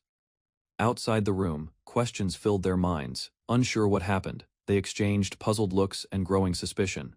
Inside, Itsuki remained asleep and shifted position again. Ina stiffened instantly as the situation became even harder. Wendy immediately upset, imagined the scene incorrectly and grew jealous. Meanwhile, Ina struggled desperately while Itsuki slept peacefully beside her. Itsuki apologized for falling asleep during Ina's story. Ina became flustered while Wendy pouted quietly, still bothered by events. Awake again, Itsuki noticed unusual reactions around him. Confusion spread as he questioned everyone about the strange atmosphere. Auction day arrived. Itsuki confirmed Ina would remain behind, causing Wendy asked if she herself would not satisfy the company. Misunderstanding his words, Wendy worried she disappointed him. Itsuki hurriedly corrected himself while adjusting his tie and appearance. Relieved by his explanation, Wendy stepped closer and embraced him. She admitted missing him, leaving Itsuki embarrassed yet touched. Shiro suddenly leaped onto Itsuki while Wendy remained close beside him. Caught between them, he struggled to react properly. Eager to leave, Shiro urged everyone forward without delay. Wendy grumbled quietly, still dissatisfied with the interruption moments earlier. Hayato arrived to guide the group and revealed transportation awaited outside. Itsuki thanked his assistants and complimented his appearance. As preparations concluded, Hayato mentioned he would accompany the journey. Hearing this, the group continued toward their destination together. Before departure, Letty rushed forward calling out loudly, breathing heavily. She declared that she would join them. Letty insisted she was completely fine despite obvious exhaustion. Concerned by her condition, the others questioned her repeatedly. Hayato gathered the group and prepared for departure. Emily, Chris and Minnie watched quietly while final arrangements concluded. Night covered the city as carriages assembled outside the grand building. Travelers gathered patiently while attendants organized transportation and schedules. Seeing the waiting crowd, Itsuki realized boarding would take time. Limited carriage space forced everyone to proceed carefully. While discussing the delay, Itsuki noticed a familiar arrival. A carriage approached the entrance, drawing attention from the group. Captain Noon, Teresa, greeted Hayato warmly and offered guidance through the venue. She explained that 2 valuable relics would appear there. While leading the group, Teresa revealed powerful buyers sought those relics. Even the Duke had shown serious interest recently. Hayato listened carefully and accepted the information without comment. The group followed closely while preparing for upcoming negotiations. Before entering, attendants stopped everyone and explained special rules. Since the event was illegal, identities needed protection completely. Each participant received a mask and numbered entry ticket. Shiro proudly modeled hers while attendants wished them success inside. The auction hall erupted with excitement as the event began. The vice captain dramatically opened proceedings while masked attendees cheered from every section. Itsuki watched the crowd's enthusiasm with surprise. Vice captain's energetic performance contrasted sharply with her usual appearance and behavior. The first item appeared before the audience. She introduced a 20-year-old male criminal slave and immediately opened bidding. Observing the sale, Itsuki reflected on cultural differences. Although uncomfortable, he recognized slavery remained accepted within this world. Wendy gently touched Itsuki's hand and offered reassurance. Remembering her circumstances, he felt conflicted while she smiled knowingly. The first slave sold successfully for a massive price. Vice Captain maintained the momentum and immediately introduced the auction's next offering. With dramatic enthusiasm, she announced another slave for sale. Itsuki watched skeptically, feeling she exaggerated every presentation considerably. The next item revealed a mermaid slave displayed within water. Her appearance instantly captured attention throughout the crowded auction hall. Itsuki reacted with astonishment upon seeing a real mermaid. Excitement replaced caution as he eagerly observed the unusual sight. The others stared at Itsuki's enthusiastic reaction with concern. Realizing their attention, he awkwardly tried calming himself down. Unable to resist, Itsuki joined the bidding for the mermaid. His enthusiasm raised prices quickly while Wendy watched in disbelief. The mermaid sold for an enormous sum before Itsuki succeeded. Embarrassed afterward, he apologized repeatedly for getting carried away. Moving forward, Vice President introduced the next auction item. This time, several specially crafted necklaces were presented before bidders. Hayato immediately recognized the displayed accessories. Listening carefully, the group learned they were created by a skilled alchemist. Itsuki casually revealed he had personally made those necklaces. Teresa confirmed arranging their inclusion, surprising everyone standing beside him. The vice president introduced the necklaces and explained their abilities. To demonstrate one clearly, she selected the voice-enhancing accessory first. Ignoring warnings, she activated the necklace before everyone prepared. The amplified sound exploded across the hall, startling the entire audience. Itsuki explained the device originated from another invention. By modifying its design, he transformed it into a powerful pendant. Bidding began immediately as interest spread throughout the venue. The necklace attracted fierce competition, pushing prices higher without delay. Watching the numbers rise, Itsuki remained impressed by demand. The vice president encouraged further offers as bidding climbed toward extraordinary amounts. The necklaces finally sold for 50 million Noel. Teresa celebrated enthusiastically while companions congratulated Itsuki on the remarkable result achieved. Pleased by the auction's response, Itsuki reflected quietly. Recognition for his creations brought satisfaction as Teresa introduced another item. The next offering revealed a female half-elf slave. Seeing her determined expression, Itsuki immediately focused his attention on her. Itsuki watched a half-elf slave presented before gathered spectators. Her stern expression stood apart, drawing attention while Wendy quietly observed her reaction. Hayato explained the half-elf's history, describing discrimination against elves and humans. Itsuki noticed her anger and considered possible reasons carefully. Itsuki remembered when Fried questioning circumstances surrounding earlier events. Listening further, Itsuki learned she received harsher treatment than many slaves. The half-elf ignored attempts at persuasion and met Itsuki's gaze directly. Her serious stare revealed caution, suspicion, and resolve. Wendy checked on Itsuki while discussing the half-elf's appearance, embarrassed. He reflected that others often misunderstood his interest completely. Wendy appreciated Itsuki's concern yet believed buying the half-elf could prevent worse treatment. He quietly weighed consequences before deciding further. Wendy praised Itsuki's willingness to accept different races. Wendy remained silent, while Itsuki looked embarrassed by the unexpected admiration. Watching the half-elf, Itsuki recalled prejudice from his homeland. Believing Hayato could manage matters, he wondered how he should help. The host excitedly introduced miracle medicine before the audience. 2 bottles appeared on display, becoming the event's newest attraction. Itsuki immediately recognized the product being presented. Hayato reacted with surprise as both focused their attention toward the stage. Itsuki asked about Hayato's budget while hearing miracle medicine prices. Learning Hayato carried 500 million, he stared silently. Bidding erupted unexpectedly when someone offered 550 million. Itsuki and Hayato were stunned because organizers planned far lower. The medicine sale concluded quickly. The auctioneer announced the first item sold, then prepared bidding for another bottle. Hearing the next auction begin at 100 million, Hayato questioned the situation.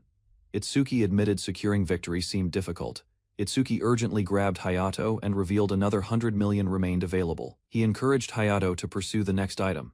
Letty remained quiet while Hayato apologized for involving Itsuki. He accepted Itsuki's support, preparing himself for the fierce bidding. Competing offers climbed rapidly between wealthy participants. Hayato raised 600 million, surpassing rivals and shocking observers across the venue. The auctioneer praised bidder 56's enormous offer. Itsuki anxiously urged acceptance, hoping nobody would challenge Hayato's dangerous commitment. Under moonlit skies, the successful sale concluded.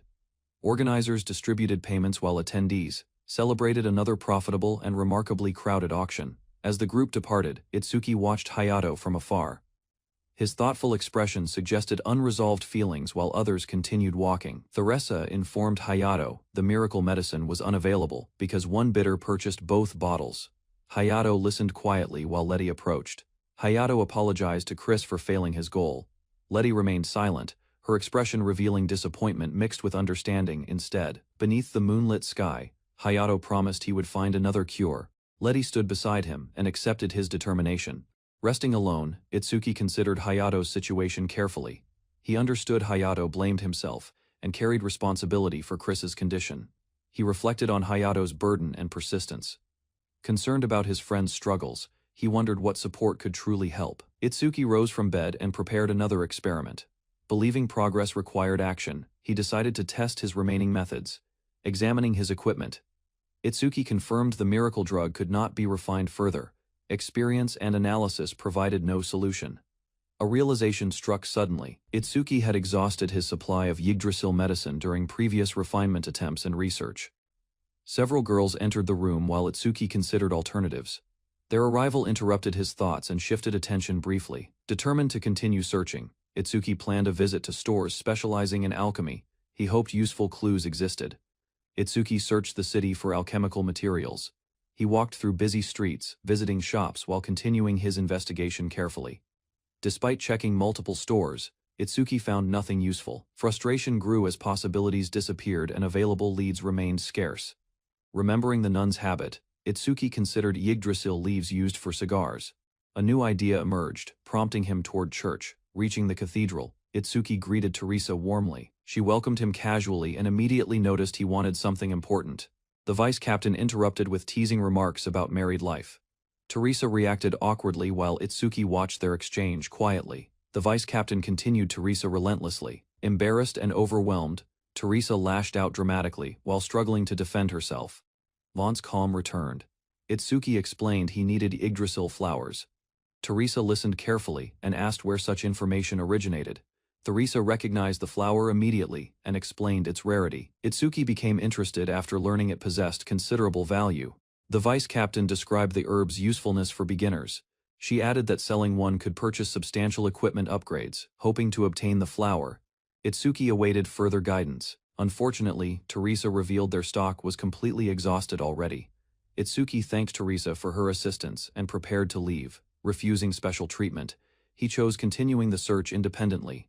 Teresa watched him depart and considered his determination. Believing he had personal motives, she quietly respected his persistence. As farewells ended, she suddenly stopped him. A forgotten detail surfaced, prompting her to call him back immediately. Teresa remembered a location where Yggdrasil flowers actually grew.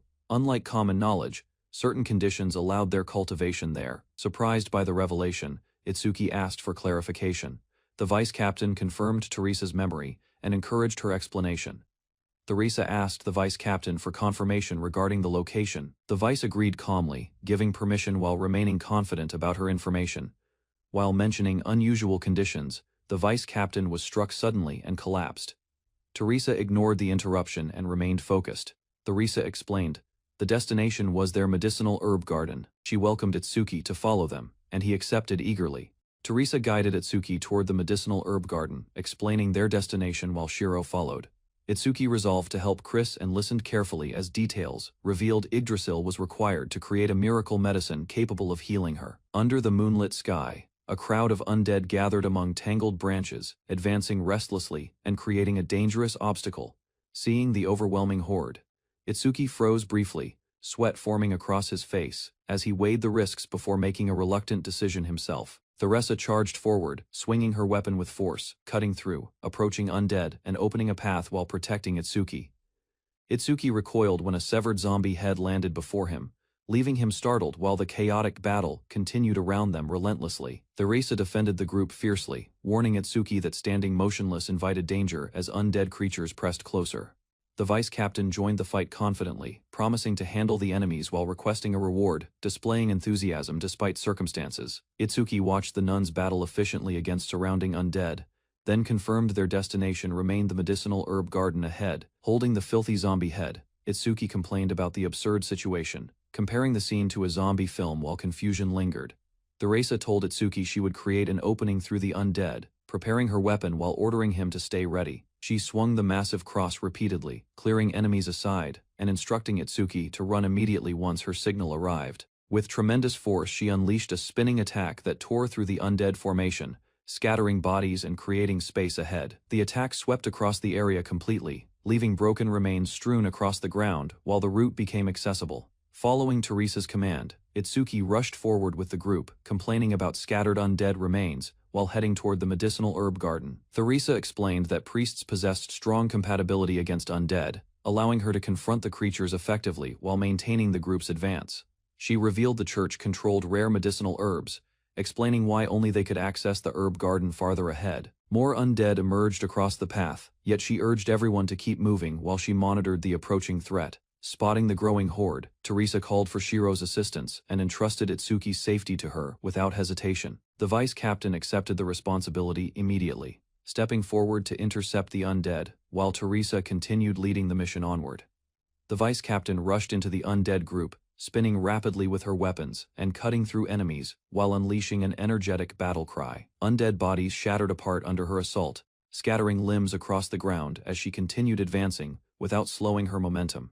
A larger undead attempted an attack from behind, but the vice captain reacted instantly and struck with precise force. Her counterattack crushed the creature completely, eliminating another threat before it could reach her and disrupting the surrounding undead. Rejoining the group, the vice captain remarked that unusually many undead had appeared, while Itsuki acknowledged the nun's impressive strength. Shiro paused suddenly when something unusual caught her attention across the battlefield ahead. Then she requested her knife from Itsuki. She noticed the ground glowing with a magic circle, and both she and Itsuki watched an object emerge slowly. Theresa and the vice captain recognized the phenomenon immediately, explaining that the awaited creature had finally appeared before them. As the figure rose completely, Theresa identified it as the gatekeeper, the guardian responsible for protecting the road ahead. Gigantic skeletal reaper emerged beneath the moonlight, gripping a massive scythe while confronting Itsuki and the nuns directly. Itsuki sighed upon seeing the towering reaper, immediately recognizing it as a boss-level enemy blocking their progress ahead. The gatekeeper swung its enormous scythe across the area, displaying frightening power and confirming the threat facing the group. Theresa and the vice captain ordered Itsuki and the others to remain back, warning careless actions could prove fatal during confrontation. Shiro stepped forward confidently and declared she would defeat the gatekeeper herself, leaving Itsuki surprised by her resolve and astonishing them. The gatekeeper floated before the group and focused on Shiro, prompting Itsuki to call out while preparing for battle cautiously. Itsuki questioned Shiro's decision to fight alone, suggesting Theresa and the others handle the threat, but Shiro remained calm. Shiro advanced toward the gatekeeper, confidently, drawing her knife while the undead guardian observed her movements from a distance.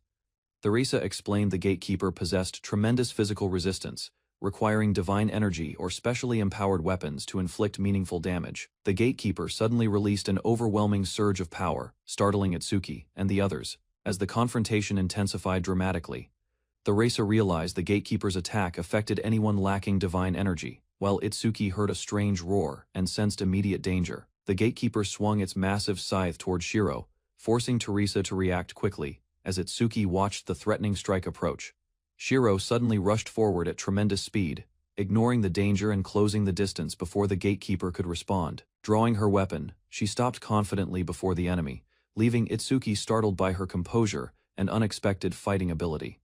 The gatekeeper stared directly at Shiro, while Teresa watched in shock as the confrontation entered a completely different phase. A violent impact shook the battlefield, drawing attention from Teresa and Itsuki, while the gatekeeper reacted to Shiro's unexpected movement. Shiro appeared above the gatekeeper and calmly bid farewell before launching a precise attack directly toward the undead guardian. Her strike connected cleanly, smashing through the gatekeeper's skull and sending its enormous body crashing apart under overwhelming force. As the battle ended, Shiro returned unharmed, leaving Itsuki relieved while she casually signaled that everything was fine. The Rasa praised Shiro's success and explained Itsuki resisted the gatekeeper's howl because divine energy existed within him already. The Rasa explained divine attacks caused temporary paralysis when defenses weakened, while the exhausted vice captain struggled to move properly afterward. Itsuki asked about reaching the herb garden, but Teresa noted undead would continue appearing despite defeating the gatekeeper. Seeing more undead emerging from the ground, Itsuki received a simple explanation that the group would eliminate them continuously. The Rasa reminded him only divine energy could harm certain undead effectively, causing Itsuki to recall the golden coins from his skill, realizing a possibility. Itsuki confidently prepared an attack and threw a golden coin, naming the technique Magic Ball. Number 3. Itsuki proudly launched his improvised coin attack, announcing a dramatic technique name while believing the blessed projectile would help. The coin struck awkwardly and bounced away, causing Itsuki pain while nearby undead remained largely unaffected by the attempt. Moments later, the blessed coin exploded among the undead, destroying several creatures and proving the attack unexpectedly effective. The vice captain immediately scolded Itsuki for misusing a blessed coin, banning that technique despite its successful result. The exhausted group finally reached the herb garden, where Teresa confirmed their arrival, while encouraging Itsuki to stop struggling. Reaching a high overlook, Itsuki spotted the herb garden below, while Teresa pointed out their destination and watched his reaction. The group descended toward a vast field of medicinal herbs, and Itsuki thanked Teresa for guiding him safely there. Surrounded by countless plants, Itsuki admired the variety available and realized many useful items could be created from them. While examining the garden, Itsuki discovered a rare moonlight grass ingredient and asked whether it could become medicine. The Rasa assured him the expedition succeeded, and Itsuki collected moonlight grass carefully, planning to bring the valuable herb home. Itsuki crafted a flower crown from the gathered herbs and placed it on Teresa's head, offering heartfelt gratitude for everything. The Rasa became flustered by the unexpected gift, while the vice captain teased her reaction and Shiro watched the amusing scene. Itsuki returned to the mansion carrying Shiro while Fried welcomed the group inside, offering food and rest after their journey through the region. Several maids gathered around excitedly around Sort, but Itsuki admitted exhaustion. Their attention shifted. Itsuki looked confused, failing to understand her irritation and the cause behind it. Sort's patience snapped. She burst into complaints and insults, drawing attention from everyone. Fried calmly explained Hayato and Chris had arrived. Hearing that, Itsuki decided on a bath before resting. He also asked Fried to prepare a room for Shiro so she could sleep. Mai happily enjoyed a slice of cake at the table. Chris received praise for its flavor, while the others admired her effort. Hayato sat quietly and listened as Chris explained the recipe. She mentioned Wendy taught her, revealing how she learned baking. While conversation continued, Chris looked troubled. Thinking about Hayato's celebration, she reflected silently and struggled with uneasy feelings inside herself. Painful thoughts overwhelmed Chris as she considered her condition.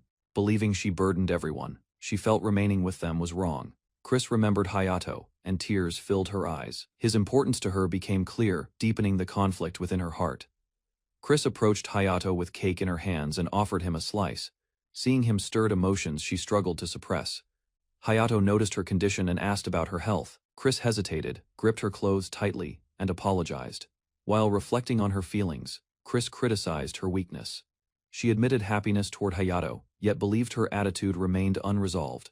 Chris remembered how everyone accepted and supported her, despite her past. Their kindness contrasted sharply with the low value she assigned herself. Hayato explained he enjoyed being with everyone, including her. Remembering Wendy's advice, Chris realized sincere feelings gave cooking meaning and warmth. Chris gathered confidence and presented her cake to Hayato. Smiling sincerely, she promised its flavor would satisfy him without disappointment. Hayato accepted the cake and thanked Chris warmly.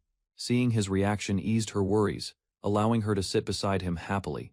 Emily noticed Letty acting calmer than usual and questioned her change. Letty avoided explaining herself. Itsuki relaxed in the bath with Wendy and praised the experience. Wendy noticed his fatigue and questioned where he spent the night. Caught off guard by the question, Itsuki awkwardly avoided details. He dismissed the matter as minor while trying to stay composed. While bathing with Wendy, Itsuki became embarrassed and apologized repeatedly.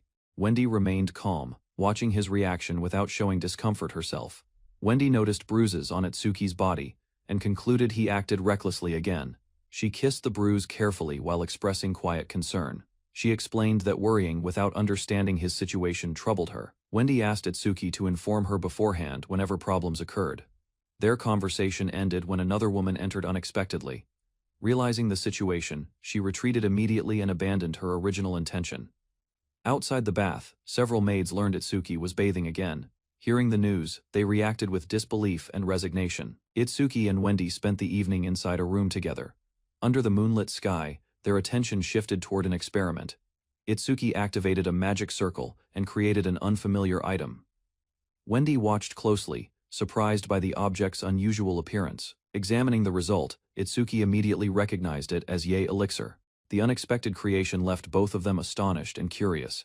Wendy questioned how such a valuable item appeared so easily. Itsuki admitted he lacked an explanation for the phenomenon. Considering the circumstances, Itsuki guessed the goddess granted a special blessing.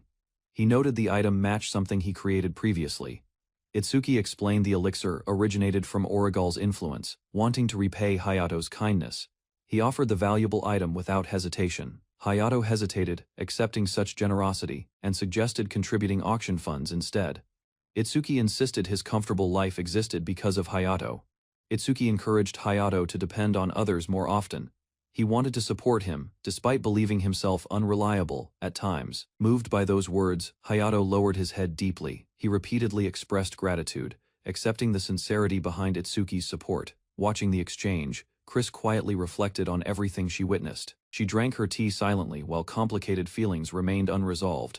Chris approached the group nervously, while everyone gathered around her. Their attention focused entirely on her condition and reaction.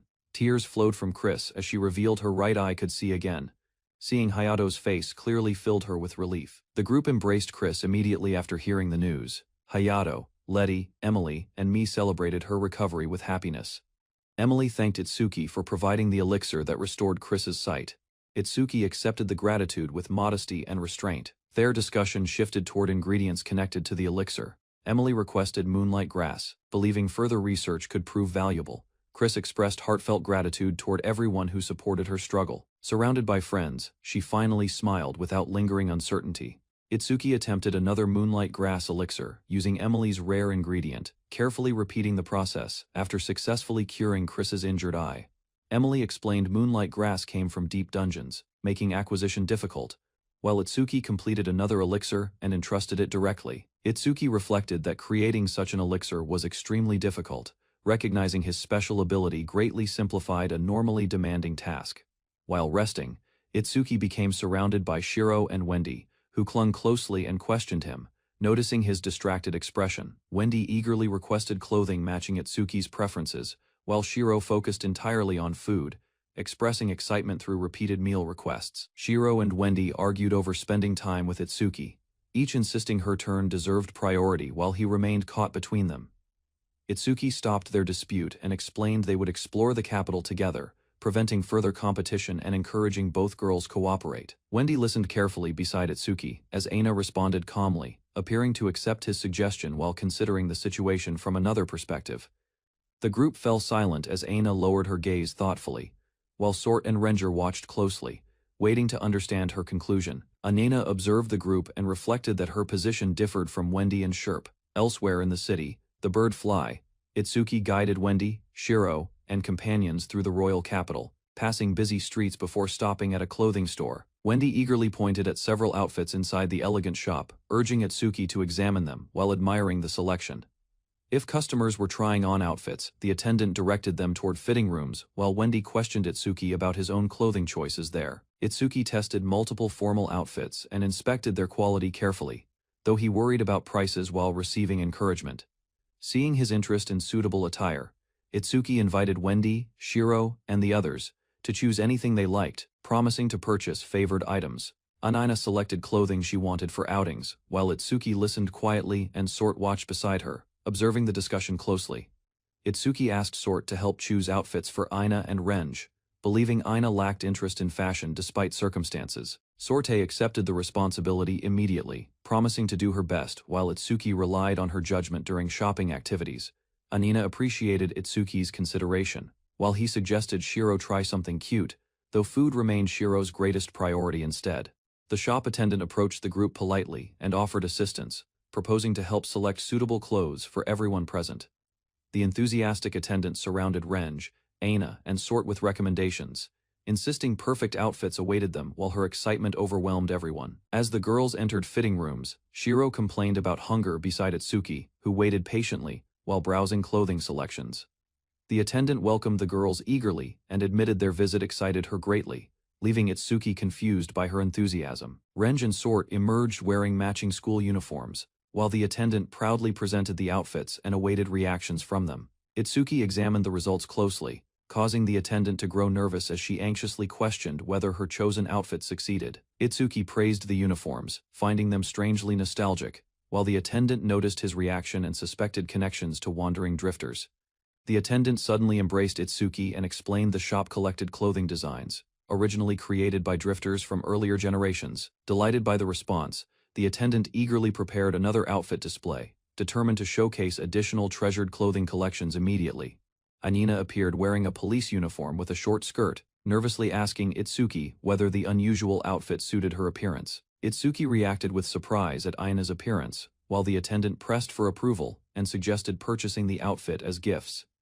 Itsuki remarked that many drifter designs existed in the shop, while the attendant gratefully accepted his approval and completed another sale. Renge and Sort modeled their chosen outfits before Itsuki, who questioned the expensive selections while they admired their appearance comfortably. Sorte explained she wanted to express gratitude for Itsuki's kindness, believing no amount of appreciation could fully repay him. Itsuki reassured Sort that she looked cute, causing her embarrassment, and leaving her flustered by the unexpected compliment. Itsuki praised Renge's appearance as well, comparing her to a school idol, while Aina objected that her outfit seemed excessive. Itsuki examined Aina's police uniform carefully and admitted the outfit looked impressive, praising the unknown designer's skill and creativity. Aina smiled warmly after hearing Itsuki's praise, clearly pleased that her appearance earned approval from someone important to her. Wendy noticed Itsuki staring absent-mindedly and teased him about drooling, leaving him embarrassed while she watched his reaction closely. Shiro interrupted the moment by declaring her hunger again, pushing aside the awkward atmosphere and convincing the group to find food. Itsuki stared at piles of packages filling the room, realizing numerous deliveries had arrived, leaving him surprised. He walked through town with several companions before shop employees thanked him warmly, explaining the magical bag greatly reduced burdensome work. Shiro asked Itsuki for food while he reflected on gifts and clothing chosen for him, feeling genuinely appreciated by everyone. Itsuki lifted Shiro and asked what she wanted to eat, prompting her answer, while another companion offered a helpful suggestion. The group reached a plaza with a fountain, then enjoyed a meal together, while Shiro happily focused entirely on eating. Itsuki and his companions sat together in the plaza, enjoying snacks and conversation, while Shiro focused completely on her food. Happily, while resting beside the fountain, Renge explained the park's popularity, noting many couples gathered there because of its atmosphere. Seeing the surroundings, Itsuki jokingly imagined a romantic paradise, then immediately criticized his own embarrassing thought while Shiro rested quietly. The women gathered around Itsuki, drawing his attention as they prepared to share their opinions, leaving him curious and attentive. They surrounded Itsuki among blooming flowers, demonstrating romantic poses they preferred, while he endured the situation with embarrassment. Itsuki noticed a statue resembling Wendy, then quickly hid his impression when others questioned him, pretending his attention concerned artwork. Aina explained the monument honored the great water fairy Wendy, adding she remained hidden despite living somewhere within. Shiro happily praised her meal to Itsuki, expressing simple satisfaction while continuing to eat beside him, without hesitation. Itsuki encouraged Shiro to keep eating, while the group relaxed on the grass beneath the towering water fairy statue. The outing concluded as the group returned home, receiving a warm welcome before Itsuki described the capital trip positively. Itsuki returned and learned important guests had arrived, while Hayato avoided details and instead prepared an unexpected recommendation. The recommendation concerned noble daughters visiting the residence, causing curiosity among everyone, while Itsuki listened without receiving clear explanations. Itsuki and his companions reacted with surprise when they heard about the Imperial Capital Martial Arts Tournament being announced. Hayato described the tournament proudly, explaining strong fighters gathered there, then asked whether Itsuki wished to participate himself. Itsuki considered the proposal and asked Shiro, who declined immediately, believing combat belonged to survival rather than public entertainment. When Itsuki asked about participation, the girls agreed immediately, explaining they wanted opportunities to display abilities usually unnoticed by others. Sorte stepped forward confidently and declared they would demonstrate their strength, surprising companions who had not expected such enthusiasm. Growing embarrassed, Sorte admitted she wanted something in return if they won, despite insisting Itsuki had supported her greatly. Struggling to speak openly, Sorte hesitated and blushed repeatedly, trying to reveal a personal wish while losing confidence. Itsuki accepted her condition without pressing further, and the registration proceeded smoothly, while Sorte calmed down from embarrassment. Sorte pointed at Itsuki confidently, promising victory in the tournament and demanding his support, while determination replaced her earlier embarrassment. The girls quickly organized training plans and invited Shiro along, preparing seriously for the competition, while Itsuki observed quietly. As preparation continued, concern arose when Sorte behaved unusually, drawing attention from the others during a quiet moment. Questioned about joining the tournament, Sorte remained withdrawn and avoided direct answers, making Renge increasingly worried about her. Sorte finally admitted feeling jealous, revealing the emotion she had hidden, while the Aina and Renge listened and waited patiently. While discussing feelings, Sorte realized her admiration for Itsuki had deepened, leaving her flustered as the truth finally surfaced. Renge noticed her reaction and questioned her carefully. She struggled to answer clearly under their attention. Sorte pressed the matter further, pointing out that hesitation itself suggested strong feelings, making avoidance increasingly difficult for Renge. Aina openly admitted loving Itsuki, surprising nobody except herself, while Renge accepted the confession with amused understanding. Although Renge worried about competing with everyone else, the discussion remained friendly as the group acknowledged their shared affection. The conversation shifted toward the tournament prize, and Renge asked whether Sorte planned to confess her feelings if victorious. Embarrassed by the suggestion, Sorte tried to justify her intentions, yet her reaction revealed far more than her words. Renge continued teasing gently while questioning Sorte's devotion, causing her to retreat beneath blankets rather than answer directly. Renge reflected on their situation calmly, recognizing important differences between themselves and Wendy, despite sharing similar feelings toward Itsuki.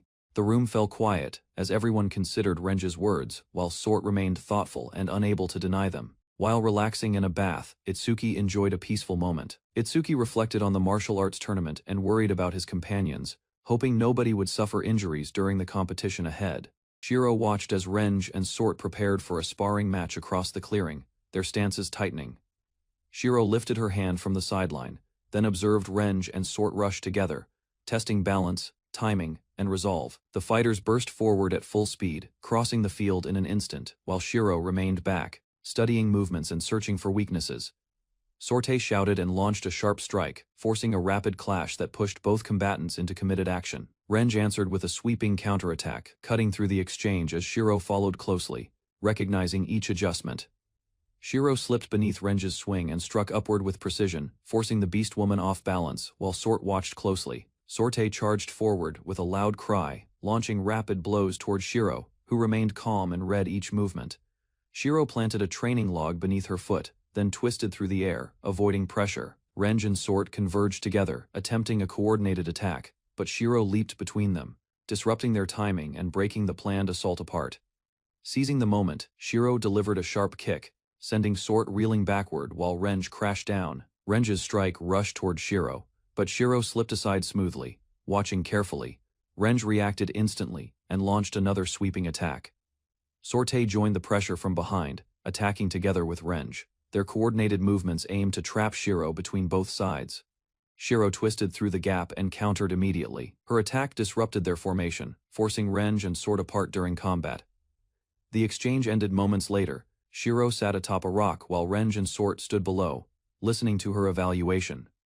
Shiro explained their movements remained predictable and inefficient. She reminded them to strike with commitment, using their entire bodies.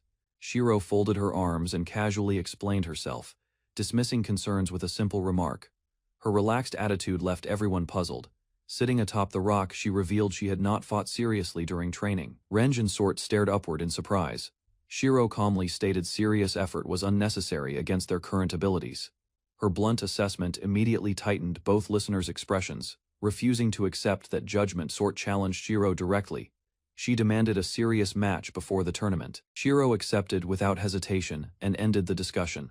Elsewhere at the same time, Aina walked alone toward a waterfall, focused on training. At the waterfall, Aina practiced alone, recalling countless monster hunts for master. She raised her sword. She swung powerfully, carving through rushing water. The strike displayed strength, yet she studied the motion, dissatisfied with her control and precision still. Aina split the waterfall, sending stone fragments flying outward. Despite the feat, she tightened her grip, believing improvement remained necessary. Elsewhere, Sort continued training, charging forward with determination. She unleashed a fierce swing, pushing her body harder while refining technique. Breathing heavily, Sort watched the damaged training post and strengthened her resolve. She believed their team would claim victory. Itsuki lounged inside the mansion, yawning while staring across the grand estate, with little happening around him. Considering options, he wondered whether alchemy or crafting might occupy his time. A woman overheard and approached him. A noble girl stepped forward, while Itsuki recognizing her from an earlier meeting. She confronted him directly, expecting acknowledgement and a proper response. Iris introduced herself, insisting he address her respectfully as Lady Iris. Itsuki answered casually, showing little concern for status or formal etiquette between them. Offended by his attitude, Iris pointed sharply and demanded better manners immediately. Itsuki sighed, viewing the exchange as troublesome. Itsuki immediately apologized, with practiced politeness. Drawing from old workplace habits, he chose compliance over argument. Iris accepted the apology and questioned his profession instead. Their discussion shifted toward alchemy, which sparked her curiosity. Excited by the answer, Iris demanded a demonstration immediately, she expecting impressive techniques and refusing to hide her enthusiasm. Itsuki compared her request to impossible demands from former superiors, recalling unreasonable expectations that often appeared without warning or logic at all. He jokingly offered conditions before agreeing, hoping to delay the matter. Iris rejected excuses and pressed him firmly for results instead. Outside, a mysterious woman watched the mansion from concealment, observing events quietly. Her presence suggested new developments approaching. Princess Aina challenged Itsuki Shinomiya to demonstrate his alchemy skills at once while he accepted, despite obvious hesitation inside. Itsuki presented a wind magic stone and rotating sphere, preparing simple materials first, as Princess Aina watched patiently nearby. Princess Aina recognized the rotating sphere as an ordinary children's toy, while Itsuki explained another practical purpose before continuing. After several adjustments, Itsuki experimented with magical energy repeatedly, until Princess Aina understood his unusual alchemy technique better. Following the successful demonstration, Princess Aina enjoyed fresh tea while Itsuki finished the experiment, bringing their peaceful lesson together.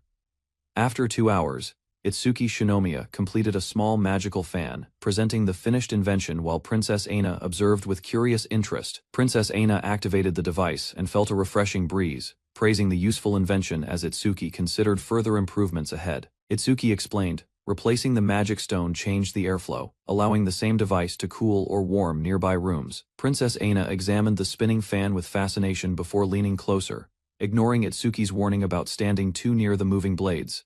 The fan detached from its base, forcing Itsuki to react before Princess Aina faced the unexpected flying device. The damaged fan flew toward Princess Aina, but Ayame intercepted the danger and protected her master without hesitation. Ayame drew her sword against Itsuki Shinomiya, believing his careless invention threatened Princess Aina, before demanding harsh punishment for his mistake. Princess Aina firmly ordered Ayame to lower her weapon, refusing unnecessary violence after confirming the dangerous accident had already ended. Itsuki accepted responsibility because Princess Aina ignored his warning, while Ayame offered a sincere apology after receiving her command. Princess Aina introduced Ayame as her loyal bodyguard, spared Itsuki from punishment, then questioned the dangerous equipment and Ayame's reckless response. Itsuki Shinomiya realized Ayame served as a true kunoichi, leaving him shocked while recalling unbelievable ninja stories from his previous world. Wild thoughts distracted Itsuki briefly, but Ayame noticed his strange expression immediately, forcing him to hide every embarrassing assumption. Princess Aina evaluated Itsuki's alchemy at level 7, praising his hand-forming skill, and recognizing his remarkable crafting talent already. Itsuki revealed his alchemy had reached level 9, surprising Princess Aina, because such mastery remained uncommon despite his young appearance. Itsuki denied becoming anyone's master, explaining his teacher deserved every achievement, because careful guidance shaped his impressive alchemy abilities. Princess Aina mentioned Rinrik, revealing Itsuki Shinomiya had studied under the famous mystic before she understood his remarkable abilities. Itsuki thanked Princess Aina for visiting, ending their enjoyable meeting before the royal attendants prepared to escort everyone outside. Princess Aina invited Itsuki to visit again, while he accepted her offer and promised another meeting in the future. Princess Aina departed beside Ayame, leaving Itsuki wondering whether she shared any connection with Hayato before returning to his routine. Time passed until the capital tournament arrived, where competitors gathered inside the Grand Colosseum and prepared themselves before challenging difficult matches. 3 Beastkin warriors approached the tournament grounds together, drawing attention from participants before preparing themselves for the upcoming fierce competition.